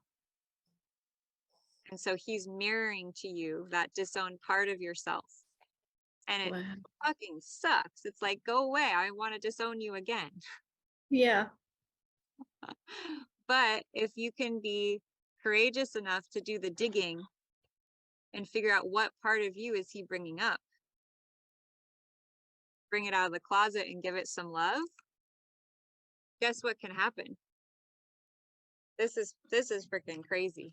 I don't know why I'm cussing so much today. I apologize. My mom would be, well, anyways, so if you can find that aspect of yourself, you are going to become so powerful. He's not going to be able to affect you the way that he is now. Yeah. So, for those of you who don't know, April and Blake have been going through quite a wonderful ride of love. And the number one thing is just in all relationships that it's safe. Right? And that's just knowing when to toe the line. And everyone has different layers of trauma, different layers of emotional stuff, and we just have to make sure we're safe. And then we can do stuff from a distance, right? We can talk from a distance. If we need to get space, the space is really healthy. It's a really good ingredient, actually, that is often neglected. There we go. Okay. So April, any more questions before we move forwards here? I'm wondering what my Neptune and Ophiuchus is up to in the Oh, in eighth the eighth house. house. Well, what do you think? I'm thinking that's something kind of painful and deep. Is it a surprise that I'm going to look forward to? It means you have great depth of intuition and spiritual connection. Okay. And you probably have past lives of being spiritually attacked, right? Because a lot of times Ophiuchus is persecution. So you may have had your spiritual nature and path sort of under attack or criticism, or like it didn't feel safe to be who you are and express your truth, right? So as you move forwards, you're going to gain a lot of clarity about what you actually love, what your spiritual truth is, and what you want to do with your life. Yeah. Okay. That felt really deep for me. Uh-huh. Yeah. It is. It is. So, the first thought that comes to mind is Jesus and his disciples, right? If Jesus lived, that's a big question people still ponder. But I'm sure there were spiritual teachers, and I'm sure there were people who followed them and were persecuted for following. I mean, in every religion, right? Mm-hmm. So where in your life is there an area where you want to follow something, but you don't feel safe to do it? You feel afraid. You feel like you have to hide your spirit. It's Neptune, which is spirituality. So Ophiuchus, somewhere you're maybe afraid, you want to hide, right? That's kind of an energy that Ophiuchus has. Neptune is spirituality. Eighth house is transformation. So you probably have a gift spiritually to help people to transform and to know themselves on a very deep level. And you have Uranus in the eighth house in Libra, which is about, to me, radical, revolutionary relationship. And it's in the eighth house, which is transformation. So you might be able to bring radical transformation into relationships, right? As part of your gift as a teacher and a coach to the world, your relationship might be unusual and deep and transformational, and people may not always understand you or where you come from or what your work is all about. Yeah. But the ruler of Uranus, or the ruler of Venus, of course, or Libra is Venus, and you have Venus and Sagittarius in the ninth house, which is higher knowledge and travel. So one way that you can help create transformation and radical transformation and rebellion, even like coming in and changing the status quo, is through travel and teaching. Okay. You see how I did that? I just was like, okay, well, there's Uranus and Libra. I want to know more about it. Yeah. What did I do? You looked at where the ruler of Libra was and you found it in my 9th house in Sagittarius. Right. Yeah. So the other thing you can do is think about what sign is associated with Uranus. Aquarius. Yeah. Oh, look over there. So Holy cow, she's got a ton of Aquarius. much Aquarius. There's a party in Aquarius. Yeah, you can really create change in the group dynamic, especially around relationship. Change up the status quo. What does relationship even mean? Why does it have to mean what it has meant? Oh, You're Wow. someone who could have the flexibility of consciousness to open to new possibilities and radical transformation around what the concept of relationship even is, mhm. right? So you kind of get what I'm doing here. I'm just looking at what's there one point at a time. Yeah. And we can go 1 or 2 or 3 ways from that one point. What's one way? You look at the sign that the house is in. You Mhm. look at the ruler of the sign and what house that planet is in. Mhm. And then you look Uh, at the sign associated with the planet. Yeah. Yeah. And then if you wanted to go a step further, you could have looked at Aquarius's house, which is the 11th house. Mhm. Whoa, well, it's the same. It's got Aquarius in it, right? So that's another confirmation that it's about the group, the community, and major radical transformation. Yeah. Then you could say, well, what about Libra's house? Well, that's the 7th house. Well, we don't have anything in it. Is that a dead end? No. Well, what's the ruler of the 7th house? Oh my Merc- God, it's Mercury in Aquarius. Oh, it's an Aquarius party. Yeah, but we add in the elements of the 8th house, transformation, depth, intensity. And then we add in the other elements of Uranus, change, radical, reformation, like shifting everything. Mhm. That gives you the energy cocktail. Like we're making a cocktail, right? We're going to add in the elements of Uranus, change, revolutionary, different. Yeah. Yeah. Whoosh. 8th house, depth, intensity, transformation. Phew. Aquarius, the community. Yeah. Now you see we're painting a picture. You got your canvas, you've got your paintbrushes, you've got your colors, and you need specific colors and shapes, and you're putting them together to make your specific picture. And as an art project, you could literally go through as a training and paint every point. You could paint Pisces rising. You could paint Chiron in Aries. You could paint Persephone in the 1st house in Aries. You wanted to just get your chart like into a masterpiece of you. What would you use? You'd use colors, you'd use symbols. Mhm. That's kind of the idea of making the collages for each house. Yeah.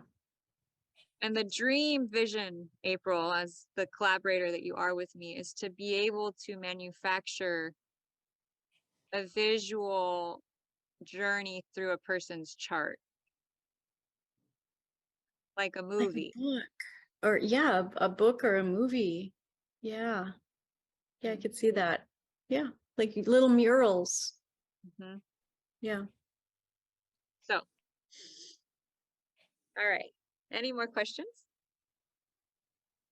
No. I think my mind is blown. I'm good. All right. Next. All right. Hope we're gonna come back to you. April, I have a huge favor. I have obligation to my mom-in-law, which I promised her I'm gonna take her someplace. Could you guys, would you mind if she did me next? And No, I we're really don't wanna miss it. It's so important, but I I was really, gonna do you anyways. oh, thank you so Yay. very much. Thank you. And also I have an idea, which is I'll stay on here and work with everyone in the future, but if you need to get off when we're doing this section of the day, you can. Okay? It's up to you. It will be less exciting not to have everyone the whole time, but I also don't want to force you all to stay on. Yeah. So, Yola, talk to me. What do you want to know? Oh, we got to talk about A2. So I see my A2 being in the 11th house, if I'm correct. This is actually coming from the chart that you gave me. You see, you don't have it on this chart, but we have in the other one that you created second, today, for example, you're gonna see my A2 is in the 11th house. Right. And that would mean what? Because 11th house we didn't do yet. Right. So that's the house of communities, correct? Mhm. So I'm trying to think, what would that mean exactly for me? Would that mean that I am limited in what? In In breaking community, in community? just like your Chiron in Aquarius. Little different, but it's a similar energy. And it's in Cancer, which is the home and family as well. So we could look at the 11th house and the 4th house. So I'm just getting your more up-to-date chart. Do that later. Okay. So I'm gonna stop the share. And then I'm gonna just share your actual chart. Accurate. Okay, and then I'm gonna read to you what the site says. The city you got wrong. It's not WTOY, it's WTOM. But I don't think that matters because it came out very similar to what No, I have. it's about the same. It only really changes if it's different place Yeah. entirely. So that'll be fine for now. So the 11th house, A2. Let's see here. This is so exciting. I feel like this is going to be a really helpful, and most people don't talk about this. I've never heard anyone talk about Persephone before. Okay. It says we may let our family of origin or our partners determine who our friends are.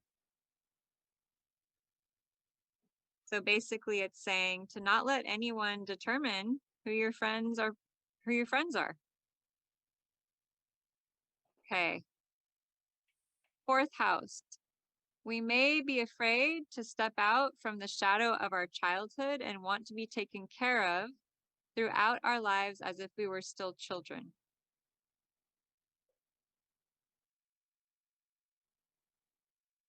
So how does that resonate for you? What comes up? It resonates very much with me. First of all, the first part that you say, let the family don't let the family or most importantly the partner determine who your friends are. My husband has a little bit issues with my friends because I love to party and he does not. So I tend to pull him to these different parties that he's not happy to go all the time, but I don't want him to determine where I'm going. If I want to go, I go. I don't ask, I go. And the second part about, can you repeat that about the children? I think that's what I always am proud to say, that I am sort of like a child at heart. I always approach life like a child, with the curiosity, with appreciation, with this wonder. So I don't know if that's what it means, but that's what I understood from this. We may be afraid to step out from the shadow of our childhood and want to be taken care of throughout our lives as if we were still children. Oh, that's okay. So that's different, but that's also very true, because I remember I lost my parents as an adult. I was, blessed to have them quite a bit.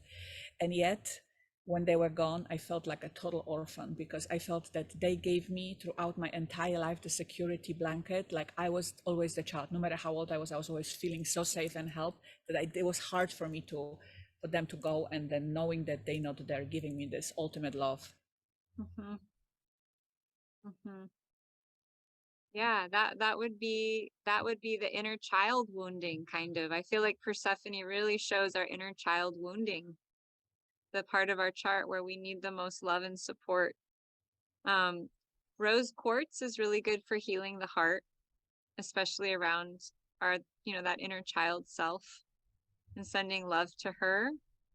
Maybe even getting things like a doll or spending time with her, like in a childlike way where you start to become her mama and her father. Because if your mama and father are gone, at least physically, you can start to give her those things because it sounds like she deeply loves them and craves them and misses them. So how to create the internal mother-father energy around that inner child, and heal. And definitely flower essences can really help with that healing process. Especially probably the Babies of Light formula from Green Hope Farms, because that's for the inner child self, who's also probably, in your case, very light sensitive, very energy sensitive. And so as you heal her, you're going to have so much more energy to do that which supports you. Love it. So I will definitely get that Babies of Light. That makes now a lot more sense than last week. Yeah. Mm-hmm. I think I make a lot more sense this week than I did last week. That's for sure. That was a hard week for me. Oh my God. I so apologize, but you win some, you lose some, you're up, you're down. We all have our moments of whateverness. So it's all good. It was a weird astrological day. I'd never seen anything like that. Sun to Venus, Mars to Moon. Very, very weird. Okay. So that's really helpful, Yola. And then we went over your 7th house quite a bit today. Your 8th house, though, is such a powerhouse. I mean, it's got Mars, it's got Mercury, it's got Jupiter, it's got the sun. I mean, we don't need to go anywhere else. Like, you've just got so much going on there. You might need more time cultivating deep connection with practices like astrology and tarot and realms where you kind of get out of your head and more into your soul. And you might need more friends who are also that way, that you can go deep with, that you can have these deep, intimate connections and spaces with.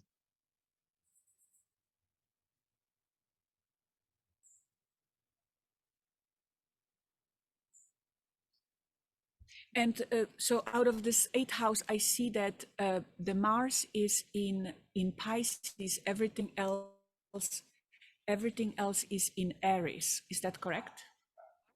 Mm-hmm. What would means that Mars is in Pisces? This is so interesting, right? Because it's got all this Aries. Well, what sign rules Mars? Or what sign is associated with Mars? It's a 2nd house. No, Aries. First house. First First house house. banana. Yeah. So Mars is the first house. It's number 1, always number 1. So the sun, the Jupiter, the Mercury are all in Aries, which is ruled by Mars. So the ruler of your Mercury, of your Jupiter, of your sun are all Mars. And you have Mars in Pisces, which is a very different sign than Mars, right? It's water, emotion. It's ruled by Neptune and Jupiter. So where is your Neptune? Okay, well, your Neptune is 4 degrees of Libra, directly opposite your Jupiter, which is the other co-ruler of Pisces. You've got a dynamic going on between Libra and partnership and the self and the identity of Aries, between the spirit and relationship and expansion and communication, between the 2nd house of finances and the 8th house of total transformation.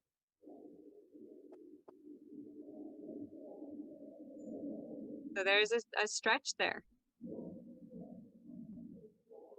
What else do my fellow astrology seekers see? Let's open up the floor.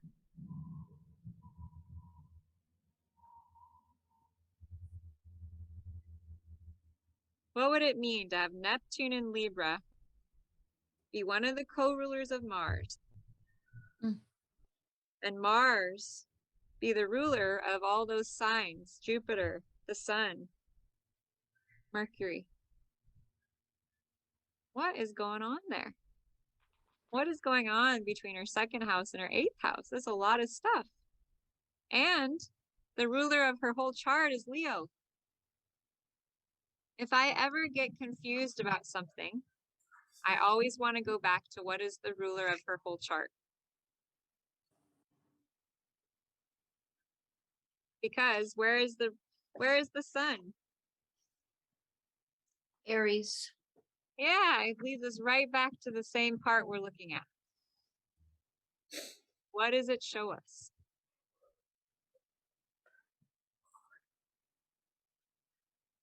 There's a very different energy in Yola's eighth house between fire and water, but there's also connection because of the ruler of Mars. Yeah. So Yola may be a very powerful leader. She may be an incredibly strong leader and warrior.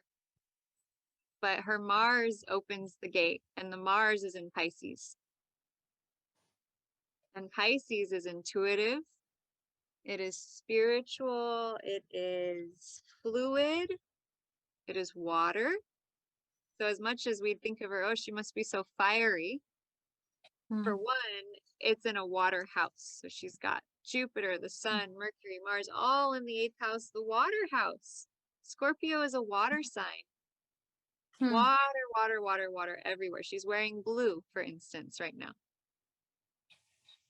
So water, I think all of you ladies would benefit from getting some kind of a crystal that balances water and fire, especially for Yola. Because that's a lot of water to some fire. Or I'm sorry, a lot of fire to water. So what I kind of visualize for Yola is she has this powerful vision. She is a leader. She's here to create something new. But first she must get in touch with her intuition and her vision and be thoroughly in her spirit before she can manifest the action, because it's Mars in Pisces. So Mars is how we take action. So is she going to take action with her Aries energy in a fiery way? No. She's going to do it from a gentle, intuitive, introspective. She might surprise you. She might be kind of silent and then whoosh, boom, Yola comes. Because she comes in quietly with the Pisces energy, but then backing it up is an army. Backing it up is a king. Comes in with the mystic and goes out with the great guru and the great king, right? The sun is like the king. So there's this king and high teacher and communicator energy as the leader and the warrior, but you open the door with the Pisces. And the Pisces is closest to the beginning of the house, right? So it opens the door. So once the door is open, then that energy of the sun plus the blessings of the Santa Claus Jupiter plus the ability to communicate all that through Mercury, but it all has to follow that first Mars in Pisces energy. So this is what I would tell Yola. You have to trust. You can't just do things. You have to wait for the yes signal from the universe. And she knows this. She knows this. When she gets that yes, boom, she can strike. But she waits. When she waits, and for all of us, when we wait for that intuitive internal nudge from the universe that is guided, that is deep, it's like we just know, we have this inner knowing. Yes, now is the time. You tune into the action and there's flow. It's like, yeah, okay. That's when you go. If she tries to go without that, it's like she can't. But we always want to close the door to anything and everything that does not serve us. And so that is where having discrimination is so important, because Pisces can open all kinds of spiritual doors, but we want to close all of the doors that are not based on love and based on goodness and purity and truth. So it's very important to be clear on that. So for instance, when I do a healing session, so I'm bringing this up because Pisces is related to healing. It's that energy of the soul that comes through and creates healing, right? So when I'm about to do a healing call with someone, yeah, guess I just got a healing. I will say this, and if you're about to channel something, if you're about to go into sacred ceremony, if you're about to initiate some powerful energy from this realm to another realm, here's what I want you to practice doing beforehand. Okay? I shut all of the doors to anything and everything that is not to the highest good of all beings, that is not based on love, that is not based on truth. I shut all those doors. Boom, you feel that? Those are doors closing that do not need to be open because they are not here to serve the highest good. And we have to be clear here. There are negative doors. There are negative doors. So we want to close all of those with intention. Yola's very good at this already. She doesn't really need to hear this.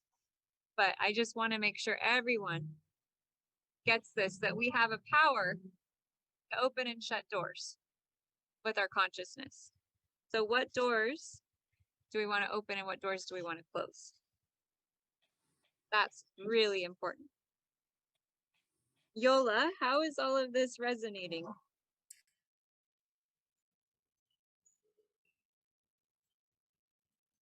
I'm absolutely blown away. This was phenomenal. I have to say that everything you said, especially about this quietly waiting for the right time, I think that I called it, not knowing that that would be the description of it.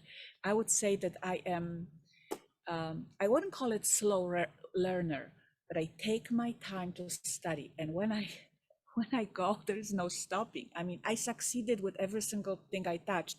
It took me a little longer than an average person to start, like with everything, with languages, with starting new life, new careers, anything. But when it's going, OMG, no stopping. So that resonated 100%. I am a little confused about this. How do I know which doors? Intuition will tell me, and I definitely wait for the universe to give me the sign, and I cannot wait for the sign. I'll be honest with you, I almost instigate the universe. Come on, I think it's time to give me the sign. I almost provoke it in a ways that would blow your mind. At the same time, I don't know exactly if I will recognize the doors that I should not be opening, if you know what I mean. There's a feeling. There is a feeling when something is not to your highest good. Have you ever felt that feeling before? 100%, yeah. You know it. Yeah. You know it. And if you're in an energy where you're not entirely clear in yourself, right? We all have those days where we're just like a little more ego driven, right? We're a little bit more ornery, we're a little less clear. Be extra careful those days and just make the command, okay, I'm just going to close any doors that don't need to be open for my highest good. Simple. Because when when Hope said, open the door, I literally saw with my third eye all these fucking doors opening. And I was like, fuck. I was like, we just opened all these doors. We're so powerful. Right. And then I was like, okay, as a group, we need to be aware of this. Yeah, We absolutely. really And have to be aware of yeah, this. yeah. And the last thing that came to me from this whole thing was that, you know, how I am attracted to all this. I wouldn't call it woo-woo anymore, because I appreciate it way more than woo-woo word, but all this new age, new knowledge, new Right. new skills and stuff. I am so open and so interested and so curious. Like nothing gets me more excited than doing these things. Really, not Right. much things. So yeah, when you said that, it just totally resonated. Yes. The eighth house is the house of this stuff. The eighth house is the house of tarot. It's the house of astrology. It's the house of divination. Right? It's the house of I don't want to call it metaphysical stuff, but it is. It's the house of metaphysical, where the 12th house is more spirituality and God and Jesus and religion. Well, maybe not religion, but like that angelic energy, right? This higher soulful energy. It's Scorpio is more like the shaman, right? The eighth house is, I would honestly put Ophiuchus up in the eighth house as well. I would, naturally. It's Ophiuchus and Scorpio share so much. There's so much, but they're a little different too. Yeah. Yola, Yes. what do you feel about the term energy medicine? Does that land with you in a way that you could talk about your work and not scare people away? Because that's kind of a pretty nice accepted term now. Yeah, yeah. And you know, I tell you the truth, I never experience by speaking about these things that I'm learning. I never push it on people. But when I talk, I get attention. Are people actually listening? It's not like I'm being another weirdo. Never, ever, ever. They may say it behind my back, but in my face, they really drawn and attracted. And I'm thinking, because I truly don't push it, I'm just telling them, this is a discovery for me. I'm the baby learning these things, and I'm just sharing while I'm learning. I mean, it's so powerful. Anything from crystal to feng shui to energy healing. And what you're saying resonates too, because it's all about energy, right? Like I thought, and I'm going to repeat it one last final time. I'm never going to say it again. No, never say never. I thought I can outthink. I thought I can outdo. I thought with this masculine energy, I can go. And then I found out BS, you cannot, you know? It's just sometimes it's totally out of your hands. And so I'm so grateful for everything. And I am really happy that, you know, I listen to these nudges, because listen, 6-7 weeks ago, if someone told me we do astrology course, I would tell them, go scratch your ass, you know? And then I go for it because the nudge inside of me told me, yeah, that's something you crave, you want. You know what I mean? So this actually aligns. Don't you think it like so aligned with everything? So Yeah. Look at that. I mean, that's like all eighth house. You're a leader in these new alternative energy healing practices. You're a leader in it, actually, and a guide for other people. I mean, a lot of people could benefit from this type of work. Wouldn't you agree? yeah, and you know what? This gives me this brilliant idea at this point. I'm having like download right now that I can get people to be magnetically through the traditional stuff. You know, I will teach you about productivity. I teach you about this. I teach you about that. Come on over. And once you come in, I'll show you that I can give you tools you didn't even know existed. Yeah. Let's Yeah. put the desk by the window and send the people to Hope for more insights. And then send people to Lotus for all this other stuff related to astrology. You know, like we can create such a beautiful JV partnerships here, because you know what's going to happen is we're going to attract people. Everybody has a different talents, but because I'm really studying this JV thing right now, I think it's going to really be so powerful, because we're serving people on different dimensions, Yeah. but those are the people who want to grow, right? That's bottom line. So that was my download. Yeah. Love it. Loved it, loved it, loved it. Thank you so much, Lotus. It was beautiful. And thank you, Oh, everyone. yes, we love you, Yola. So glad you joined us. So glad you listened to your nudge And listen, came and up. thank you for this nudge to go outside. It was so much more beautiful out here, and I breathe fresh air.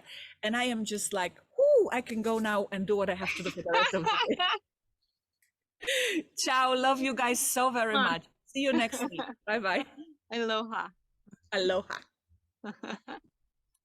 Yay!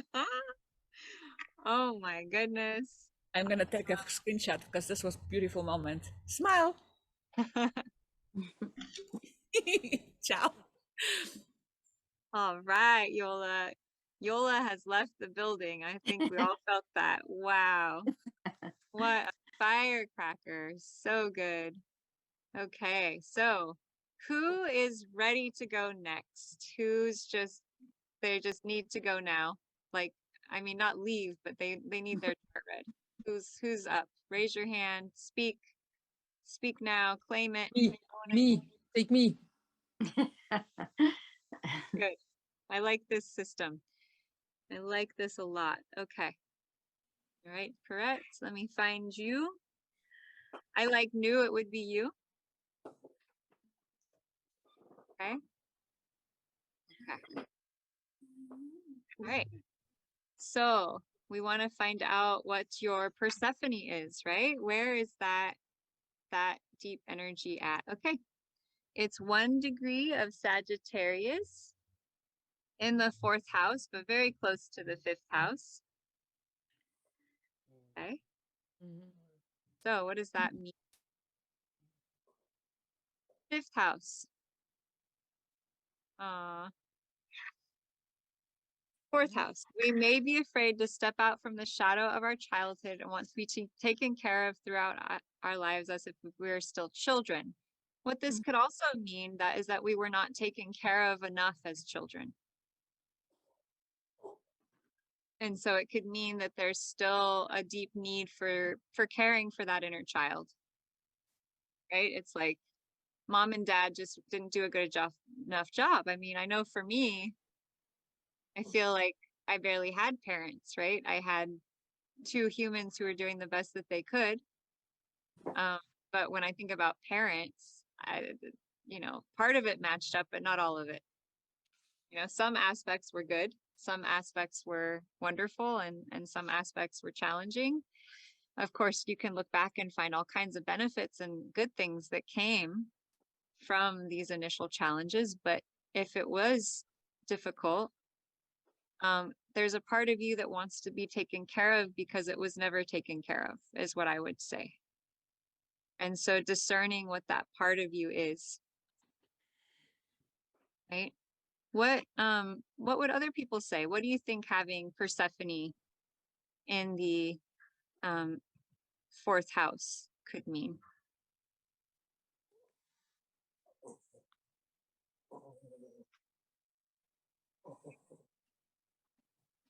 Anyone want to try at that?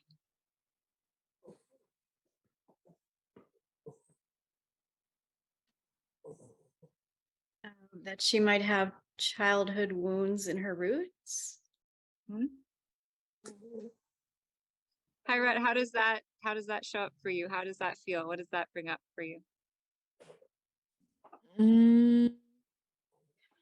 Yeah, it's right.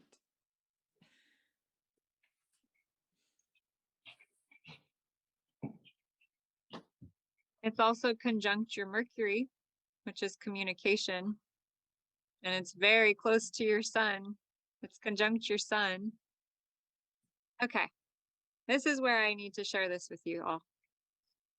Okay. You know how we talk about our deepest wounds and our pain and love and it's so, all this stuff that we're talking about right now. Well, guess what I found out? You know how we're always looking for our purpose? We're always trying to figure out, why am I here? What am I here for? All Guess our what? biggest wounds are. Our wounds are the gateway to our purpose. Our wounds are what enable us to do what we're here to do.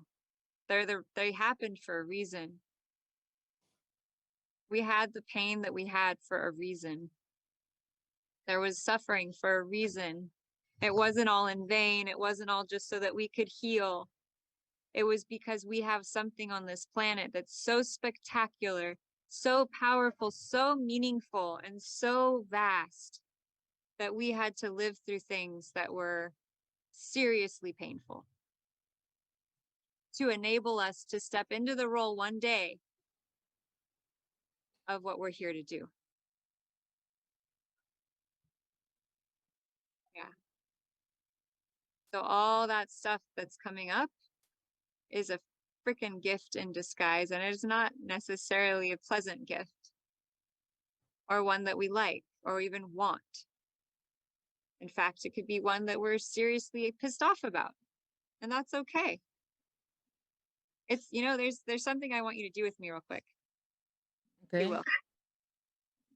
I want you to think about what you're seriously pissed off about from your childhood. And then I want you to give it the bird and stick out your tongue really wide. And just imagine they're saying F you. F you. Ah, I'm letting it out. Yeah.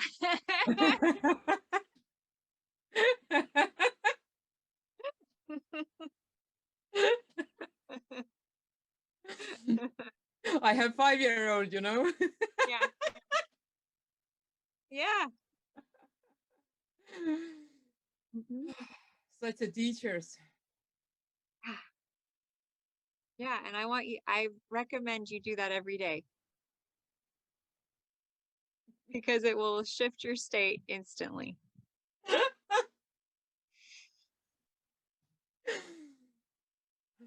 Yes, thank you, April, for reminding me about that. Man, I wish I had enough money to pay Adam Bergstrom to come on our class. That would be amazing. Oh my God, he's such a trip. Yep. Okay. All right. So there's a transformation just now. Did you all see that? Yeah. So that's what you gotta, that's your medicine. Right? Ah, all that stuff. That's all it is. You're just a child at heart that needs to get out the frustration of being a child and not being heard or your needs met. That's all. I mean, it's not that's all, but it's that's all. Which is everything. Which is the enigma of life, right? Yeah, and I just realized that it's also something, or yeah, something similar that we actually allow our kids to really express if they feel like something like silly or fun or like a really different energy, just to allow themselves to express how they feel right now. It's then they don't build up the walls that we did and that I did. Yep. So yeah. Mhm. Oh, that's so powerful. I think there's a huge gift here for you around children, Yeah. around speaking to children, around being a mom, around teaching other moms about being moms. Yeah. Woo! Yeah. Whew. And then your 2 houses, your 7th and your 8th houses are empty, but have no fear. Because the ruler of Aquarius is what?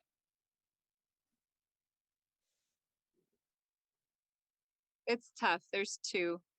Jupiter and Uranus. And this is Uranus down here. It's like a circle with comes up and has 2 things that go out on the sides, Antlers or something. antlers. And Jupiter, which is right here. So 41 degrees of Virgo, conjunct Ceres, which is the goddess of nurturing, and Uranus, 0 degrees of Scorpio, transformation. So your partner that you're with would probably be someone who's very deep and very caring about your needs and your well-being and your health, and very good at helping you to build stuff. I think I might know someone.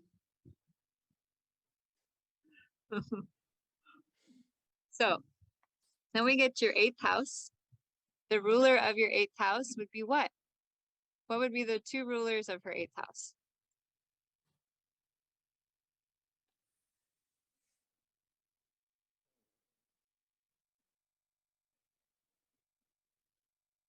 Mars and Neptune. Jupiter and Neptune. Jupiter and Neptune, yeah. So again, we come to Virgo, 41 degrees. Right? And then Ophiuchus conjunct your sun. So you would have a very strong transformational energy with your sun in the 4th house. That would be kind of a way that you access the transformational energy of the 8th house, would be in through the Neptune conjunct your sun in the 4th. Transformation through the home transformation. Yeah. Spiritual transformation. Neptune is the spirit. Shaman. Shaman mama. Mama shaman. Mama shaman. That would be you.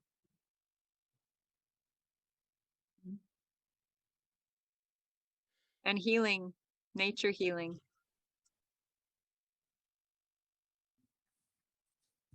Healing of the womb. Here's someone I would recommend learning about yoni eggs. Yoni eggs are crystals. Jade, usually made out of jade. So women, working with women, with especially mothers, working with moms, with transformational spiritual energy work. Yeah. Maybe having a yurt on the property that you do transformational energy healing with groups of mamas. Yeah. And you've been a shaman mama before, and there's a lot of pain there. There's a lot of past life trauma. And so your soul is very conflicted because all you want is to do like this. But there's pain from the past getting in the way of you owning it. Yeah, it's like I feel I know it is there, but it's like, yeah, I don't it's like I'm not ready to own it. And yeah, it makes this duality. Because there's pain. There's pain because you've owned it before and gotten hurt. So you're like, fuck that. So anywhere, any or all of us have past life trauma wounding around owning our power as the shamans, the teachers, the leaders that we are. Anywhere and everywhere, that past life trauma is just, oh, it's so painful and so difficult and so hard. Anything that brings up or lets down for you, would you like to destroy and uncreate it all? Yes. Right and wrong, good and bad, hot and fat, all nine short, long. Just take a deep breath in. And a deep breath out. And anywhere and everywhere that all this stuff about being a shaman, being a guide, being a leader, being a teacher, stepping into your mama shaman, mama shama, everywhere what that brings up and lets down, just destroy and uncreate it all. Right and wrong, good and bad, pod and pock, all nine, shorts, boys, covids, and beyonds.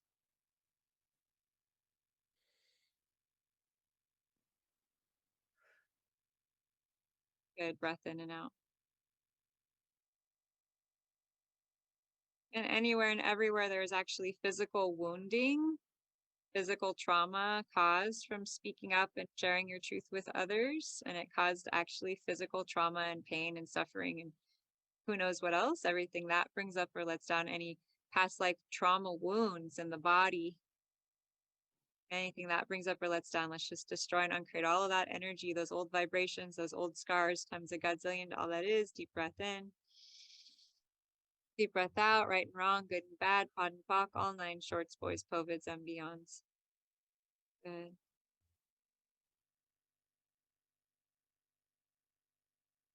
Good. Nice. Deep breath in and out.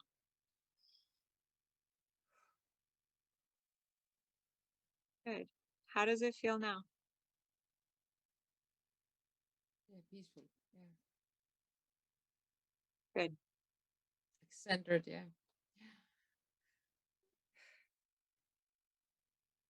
Thank you, Pirate. When we share our own vulnerabilities, we help other people to heal. I'm healing. April's healing. Yeah. Any more questions? No. Thank you, Pirate. Thank you. Uh-huh. All right. So Blake, if you look, when you watch this recording, you have Persephone, because I know that will be the first question, in Taurus in the 6th house. So that can mean, I just also thank you for the evening, and it's Yes. 1 a.m. So I'll go time to to bed. go to bed. Yes. Good. Yes, I wanted to make that option. It's actually my mom's brilliant idea. She's like, why don't you just let the people who are done go? I was like, that's a great idea. Why didn't I think of it? So yes, please go to sleep, go to bed if you need to, and I will continue making sure everyone has their chart read because I think all of you really Thank love you, that. everyone. Yeah. Okay, we love you. Good night. Mwah. Aloha. Okay. So when we go back to Blake's chart, we will look at the 6th house. When you have Persephone there, what does that mean? It can mean we may not stand up for ourselves in the workplace. So this may have to do with issues around work. But we just don't feel like we're strong enough to talk about what we need at work.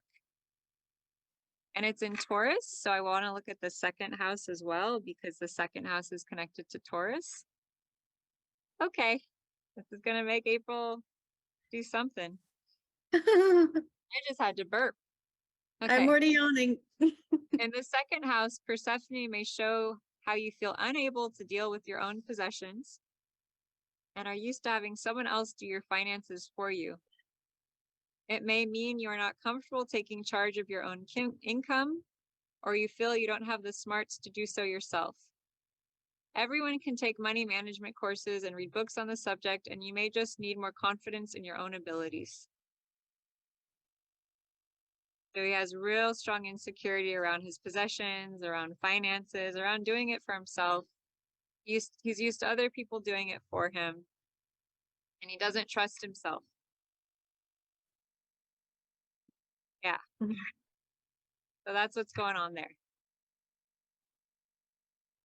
And then the ruler of it, Taurus, is Venus. Oh, shoot. And he has Venus in the 7th house. So let's see what 7th house would be, right? Okay. Ooh, interesting. We may be dominated by our marriage or business partner, which could also be the inverse of possibly being dominating. But what it all stems from is from a lack of control. Yeah, me too, Hope. I got my hat, I got my coat. Yep. So he may just have a lot of stuff around finances and partnership Mhm. and feeling like he doesn't have what it takes to do those things, which then could manifest in being overly controlling of the partner to help him make the things happen that he needs to have happen. Right. And then Blake has Sun. It's funny he's not here today because he's literally the 7th house star in our group of having so much stuff in the 7th house. I mean, Sun, Venus, Juno, Vesta, Mercury. That's a lot. Yeah. He's really focused on it's going to mean his partner is going to be a very big personality. Mm. So if we were to look up, for instance, it can mean that he could be overwhelmed by his partner.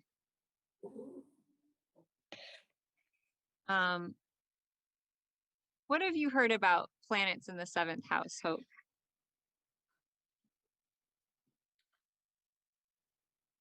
That they can represent how your partner shows up or what they look like. Yeah. So if he has Sun in Gemini, his partner might be big, bright personality, Talkative. talkative. With Venus, they'd be loving, maybe too beautiful, like maybe too attractive is something I've heard. Huh. Juno can mean that they're very committed. And Mercury would again be communicative. And the sign of Cancer, all those things in Cancer could mean that this person feels very motherly. And then we see April, and that makes sense, right? Mama! Mama! Which would stimulate all of his unmet baby needs. Mhm. And he'd want you to be his mama. And you're like, no, I'm not your mama. Right. The challenge. Yeah. So let me just look up Sun, Venus, Mercury in the 7th house and what the frick that means.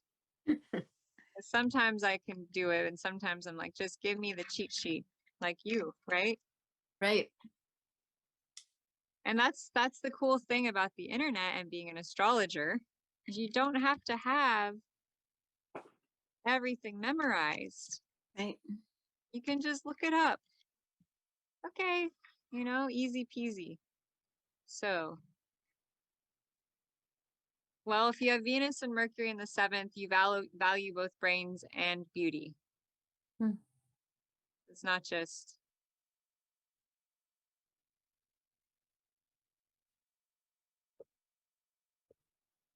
one or the other. Mhm.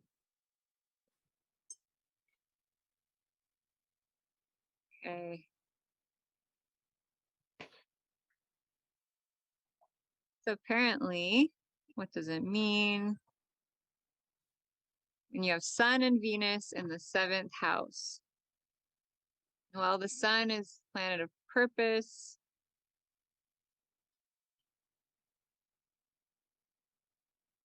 Okay. The house of partnership. Yeah.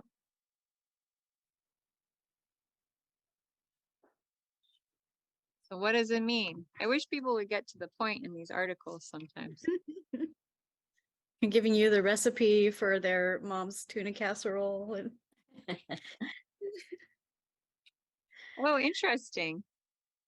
Okay.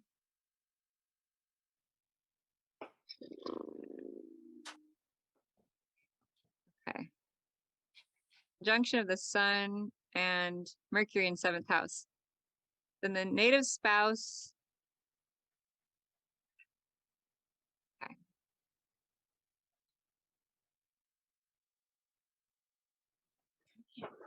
The native spouse may have high expectations of income or wealth.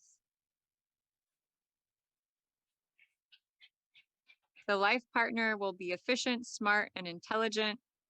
He will smartly and patiently face all the obstacles of life.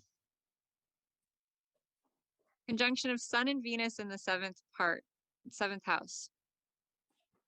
His life partner may be tall and may like to travel extensively. This person may get love, affection, and happiness from his married life. His life partner will be lucky for them. Okay, so the partnership he will have will be lucky for him. Conjunction of Sun with Venus may give the person happiness and prosperity in his married life. Conjunction gives the person complete satisfaction and happiness in his married life. Well, good for him. I don't think he's gotten to have that one yet.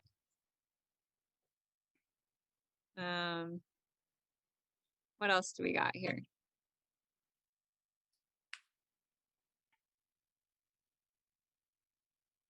When Venus and Mercury conjunct in the seventh house, the native may be handsome and charming. He may have an attractive personality. He may be a center of attraction for the opposite sex. Uh-oh. Trouble. Blake, you're trouble.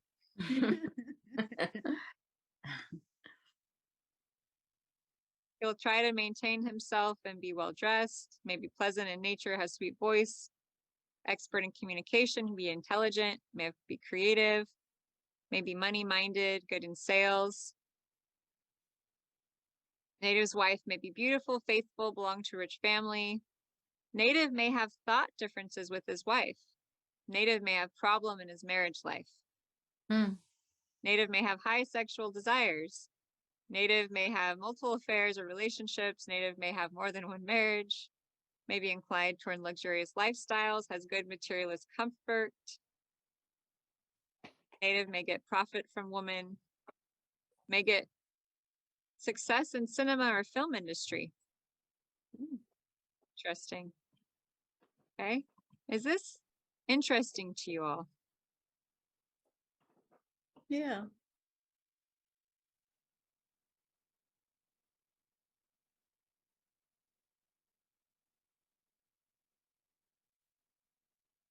Okay, I think this might give us something.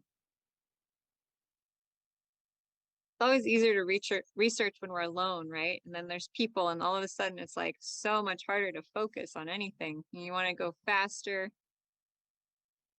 It's okay. Mercury and Venus share a friendly bond, but the sun is inimical towards both of them. Thus reduces the positive energy of both of the planets. People having 3 planets in one house are garrulous and jabber a lot. Often about things that only they find interesting. Such people struggle to come to terms with morality and ethics. Moreover, there is a tint of jealousy in their nature. They tend to spend a lot of time wandering aimlessly.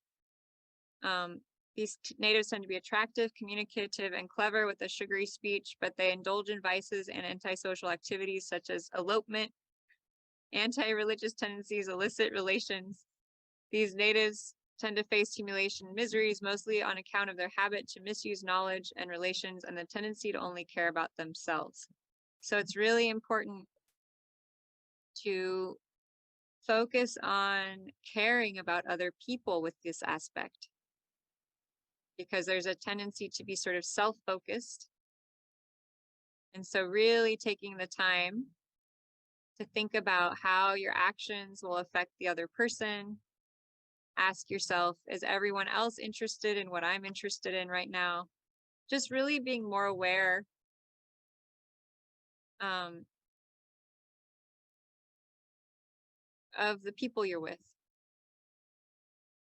And that's interesting that having those many planets in the 7th house can be a challenge, because you would think that it would create total harmony and ease, and it actually can be very challenging.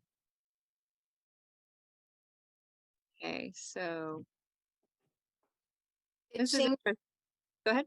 it seems to me that if you have a full 7th house when you're ideally connecting with the other in relationship in the 7th house, but when you have so much, it's like you, for lack of a better phrase, are sort of full of yourself.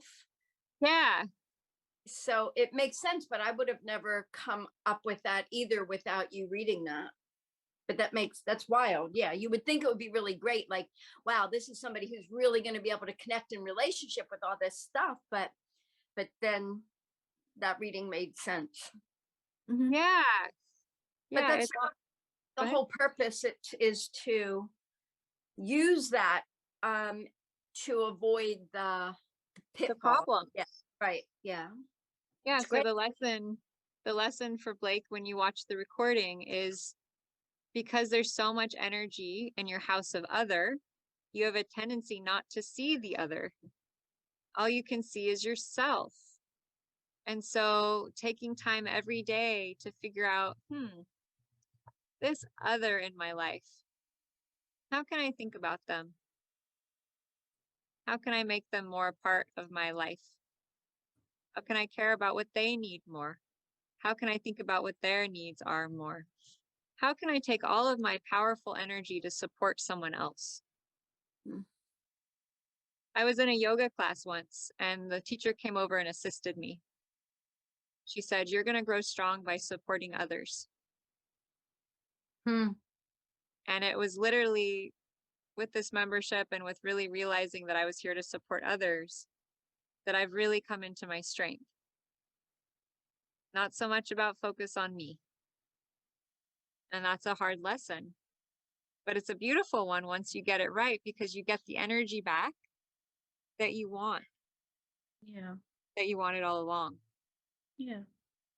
So I hope, Blake, you find this helpful and know that it's all coming from a place of love and care. And we haven't even looked at your 8th house. The ruler of your 8th house is Cancer. That's the moon. And the moon is in the 1st house in Sag. So we go from having all of this emphasis on self when it's in the house of the other to the self again. And so when it comes to transformation and depth and intensity, he's really tuned into who he is emotionally. And so it's hard for him to think about others because he's focused on himself and his emotions and how his emotions feel. They're right there in his face. Mm-hmm. Is real close to the ascendant. It's hard for him not to feel his emotions. They're so strong. What would you make of the ruler of the 8th house, Hope, being the moon in the 1st house? I know it's kind of a lot to take in. Yeah. So the ruler of the 8th house. So it looks like so on the cusp of Cancer and Leo, but you said it's Cancer on the cusp. Yeah, So, check it out. So the moon is the ruler, and it's in his 1st house. Yeah, so you see how it does this little. Oh yeah, I see. So it's a lot of Leo too. So I would say he has 2 co-rulers, which would be the moon and the sun. I see And that. they're opposite each other. Mm-hmm. So he has emotional moon nature in the house of self, and he has sun lunar nature in the house of other, which is kind of in some ways a little more reversed. It actually kind of makes more sense to have the sun in the house of identity and the moon in the house of other. So let's unpack what this might mean. So Blake would have as himself a bit more of an emotional nature, and for his partner, he's got the potential to shine this really beautiful spotlight from the sun on his partner. Would that be a correct assessment or not really? His partner might really shine as well. So that could be the 2 ways that it could go. Got it. But he could shine a lot of light on others. Well, it would go both ways. And his partner might be someone who shines really, really bright, especially in the avenue of communication and social, right? The social realm. So then another way that it's a little bit reversed is that Blake, as the man, has Venus in the 7th house of relationship. So he might bring a more feminine nature to his love relationship. And also he might attract a very feminine woman. Got it. It's really good for me to hear this repeated for it to make new pathways in my neural network. Great. Mhm. So Got what it. I would, because there's so much to unpack here, I would say so this is what happens when there's so much going on is it's like, what the F do I do? So Right. much. So I want to just distill it down and make it really simple. You just want to distill it down. 7th house, what is the ruler of Gemini? Mercury. Yeah. And Mercury is in Cancer in the 7th house. So any partner who has Mercury in Cancer or anything in Cancer or Capricorn is going to really stimulate his sense of being a partner. Right? And I'm pretty sure April's like Mars is conjunct that. Let's see, I've got my Mars in Capricorn. How many degrees? 19? Yep. So April's Mars, which is the masculine energy, is conjunct his marriage house. So when he says you're so masculine, it could be your masculine energy is aspecting his relationship house. Mhm. Yeah, But my it- sun is in Capricorn. But it also means her Mars is opposite his Venus by kind of a wide orb, but enough to be something. Which could mean there could be a strong attraction, sexually especially, but also a little bit of a confusion of the gender roles because your Mars to his Venus. And so can he handle that? Can he allow you to be that masculine energy? Can he be receptive? Right? And can you learn how to have more? And do you have Cancer energy in your chart? I've got Jupiter in my Cancer. Mhm. So Jupiter is again more of a masculine energy, right? Aspecting his 7th house. So how can you allow and encourage his manhood and respect your own masculinity? And there's a lot of ways as women, we have a tendency to put the man down. What I learned recently is that men need encouragement. They need us. We have the power to build up their self-esteem dramatically. And if we learn the right verbiage and how to encourage him without making him dependent on our encouragement, and we encourage him to be, it's almost like this sense of like, imagine you're with a child, a little boy, and he does something great. You don't want to be like, oh, that's so great. You did so great. You want to be like, did you enjoy doing that? Yeah. Awesome. What else do you want to do? Oh, I can see that you really enjoy doing that. And I wonder what else you might really enjoy doing. Kind of like taking this step back where you're not guiding them, you're not telling them what to do. You're appreciating what they're doing. And you're encouraging them in this sort of like non-controlling.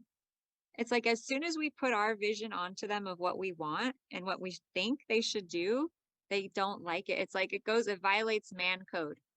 Yeah. What is the number one rule in man code? Thou shalt never give me advice unless I ask. Oh, shoots. We better talk to our girlfriends because what do women love to do? What do we love to do? Give advice. Oh dear, this is not going to work, is it? No.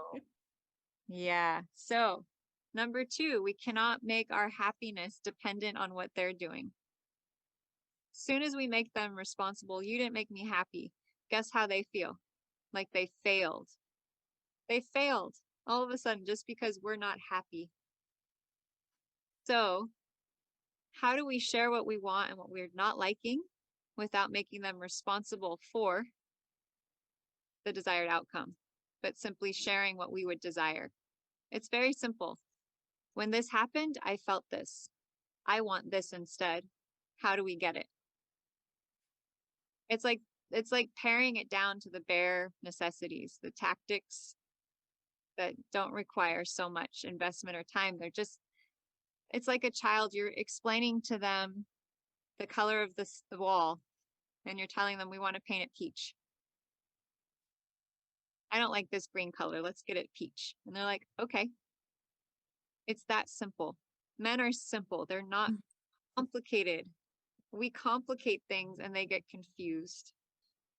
So how do you support his manhood without overriding it? Because you have such strong masculine energy that it affects him a lot. Mm-hmm.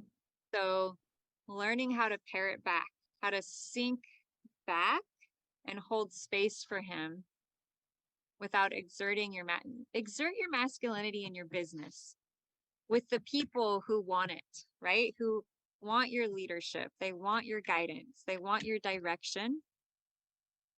And hold space for Blake. Be in that feminine of like, hi. Just hi. That's all. It's almost just like becoming this basin of awareness and consciousness, like an abalone shell. And allowing them to be exactly as they are with loving awareness. Doesn't sound very fun sometimes. Sometimes I'm like, well, just hang out with some girlfriends and it might be more, you know, but it's our practice of learning how to hold space for the opposite sex. Because they're so damaged and traumatized from the feminist movement and a generation of moms who were so hard on them and didn't know any of this stuff about how men actually what they need. And they're hurt. They don't feel like the strong men that they're born to be. They didn't have the guidance. They didn't have the father's stewardship. And they had strong mothers. And now it's all these strong wives and these strong women who are ball breakers, right? Not meaning to be. We're just fucking pissed from having had our power taken from us so many times. So if men could understand where women are coming from more, and women can understand more where men are coming from, and we could try and create some peace here because we're both just trying to feel good.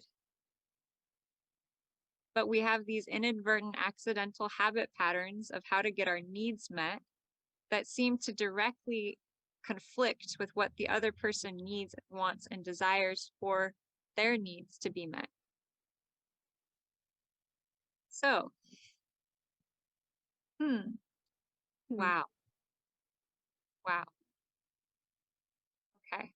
I'm going to go from here because this is, we could spend any last thoughts about Blake's chart, anyone? Questions, insights? It's a lot going on here with this Mr. Blake. It was pretty deep stuff.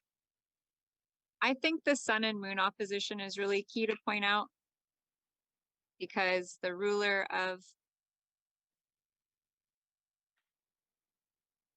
the 8th house is conjunct sun and moon opposite. So he has an internal conflict between his own identity and his partner identity.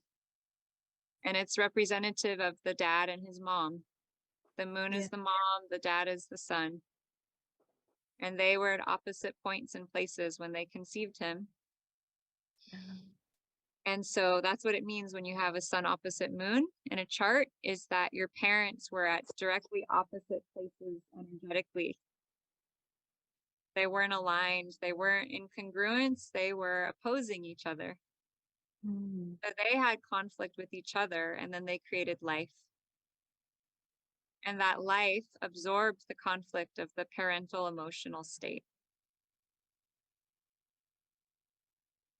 So when you feel Blake's internal conflict, he's simply illustrating his parents' internal conflict that he absorbed as a baby. It's almost like he's at war in himself. His mother energy and his father energy are at war. So you can usually find relief by going to the extremities of Virgo and Pisces, right? You want to get as far away from that opposition as you can. Then we come to Virgo and Pisces. So by doing healing work, Virgo, and healing his body and animals, he gets to find peace in himself. Yeah. And then his relationships are better because he's not having the internal warfare, which creates the external warfare. And he can feel more loved and more cared for.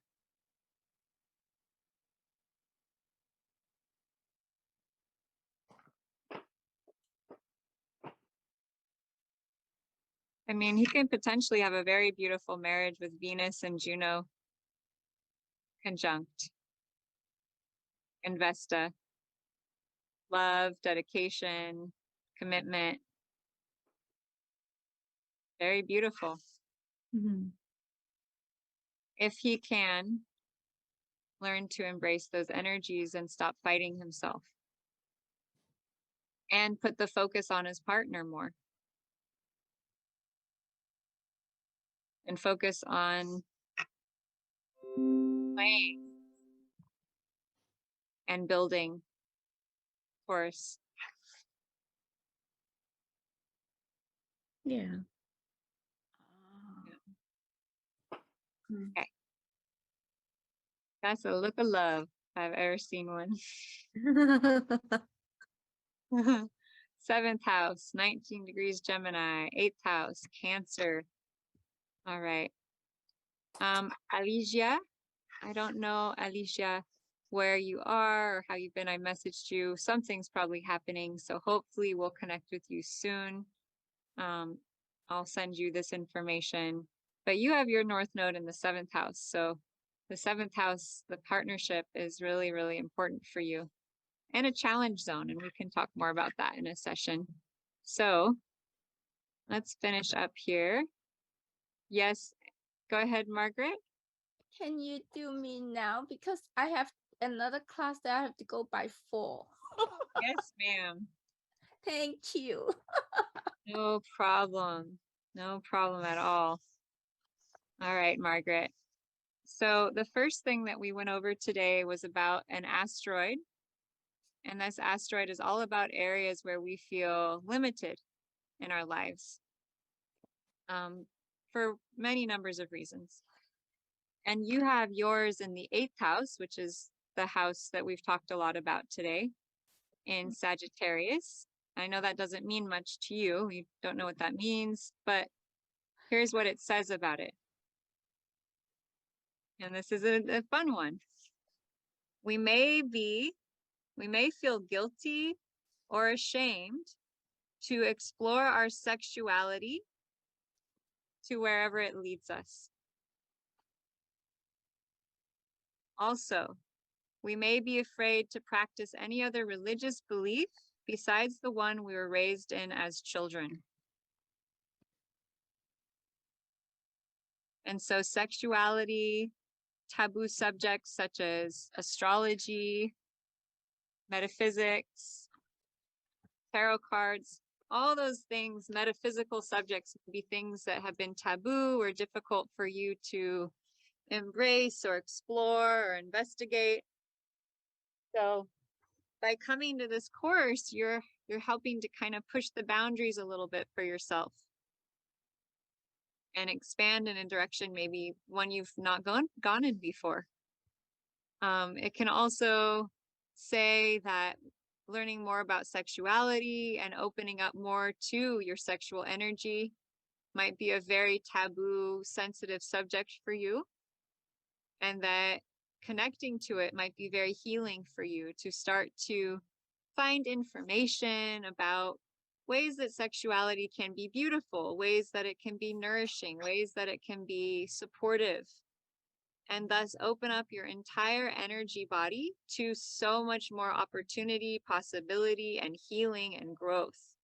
Because at the core root of everything, sexuality is energy. sexuality is our basic energy source, right? It is where everything kind of arises from. And as that energy rises, it transmutes, it transforms, it becomes spiritual energy. And it is literally the energy that creates new life. It's very potent, very powerful. So does that resonate with you, Margaret? Yes, totally. You got the funnest one. Have you ever explored Tantra, the study of sexuality? No.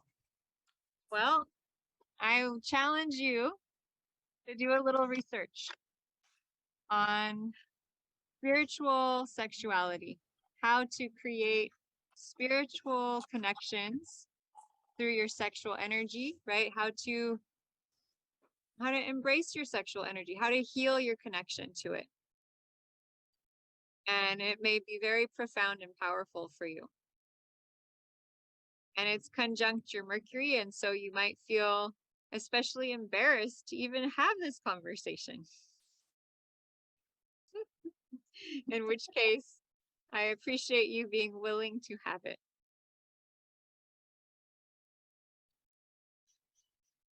Do you want to share more with us, or are you good? Yeah, I wanted to learn more about what other things you can tell me. Okay. I am going to get the time of my birth. I send them the money, but even if they send it to me, it would take a little bit. They have Oh, to go through San Francisco. That is so something. cool. So when I get it, I will give it to you. And then because I know that right now without it, I am missing a lot. So Awesome. I'm excited to, yeah, we will see if, yeah.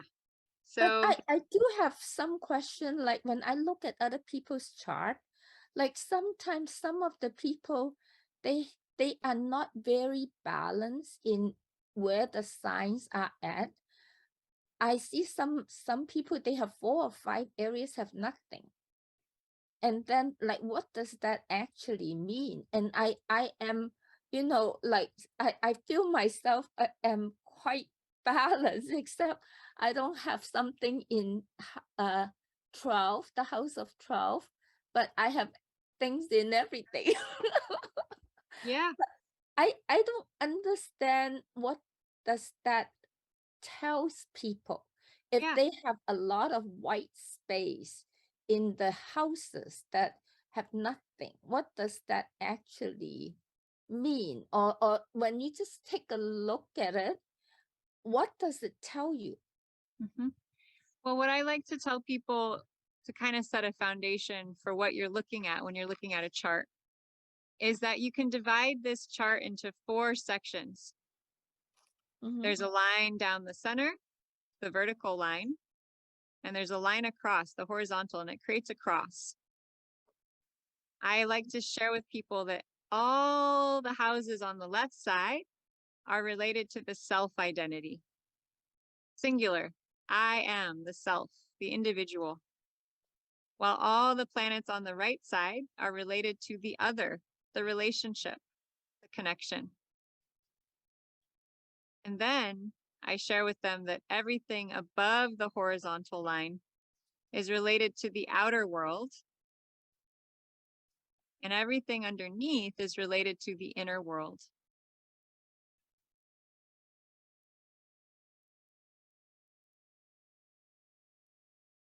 So depending on which area of the chart you have planets, will tell us, well, because you have so many planets in the outer, other, you're going to be someone who has a strong focus on other people and the outer world. Because you have so many planets down here in the 5th house, you're going to have a strong focus on other people and the inner world. So other people and your inner world and other people and your outer world is the main focus area for you. The areas where you have less planets means there's less of a focus. There's less of an influence. It's not as much about that. It's more about where the concentration of planets are that tells you which area of your life is the main focus. And that's an overall rule for when you look at a chart. What does it mean? Lots of planets here, but not there. And you have a lot of planets in the 5th house. The 5th house is the house of creativity, being in, having lots of hobbies, children, playing, romance. There's energy there. A lot of energy in the 9th house of foreign travel, higher education, higher learning. We get the sense that's another main focus for you in your life. And then over here, yeah, your North Node all by itself in the 11th tells us that there might not be a strong focus there, but it's really important for you to make a strong focus in the house of community and the greater world, and all the groups that you're a part of is really important for your soul growth. Go out into the world with lots of other people. Okay. Yeah.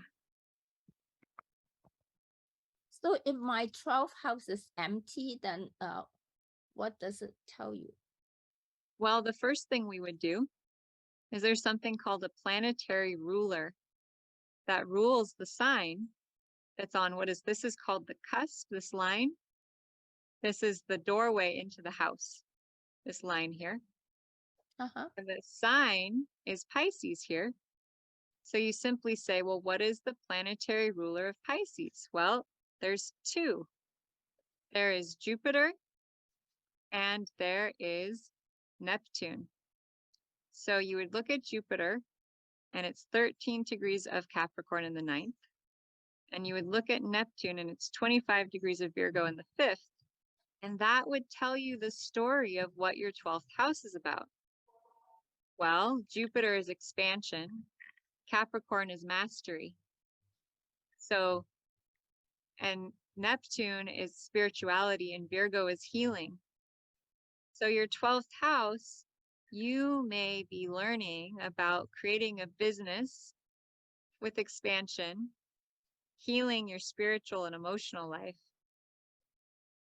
and connecting to your own energy, because we got Mars in there. There's tons of Mars. So there'd be a sense of leadership here. We'd look at the sign, look at the signs that are on the 12th, and we'd look at the rulers of those signs and where they are. You actually have 3 signs on your 12th house. You have Pisces, Jupiter would correlate. You have Aries, Mars would correlate. You have Taurus, Venus would correlate. So then you would say, wow, well, got strong energy in the 5th house of health and healing. And I've got this sense of being a teacher. Maybe I would teach health and healing, or perhaps by learning about health and healing as a meditation practice, it would help me connect to my spirituality. Because the 12th house is all about our spiritual nature. It's complicated. This particular one, your 12th house, normally there's 1 sign, but you have 3 signs. So it makes it especially complicated to get the flavor of that sign, that house. I only see one, but then you are bringing other things into it. So, I mean, I just see one thing, on the outer ring. So, but you are saying that I have other 2 connected to it too. So I don't. Yeah. So here's Pisces. That's the sign. Oh, because it's moving over to the other side. Okay. So now there's Aries and Taurus. So there's 3 signs in that one house. Okay. So then each of those signs has a planetary ruler. So 3 signs, 3 planetary rulers. So that means that your Jupiter, which is in the 9th, your Mars in the 4th, and your Venus in the 9th will all be connected to your 12th house. Okay. So you might be able to learn a meditation practice, or the type of meditation practice that would be beneficial for you Uh-huh. might involve physical activity, because one of the rulers is Mars. And your Mars is in Virgo, so you might enjoy something like yoga or Qigong that is physical Yeah. and analytical and grounded and practical. Those are all Virgo things, which is where the Mars is located. You also might really enjoy higher knowledge and education that Uh-huh. helps you build success mastery, because your Jupiter and your Venus are all up there in the 9th, and it's all connected to the 12th. So one way you find spiritual connection is through learning about business success, higher knowledge around learning about how to succeed and grow your business. Okay. Not everyone is going to find spiritual connection through business and success, but because that's the ruler placement of that 12th house, that's an arena that you're going to find that in. Would you agree? Do you get spiritual satisfaction from learning about growing your business and creating success in your life? I don't quite know. Are you drawn to learning about business masteries, growing your business? Are you drawn to learning about that stuff? Does it give you a sense of fulfillment? I am drawn to learning. So that's why I told you I love to learn. I don't care what it is, but I Right. wanted to learn about things so it will enrich myself. So I spend a lot of money on learning. Mm-hmm. Yeah. And self-development. So that's what I did. Yeah. Yeah. So I'm just confirming that. Yeah. Yeah. Yeah. I'm just confirming it's something that's important to you. When it's something that's important to us on a spiritual level, sometimes we'll devote a ton of money into it because we care so much. And the ruler of your North Node, your personal future, your direction, is Jupiter in Capricorn, is one of them. Okay. So as you learn about business and success and mastery, you're literally helping yourself to grow spiritually. Okay. Thank you. Yeah. That's Yeah. what I see. Hope, do you have anything you'd like to add? I can't hear you. Sorry, I was tracing back how you related Capricorn to the 12th house, and then I realized it's the Jupiter being the ruler of the 12th, or being connected to the Pisces 12th house. Is that how you did that? Or no? Yeah. Yeah, okay. Pretty amazing, right? Very cool. Yeah. I would never have guessed that. The only other thing I think I want to add is it's see, what are the words? Pardon, I'm a little tired, so because I'm on the East Coast, so pardon if this doesn't come out right, but there are a lot of people who look at charts as good or bad. And we had my partner and I had a spiritual teacher once who said, I feel so sorry for you guys. Hope, and this was, she was looking at tropical. She said, Hope has a masculine moon, and Ron, you have a feminine moon, and that's like so hard. And I just thought, this is not something someone should be making a judgment about. It is what it is, and now you work with it. So Margaret, I would caution you to not think that if someone has some empty houses, or like your 12th house being empty, that it's better that all the planets be distributed. It's just, it is what it is. It's not, I don't think it's better or worse. It's just other gifts and other challenges. But if somebody has a whole lot of open white space, that's probably not an ideal way to say, oh, well, you don't have a good distribution of your planets. I'm just cautioning you in Okay, case. thank you. Yeah, I mean, it's just I am just curious. Then why is it certain? When I look at all the chart that is being displayed, some are more having white spots in Sure. certain area, and Yeah. I'm just curious, and I wanted to understand what does that mean. So yes, I'm not saying that it is bad, but I thought that, you know, like certain people have a lot of white space. Yeah. And from looking at my own chart, I only have one white space. Uh-huh. So I don't know what that means because I'm totally new to astrology. I never I hear really you. studied it. It's a very foreign language, right? Yes. And then also in the middle, you know, like in the middle circle, I see a lot of lines, and to say truthfully, I have no understanding of all those lines, you know, Yeah, like Lotus blue and the hasn't got- red. Lotus is just focusing on the planets and the houses right now. You haven't missed anything. So we haven't talked about the lines at all. And I have a feeling that's going to be like a very fun thing for all of us. Okay. Yeah. And then like I see triangles, I see stars. So I mean, I hear those you. are all foreign to me. So I Sure. am just trying to ask questions to Yeah. understand it a little bit more. I'm not saying that, oh, it is bad or whatnot, but I'm just curious, you know, about the distribution. But I guess that has something to do with the time that when a person is born. I don't know. I don't Yeah. have that yet. Yeah.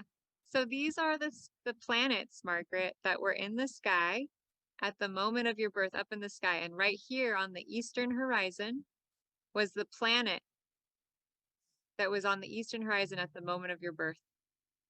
Okay. And then down here, over here is the western horizon, the planets that were in the sky. And then up here are the planets at high noon above you when you were born. Uh-huh. Oh, Or like high noon, like at the top of the sky. okay. Then sometimes constellations go underground, right? Supposedly they're underneath us because they're going around the earth, right? Yes. And when they're underground, they're under this line here. So these are all the signs that were underground at the moment of your birth. Okay. And Okay. so that tells you a bit about the type of energies. This is your inner life. Okay. This is your outer life. If a space is blank, just means there's more to the story that we don't know. Okay.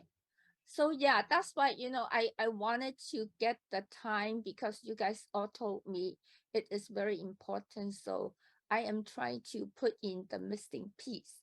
Awesome. Awesome. Good. Yeah. Thank you. I'm going to go now and I'll see you guys. Okay, Margaret, And I lovely do to need see you. the link. I never, every time I don't have the link, I don't know what link to click to come into the class. So the link I gave you today should work all the Oh, time. the link, you didn't give it to me. I asked Blake and he sent it to me. Yeah, I don't know. messaged you the link as well. Oh, okay. Okay. Margaret, Okay, thank you. Margaret, I think you're really bold to be here in a class when you don't know much about astrology. And I think you probably do, even if you don't have the time, you do have your birth date. I bet you do have a lot of stuff in your ninth house. So you're doing exactly what your chart is asking you to do, is going for your higher knowledge. It's awesome. Big high five. Thank you. Thank you, Hope. Thank you, everyone. I'm going to go now. Bye. Bye. Hi, Rob. I know she feels like I feel. I need to take a nap. Okay. So who needs to get off this call? Because we have two more of you. So who just has to go? And I'll do you first. I think it's so late, Lotus. I'm fine if we don't even do mine because I am going to get something on the books with you and we can talk about it then because it's already going on 7 hours and I don't want you being wiped out tomorrow. Well, let me just tell you what your Persephone is. I think it's in the first house. I wrote it down from a picture that you sent me. Persephone, So Leo, it is in in the the second, right? it's in the second house. Yeah, I and wrote down who's the goddess that's A1? A1 is Psyche. Oh, wow. Okay. Great.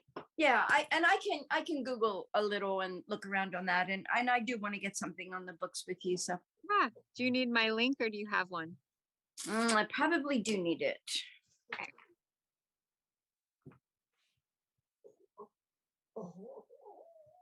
Well, thanks for all of your support today, Hope, and all of your input.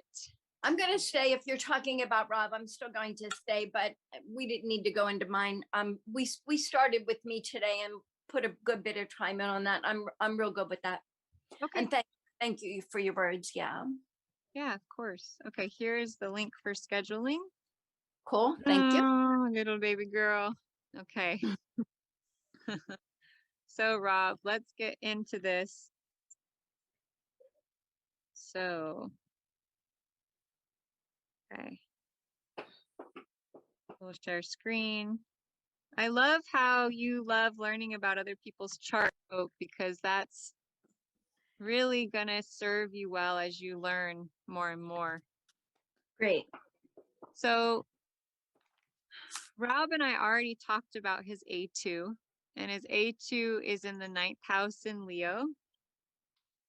So that would be things like being afraid to practice other religious beliefs besides the one we were raised in. Mm. And in the 5th house, which could be Leo, we may let our lovers take charge of our lives, and we may submerge our needs and desires to theirs. So that would be a challenge zone. Rob, is that something you've struggled with?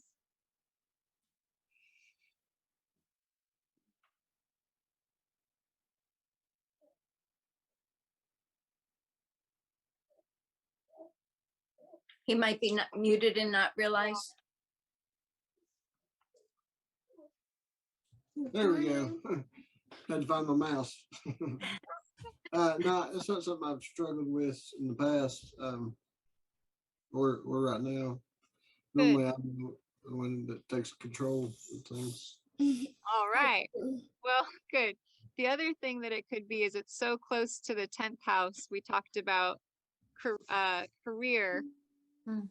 And I think that's the one that said felt right, which is in the 10th house, we may be unable to go after the career we really want because our family doesn't approve.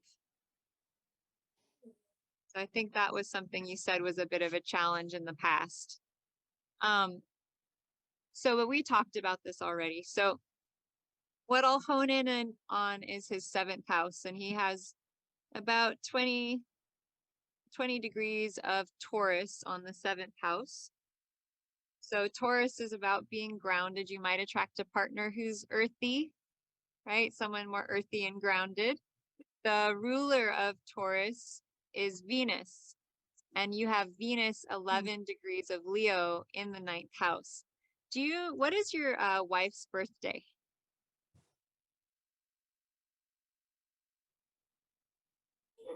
It is June 18th, 87. Okay. So she would probably be in your 7th house, which would make sense that you would have married her because she's going to feel like a partner, right? Mm-hmm. So you also have Chiron in the 7th house, which means that you could have a past life wound or trauma around relationship where you got hurt. And so it's possible you had earlier relationships that were really traumatic and challenging. Is that true? Yeah. Yeah. So congratulations for manifesting a good partner finally.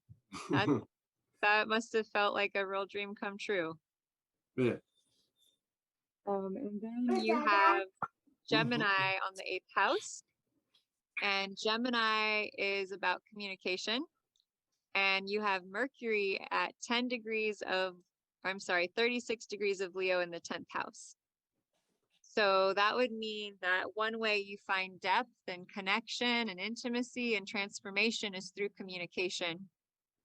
And potentially through performance, right? Being in front of a crowd of people, being the center of attention, being in the spotlight is a way that it's very deeply transformational for you. How would you express that, Hope?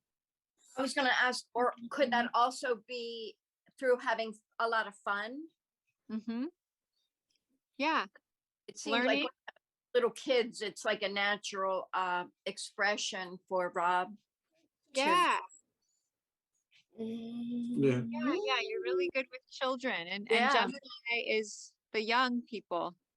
So you might be able to help bring transformation to young people, to children, Yeah. to bring right, and you have that vision for helping parents and children that have been taken away, Yeah. young children. So, and transformation is what's needed for these situations. So you might be able to help create transformation for these children and be that spokesperson, standing up in the light, right?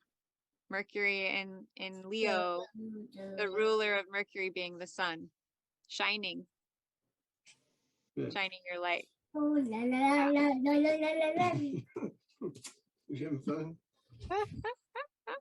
She sure is. She's having the best time ever.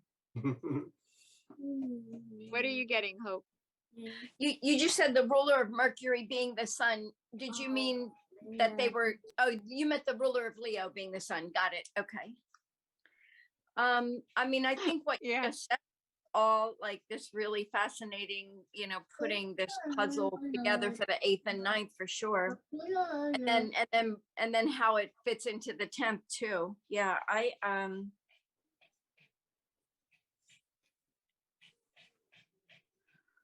I'm curious about the moon sitting next to the south node.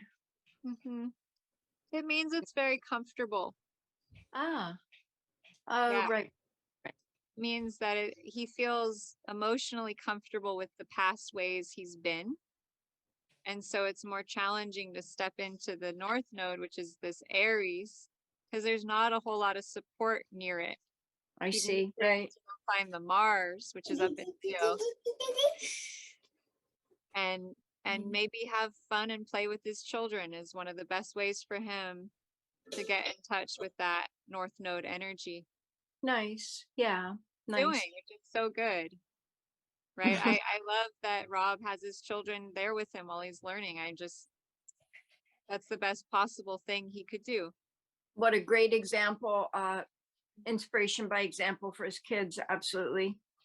Mm-hmm. And they love it, right? They come and sit, they can feel the energy.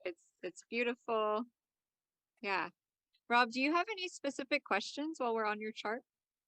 No, I don't think so. Okay. Well, I think that about covers it for today. We got through everything. I just like to show this slide, the ingratitude to you all, and the energy of I am aligned with the energy of wealth and abundance, and the pictures of our faces, because that's really beautiful to see that we're all here, all had this great experience. Any more questions before we close for today? No, I think I'm good. You think 7.5 hours of questions is enough? Huh? So I just want to send you off with a little clearing. Rob, you don't have to, you can just watch and whatever you want to do, and just Creator of all that is. We ask for complete unconditional love healing for all the students still on this call and all the students who are not on this call, wherever they are. Creator of all that is granted complete unconditional love healing for them, for their land, for the property that they walk on. May we all be cleansed, cleared, purified of any energy that no longer belongs to us, we no longer need, be released, transmuted and transformed. Take a nice deep breath in. And a nice deep breath out, releasing and clearing, transmuting and transforming, being filled back up with pure unconditional love and healing, being connected to our divine source, being connected to divine inheritance. Taking a nice deep breath in and out. How does it get better than this? What else is possible? What are the gifts? Woo! We'll get to see. Hi. Say hi. Say hi. What's your name? What's her name? Ariel, Ariel? just talking to you. I was like that too. It was like as soon as the attention was like, okay, enough. I Thank- don't want any of that. Oh man. All right. Well, it's so nice to see you all. Happy almost Halloween. I'm gonna send you all the link for Prometheus. Tuesday we're gonna have study hall. Oh, And right. I think Monday night I might do something live. I haven't decided. You might get a surprise. But yeah, I'm so grateful for you all. And please reach out if you have any questions. We're going to be moving into the 9th and the 10th and probably start talking about aspects soon. When's the course end? So I've decided I need to give you 13 days of course. So it'll probably be not November 12th, but the week after, because I want to give you that extra class 19. Okay. to be 13. Cool. After you end the video, are you able to stay on the Zoom with me for 2 minutes? Yeah. Of course. I just want to ask you something. Sure. All right, see No you guys. problem. All right. Bye, Rob. Bye, Rob. We I are really, here. I so love your course. I really do. I'm so happy I'm in it.